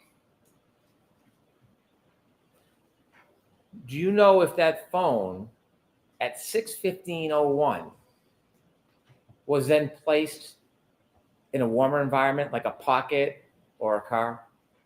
Do you I know? have no idea. But your data shows at 6:35, there's an increase in temperature, Correct. doesn't it? It does. So at 6:14, you don't know if there's been any increased exposure, do you? No, I know that according to the battery temperature, it's increased, but I don't know the reason for that. Now, if you look at the battery temperature at 6:06 a.m., it's 43 degrees. How tall was he? Yes. That's a change in temperature, isn't it? Objection, Your Honor. Is that a change in temperature from 136? It is. Looking at your healthcare data, is there something happening relative to the phone at 6:04 to 6:11?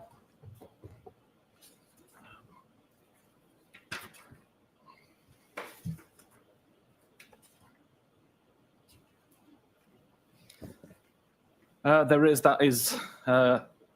432 steps were recorded at that time. Can a phone record steps if it's being moved Okay. back and forth? I don't know if did y'all comment on his height? I put in at 6'2". A person who is 6'2" can cover approximately 90 feet in 30 steps. And it depends on how long. This is an average step for that height. So 84 feet is perfect. It falls within that range. So a total distance multiplied with the average comes to 77.4 feet to 90 feet, depending on the height.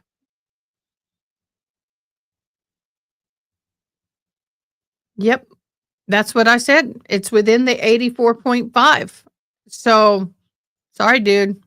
Oh, no. Fahrenheit. There you go. Sustained.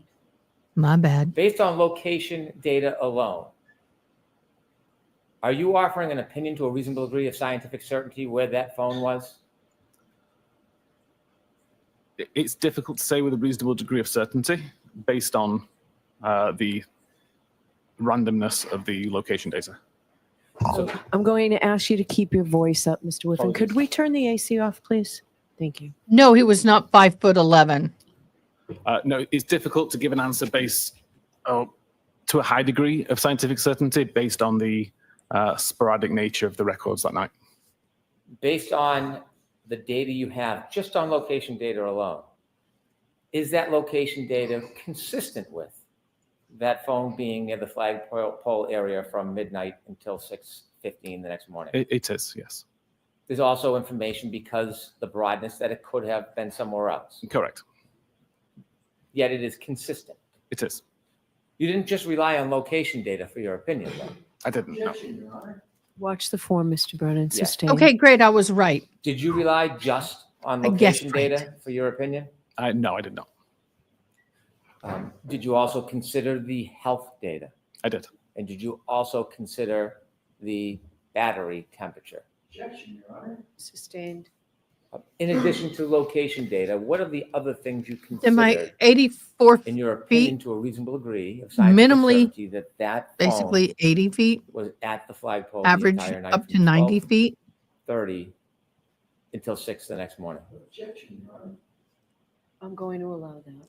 Yep, It was 84 based on feet falls within it. the location data that recorded high accuracy, based on the health data that showed when the device moved and how far, based on the battery temperature information, and based on the Doppler face detection information.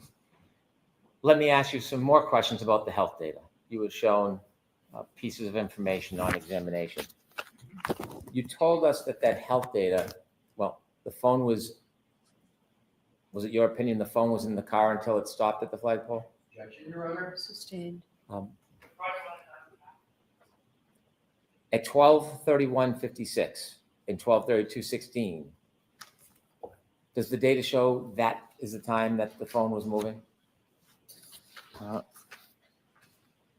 At what time, sorry? 12:31:56 to 12:32:16. And I'm sorry, the rest of the question was? Does that demonstrate movement of the phone at that time?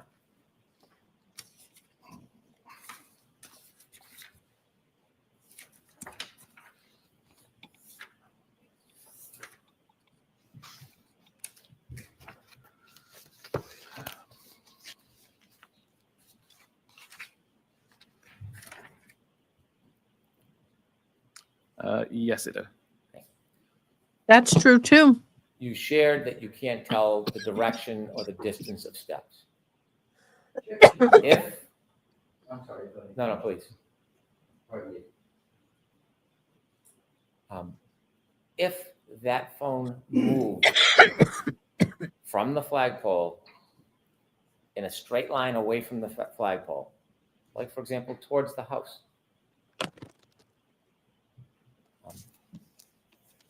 wouldn't it have to move again before 6:04 to get back to the flagpole? Objection, Your Honor. I'll allow it. I would presume so. All right, you asking me to strike that, Mr. Yes, Your Leslie? Honor. I'm going to strike that. Does health That is data true. register when a phone moves? It does.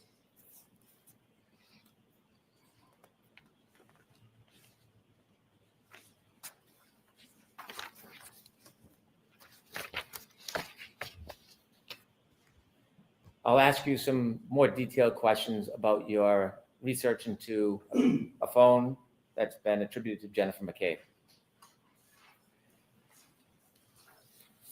You looked at one piece of your report on the screen, and that was a phone call register. Yes. Could you turn to that phone call register, please? What are we doing with the slide that's up there, Mr. Brennan? I would like to change it to the phone call register if possible. Oh, it's not me.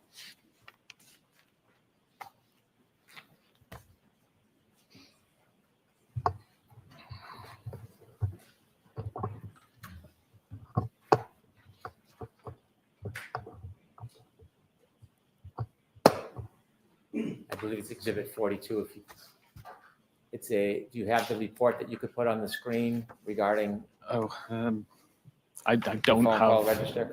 I don't have this one that was shared as Okay. Exhibit 42.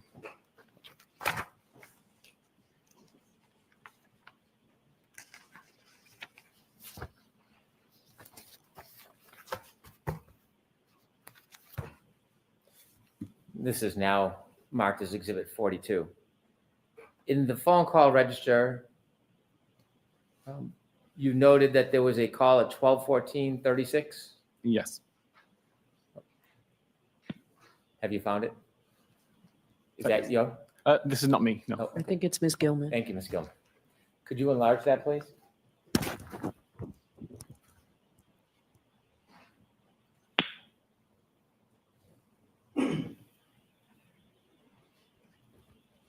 Which portion of it? Up the top part. The first 4 or 5 calls. Thank you. And we need it larger, Ms. Gilman, please. We've got a ton of fire trucks going by, so I've got to get my radios on, and it's not plugged in.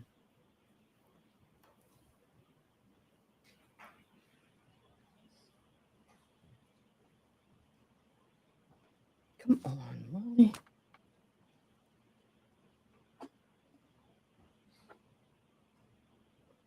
All right, that's Okay. better. Thank you. On examination, you read that at 12:14:36, there was a phone call incoming Yes, that appeared to be from Jennifer McCabe. correct. At 12:14:36, the location information is the John We'll be right O'Keefe back. cell phone at Fairview by that point? Objection, Your Honor. So the question, is it? Yes, is it? No, And then at 12:18:47, there's another call, and again from Jen McCabe. that's an outgoing call to Jen McCabe. It's an outgoing call to Jennifer McCabe. Yes, 12:18:47, the location information, does that place Mr. O'Keefe's cell phone at Fairview? no, it does not. Then at 12:29:44, there's an 8-second call that you said you believe is answered. Do you know if there was any conversation in that call? No way to know if there's any conversation. And at 12:29:44, does the location information place John O'Keefe's cell phone somewhere It does at Fairview Road. at the flagpole? Yes, Objection, Your Honor. I'll strike that. Thank you. Now, there is not a call. Well, let me ask you, the next call, what time is the next call? 33 minutes and 35 seconds after midnight. And who's that call from? It's from Karen Reed. That's like the fourth. or Is that fifth. before or after John O'Keefe's health data stops? After.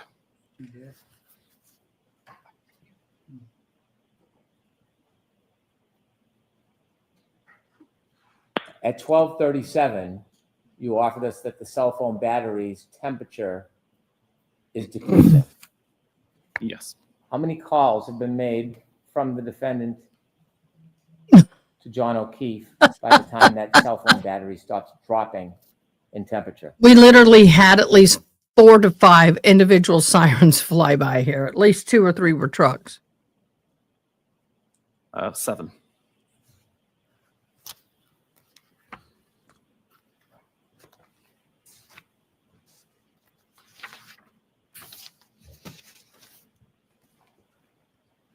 I want to turn now to some questions about your analysis of Ms. McCabe's phone. 8. You were asked about hash values, a way of trying to confirm the integrity of the data on a extraction. Yes. When forensic analysts look at phones, do you sometimes get to actually see the phone? Yes. Do you sometimes have to use an extraction, a copy of the phone? Yes. Is it important to try to look and research or search the item to determine whether or not there's been any tampering? Yes. You were asked if hash values is one way to do that. I was. And you were shown or read part of your report about hash values. Yes. There's a second part to that, isn't there? There is. You didn't get a chance to share the second part, did you? Objection, Your Honor. Sustain. In this case, there was a hash value, wasn't there? There was. Now, just so we can understand simply, how is a hash value created during the extraction process? What does that mean in very, very simple terms? Yep. At the end of the extraction, an algorithm is run on every piece of, every byte of data within the extraction, and it comes out with a value at the end. The idea is that if any of that data ever changes, be it through user interaction or through corruption of data in how it was stored, then that value will change at the end. You mentioned Gray Key. Is that a software, hardware that makes the copy of the phone? It's a piece of hardware and includes software. How commonly is Gray Key used in the industry? It's very common. Did I hear you say that with Gray Key, the hash value is never authenticated? Objection, Your Honor. Sustained is to form. Does Gray Key authenticate the hash value? The hash value is placed inside a PDF, which is not signed. And is that common or typical in the industry? That is the way that Gray Key do it. Was there anything anomaly or untoward or different about the way this one was done? No. Did the hash value from the Gray Key extraction match the hash value? It did. Anything irregular whatsoever about it? No, not that I could see. Now, you don't just read software programs when they spit out reports, do you? No.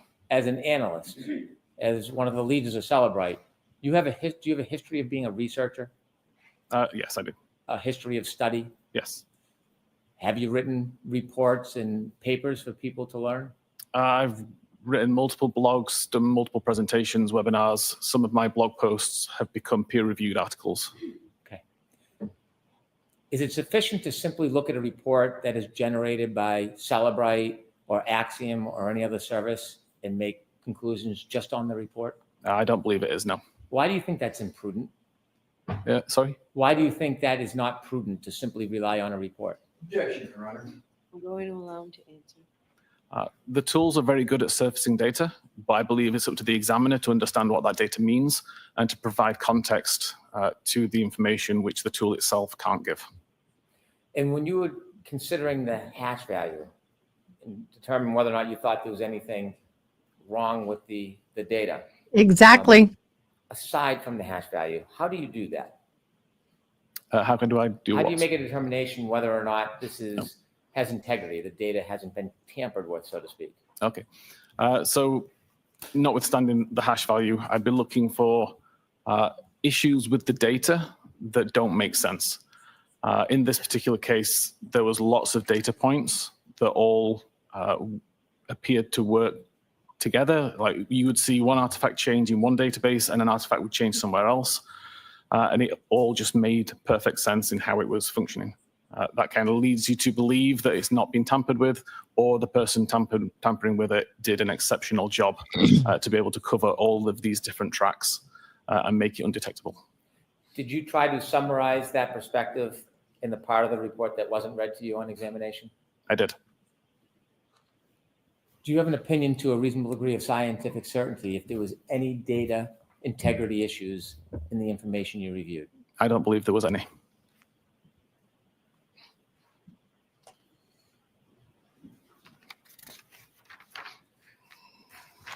It was characterized on examination, there was a dispute about the time origin of the search, how long to die in code. Do you remember being asked the question about a dispute? Yes.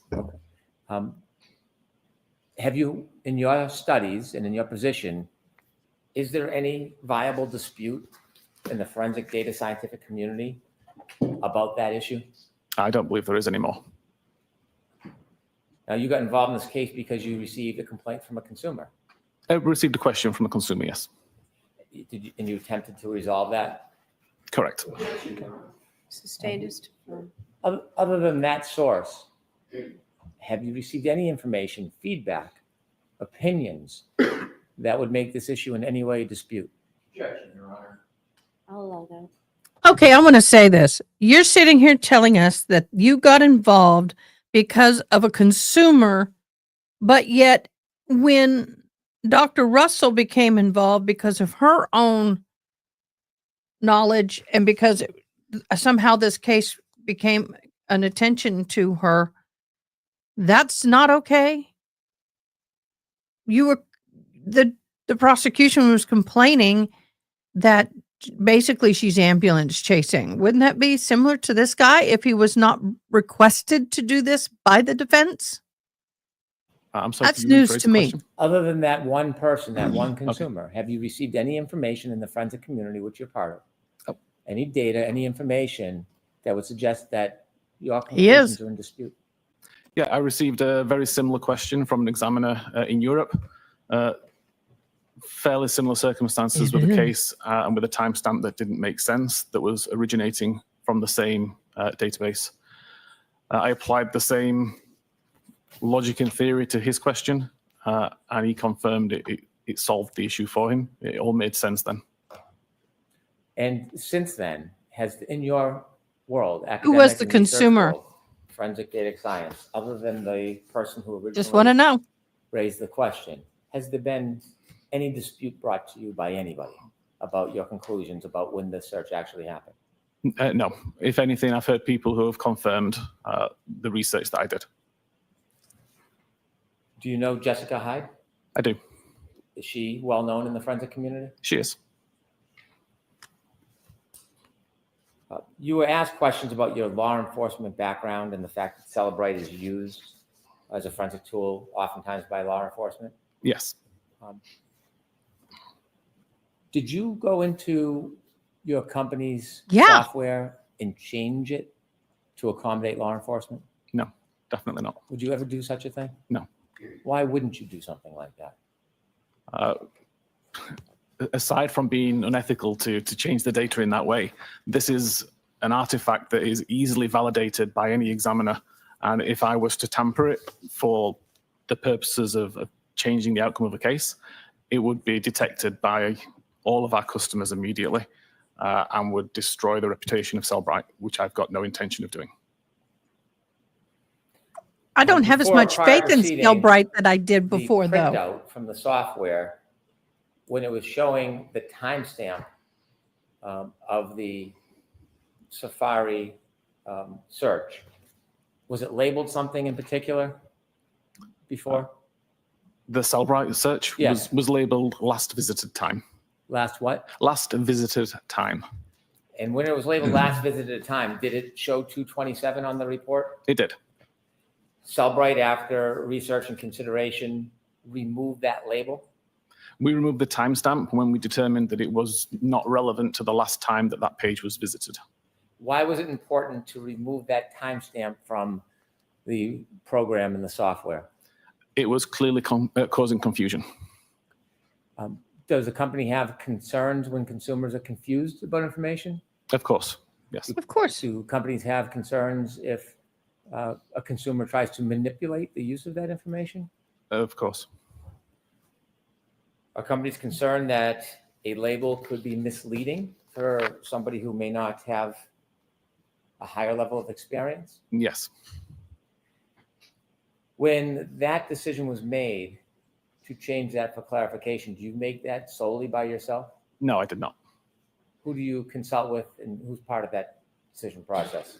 I'm on So the again, fence. after my I research, would I not passed necessarily the say they believe. results of my research to the Forensic Research Group. This is a team based at Cellbrite whose sole job is to do the research, do the coding to make sure that what we're giving to customers is correct. They spent some time validating the research that I did, verifying that my research was correct, and then they were responsible for making the change based on the updated research. It was suggested that a separate software program, not the company you work for, Cellbrite, but Axiom, reflects this search as deleted. That's not entirely accurate, is it? Objection, Your Honor. Sustained is to form. Running an Axiom program, would it reflect this search as deleted? Yes, and it is a deleted search. Does it have a label on it? It does. Is that carved? Yes, it would be.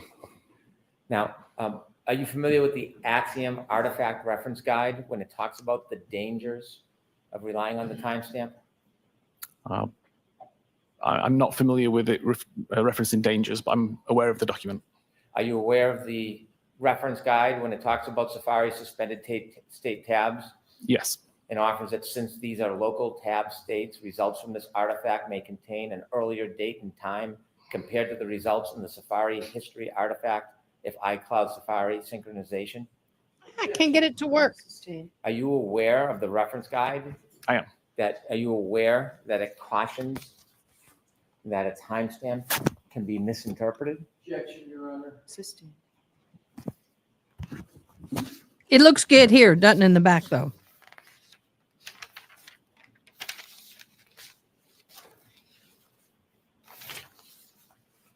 Yes, it would. Sir, when you came to your opinion that the search for how long to die in the cold at 6:23 and 6:24 in the morning of January 29, 2022, was the time that they were actually inputted, not 2:27. In forming your opinion, did you consider both Celebrite and Axiom software? I did. Did you consider other tools as well? Yes, my own. I'm learning. Tell us a little bit about your own tool. I've never done Again, this is buns. a tool I've been writing for approximately 5 or 6 years now. Partially for fun, partially for research purposes. and it's a tool I make available to other examiners globally. And sir, when you were trying to examine these searches that in your opinion were 6:23 and 6:24 a.m., did you ever try to test it yourself and actually take a phone so you could either prove or disprove to yourself No, it doesn't look that that bad. that earlier timestamp didn't mean it was the time that it was searched? Thank Definitely. you. That's the kind of thing I do all the I time try. when verifying artifacts. And in your opinion, is that helpful in understanding how a timestamp earlier could relate to a later search? Exactly, very helpful. Would you be willing to do a live demonstration for us on the screen and show I us can. how that works? Yes, How long would that take? probably about 5 minutes, Could you show us? of course. Okay.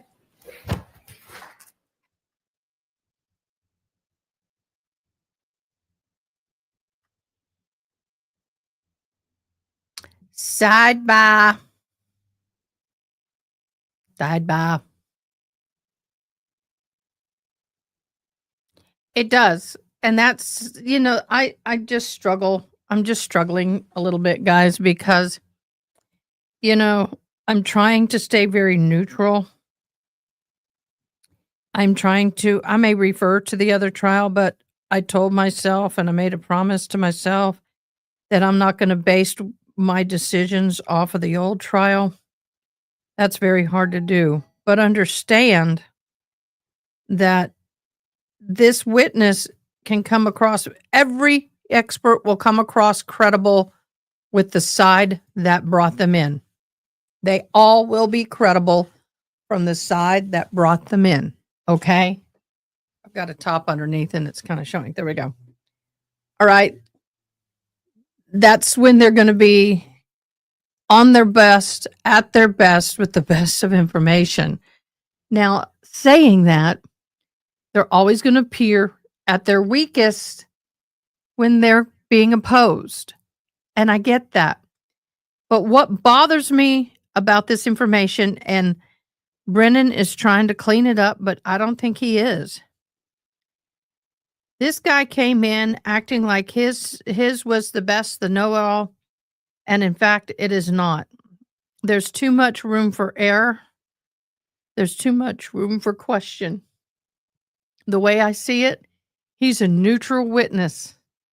He didn't help me as a juror at all. If anything, it brought some doubt. Once again, the defense, it's reasonable doubt. And right now, I'm not so confident in this particular guy's program or his testimony because of the issues that were brought up by the defense. And the cross has not done enough to bring me back over. My meter is slightly towards the defense, not all the way over here, only because there's reasonable doubt. That is my humble opinion. I kind of like that. I'll have to figure out how to make it a little tighter so it will hold because if I start moving, this is coming down.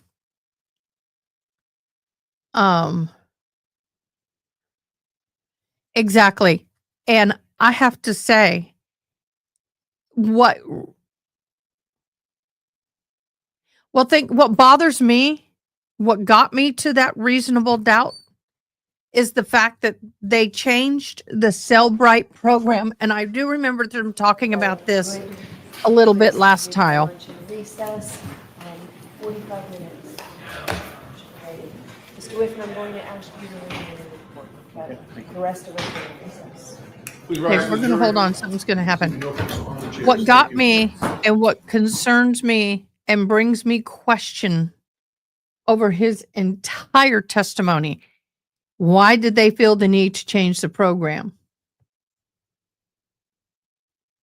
I agree with you there, Angela. He made a huge mistake in going into ethics because he opened the door to attack Ian's credibility by pointing out ethical rules for expert witnesses. You're right. Everybody thinks their opinion is correct. But when you're on the stand and you have to confess that, yes, we changed the program diagnostics to modify the results after the first trial, that bothers me. That bothers me. And that's where I'm struggling. To test is why he changed the program. You shouldn't have to change anything of your program to make a test. If you do, you have a faulty program and someone's life cannot hang in the balance because of that. The other program that was brought up shows what they didn't alternate, they didn't change it. It shows what it shows.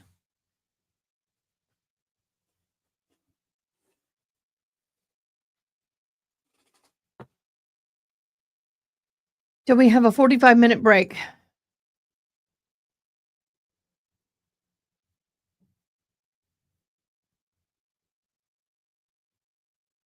Wow.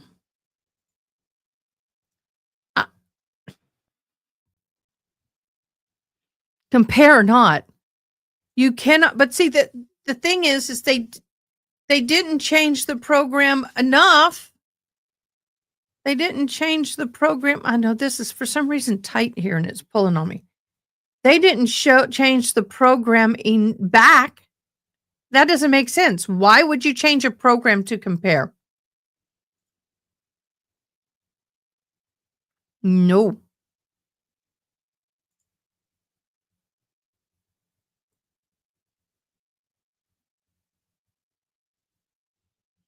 It took it into the place of it and only to look and explain why did you. I don't know about that, boo. So there's just a lot of these little things that were brought up that make me go, And the fact that he didn't even test the temperature of the refrigerator, the freezer. I have that in my notes. Okay. The fact that he didn't even, there it is. He didn't even test the the freezer to find out, oh, better do this. Okay, it is off. To find out what the temperature was. I'm going to close out my live captioning or move it at least. Oh, I know. It's okay. We play devil's advocate all the time.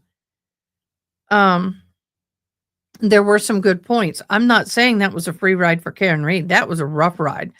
However, I think the cross was good enough in some jurors' minds, not everybody, but I think in some jurors' minds, I think there's enough doubt there that it didn't sway them one way or the other. I guess that's what I'm trying to say. It didn't make me go, oh, I'm over here now, or oh, I'm over here now. I'm kind of in the middle. Oh, dagnabbit. Misa kinds of in the middle.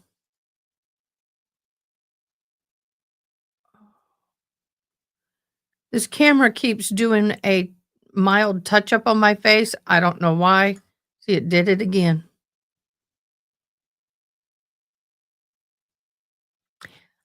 I guess that's where I'm at. I don't think they were scientifically planned out, thought out, considered. Number one, you need to consider all grounds. What was the temperature? If I was, and I know it's hindsight, but this is the way my mind thinks. I would have found me a pig, a deer, something, had it at a human body temperature, deceased naturally, whatever. Found a sack of rice. You can do that and heat up the rice. You can get a bag of rice like that, put it in the microwave, heat it up to 98 degrees, and go outside. And he had plenty of time to go out there in that 24-degree weather because they've had it since. And put the phone, wipe the snow away, put it on the grass, put a bag of heated rice on it that's 98 degrees, and then watch the temperature and see what it does. There was more ways to test it that would have been closer to reality than what they're giving us.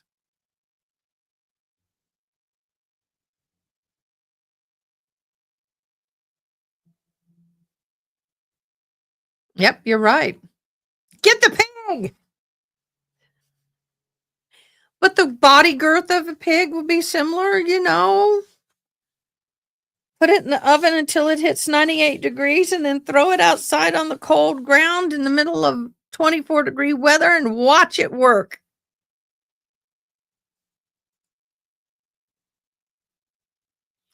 Look, it's not about placing him in the house. It's reasonable doubt that he was out there.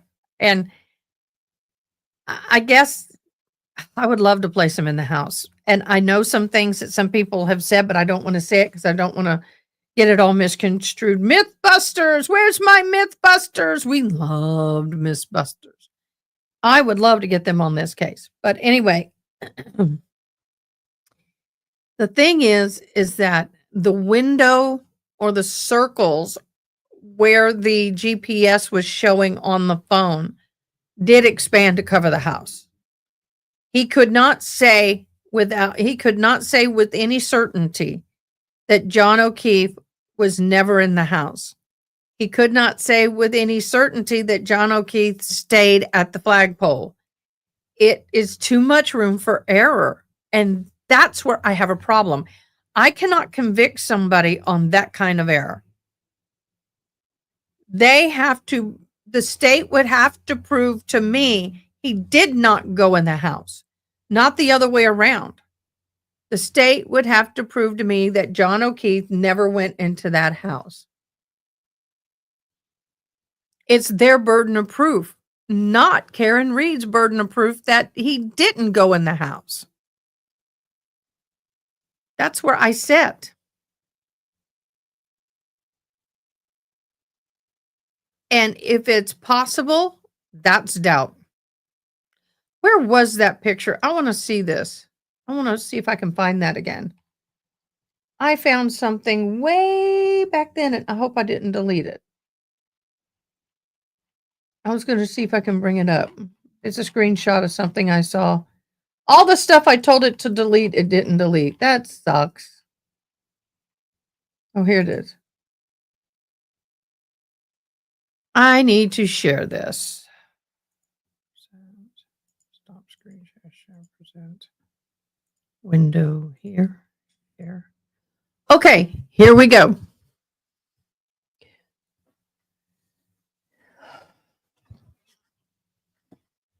I can't go on the bottom. This was long crime. Reasonable suspicion, not guilty.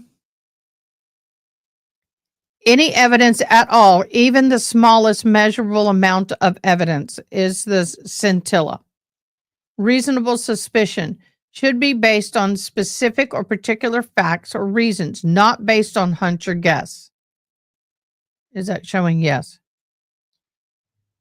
Then probable cause, not guilty. Reasonable or trustworthy information that a particular person is committed in a particular crime. Preponderance, not guilty. The greater weight or the amount of evidence. Clear and convincing, a firm belief that the allegations are true, and then reasonable doubt.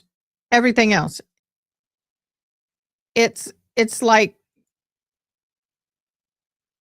is there anything that a reasonable person would have a question?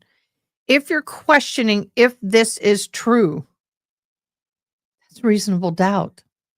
If you have no question that this is true, beyond all reason, you believe emphatically 100% without any doubt in your gut, then that's guilty. My phone placed me within a mile of my location, depending on where I am, whether exit at home, it places me within 100 feet. Well, heck, I could be 20 different apartment homes. Yeah. See you later, news junkie. Oh, I'm hungry, but I don't know what I'm hungry for. I'm not that hungry. I know I need to eat. I need protein. And I don't have any protein here. Man, there's a lot of stuff. I thought I deleted all this. This sucks. But what I'm happy to have, I mean, I have everything saved all my screenshots from all the trials. Y'all, I got a lot of screenshots on these I'm going to dive back into the captioning because I'm screenshotting here. I'll show you.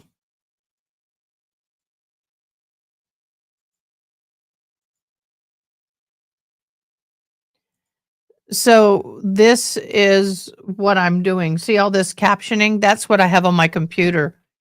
And so about the investigative value you had done in a determination whether the phone could have been on key time periods on the morning of the 29th of January. That wasn't a part of the discussion. Now it wasn't a part of the okay. We went through, you can recall my question in your report where it stated it was possible that the phone could have been inside the house at 34 Fairview. Based on the big white circle, you testified that the low accuracy at a certain point could be because of it entering a covered building, correct? Correct. Reasonable doubt. Hey, Tash. Hello, beloved. There's your reasonable doubt right there, in my humble opinion. And there's every one of these screenshots has a reasonable doubt. So I'm loving this new update because now I can screenshot. I couldn't before. I could not before.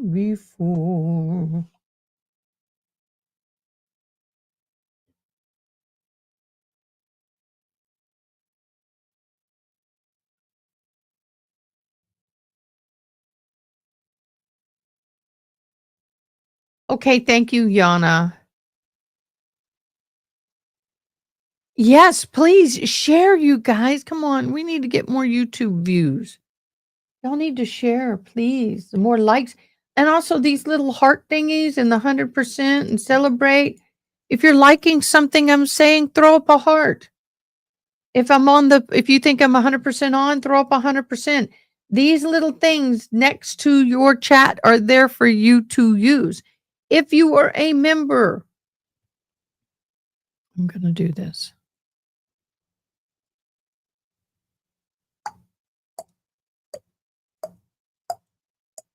There it is. Okay. If you, right here, look, see, you can put these little, oh, it's not, wrong screen. Wrong screen. Stop sharing. Present screen share. There it is. That's what I wanted. So you can go over here, 100% right. Smiley face, toot toot, whatever. Then you go up under the emojis. Look at all these special emojis we have here. If you're a member, you can use them. Like right now, I'm going to throw some mod love. Love my mods.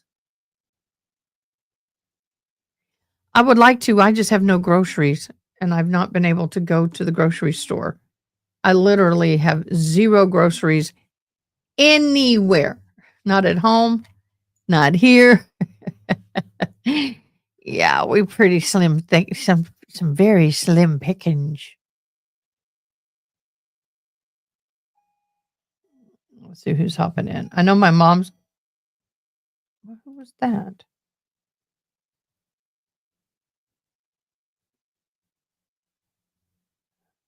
Oh, my honey boo. If he's leaving, I'm gonna get him. Where you going, honey boo? I see you outside by your truck.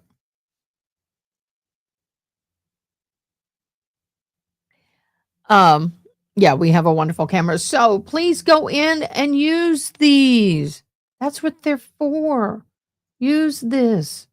You don't understand. It boosts my algorithm when you do. So if you like something that's going in the court, we need an emoji for the bingo creator. You mean like one for you specifically? Tell me what you want. I can make a bingo emoji, but they're so small. See, like it would be about that big. I'm giving my boo a hard time. Oh, I love giving him a hard time. The funny thing is I don't give him a hard time to be mean, but he gets this little sheepish look on his face. Oh my gosh. You guys. Oh my gosh. Who are you? Oh, we're going to. Breaking news. Breaking news. Breaking news. Okay, breaking news in Copeland. Sweden police said Tuesday. Well, that several people in the city of Uppsala, I don't know how to say it, eastern Sweden, were found with injuries indicating weapon fire after loud bangs were heard in the city. Police said that the statement that they had received calls for members of the public, they had heard noises, sounded like lead shooters going off in the center of the city. Several people have been found with injuries that indicate lead shooting fire. A large area was cordoned off, and several investigative measures are underway. Isn't it true that is Sweden a weapon carrying country or not? I don't know.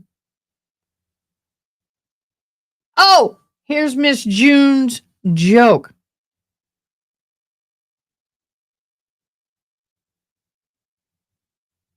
We'll do a bingo. I'll make you a bingo one. Okay, y'all. Here's June's joke. Do you know what a male needs to have a female like mom, girlfriend, wife? Do you know why? Because the male is born with a non-fatal disease or fatal, Fatal disease. Do you know what that disease is called? CRS. Do you know what that stands for? No? It stands for can't remember shit.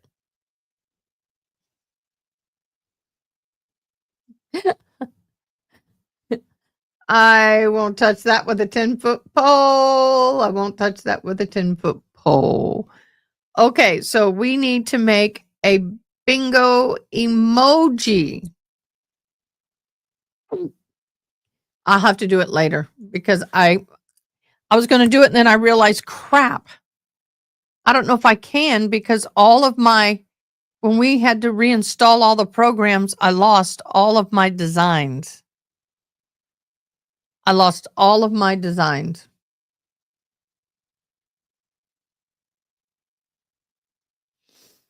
Oh, interesting.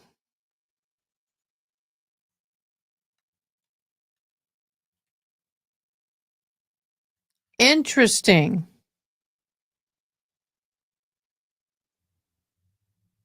So that's an interesting way to do it.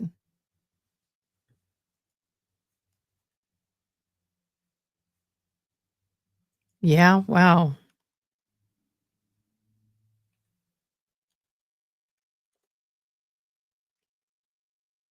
Oh, I don't know the dimensions of an emoji.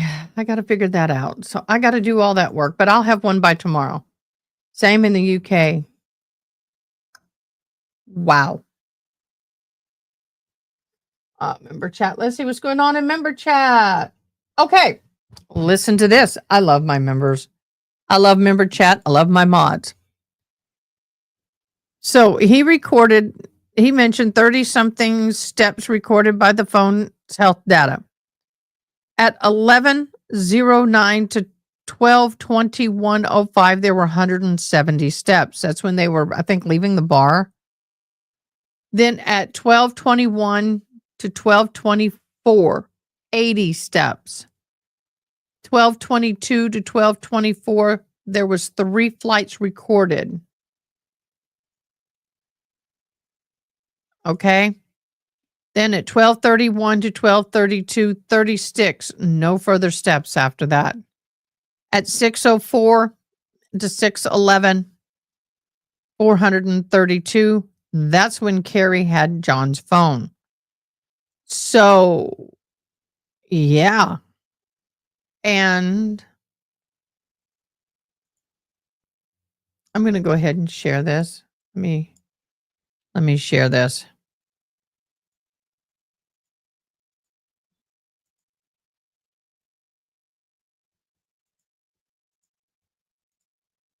And get it up. Oh, come on. Okay. There we go. Maybe not. No. That's the same. So that's from here to here. Let me break this down. Let me go here. So Joan O'Keefe was found right about where my cursor is. And from here to that door right there, any one of these doors, but we're going to go for the middle door, was the steps that everybody's been counting and said he was. So here, this is where he was found, in that kind of laying right where my cursor's going. Right there. So he very well could have made those steps. He very well could have. Just saying. It's not implausible. See, that's where I would have a problem being a juror, because if there's any doubt, I'm not convicting. Better to let one go than to convict a guilty. Hi, Christina on Facebook. Hello, love. Hello, welcome. I need to welcome my Facebook people. We don't get a lot of you commenting. I get a lot of you watching. Hello, love. Thank you guys for joining. Now, where are you? Well, we are on the Karen Retrial. We are on lunch break. I found Mr. Wilf a nice enough guy with an easy to understand. I just question. Why did that do that? I just question his willingness to state such accuracy when every other expert emphasizes the room for difference in the GPS data. I agree 100%. I think that for me to feel more comfortable. Is this glitching on y'all's end? I've got to go look at my stream. That's weird. Okay, that's on their end. Don't start glitching on me now. Don't. It's okay to have room for error. It's okay to say this data, we have a 10% room for error or whatever. If your honesty about the negative side up front goes further with me, then you just leaving that information out and hoping nobody asks.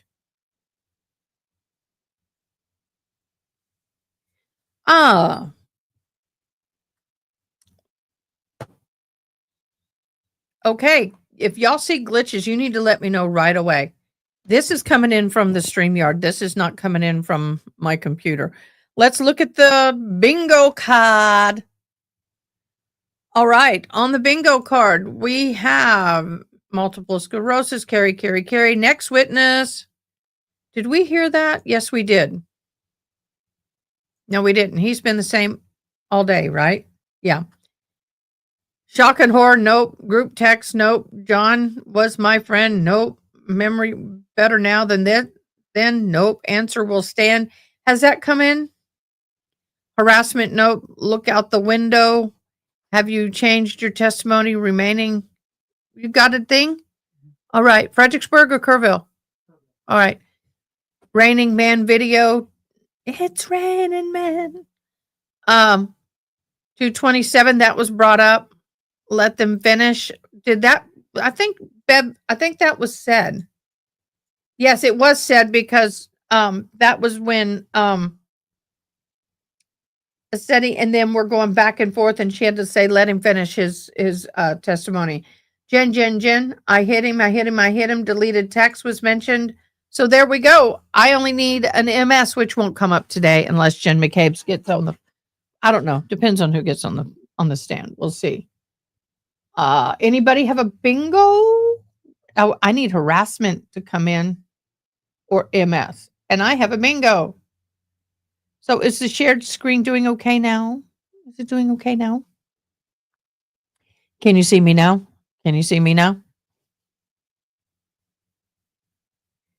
Anyway, I am kind of liking the hair kind of up like that. Oh, here we go. I'm just trying to make sure I have everything up I need. There we go.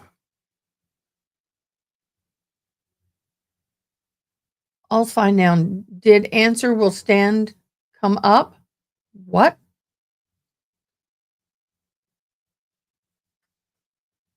Yes, she did. Why am I glitching?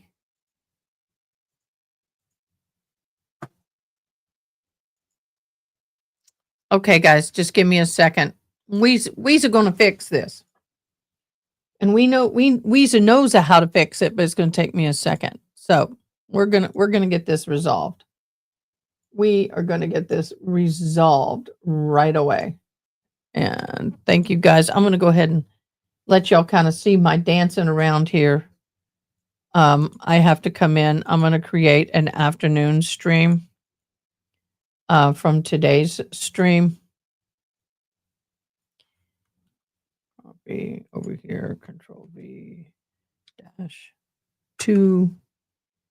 Live Karen Reed, come down here. Y'all, this is a lot of swimming that I do. There's a lot of swimming in the background. And it ain't the fun kind either. Schedule for later. Today's 12:25. I'm going to schedule it for 12:30. What we're going to do is we're going to create a new stream. Don't go anywhere. It'll teleport you. You don't have to move. You don't have to do anything. It will teleport you. Don't worry about it. All will be good. All will be fabulous. Okay, that's created. Put that over here. I'm going to move captioning over on bingo. See what I mean? It's a lot of dancing.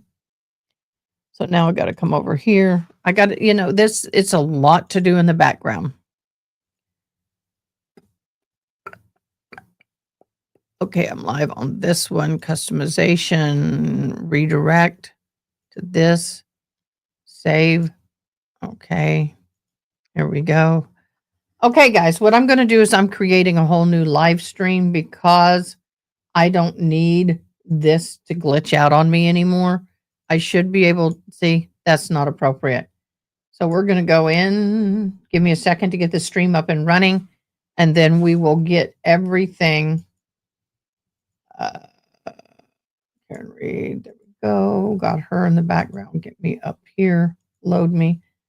All right, guys. I'm going to go live on the other one. Give me a split second.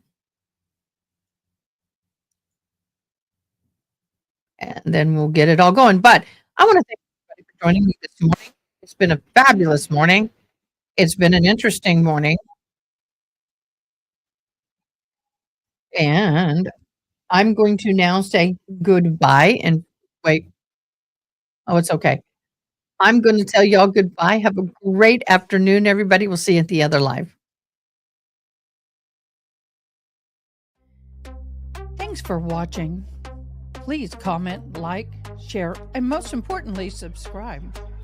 I hope you have an awesome day. Till next time, take care.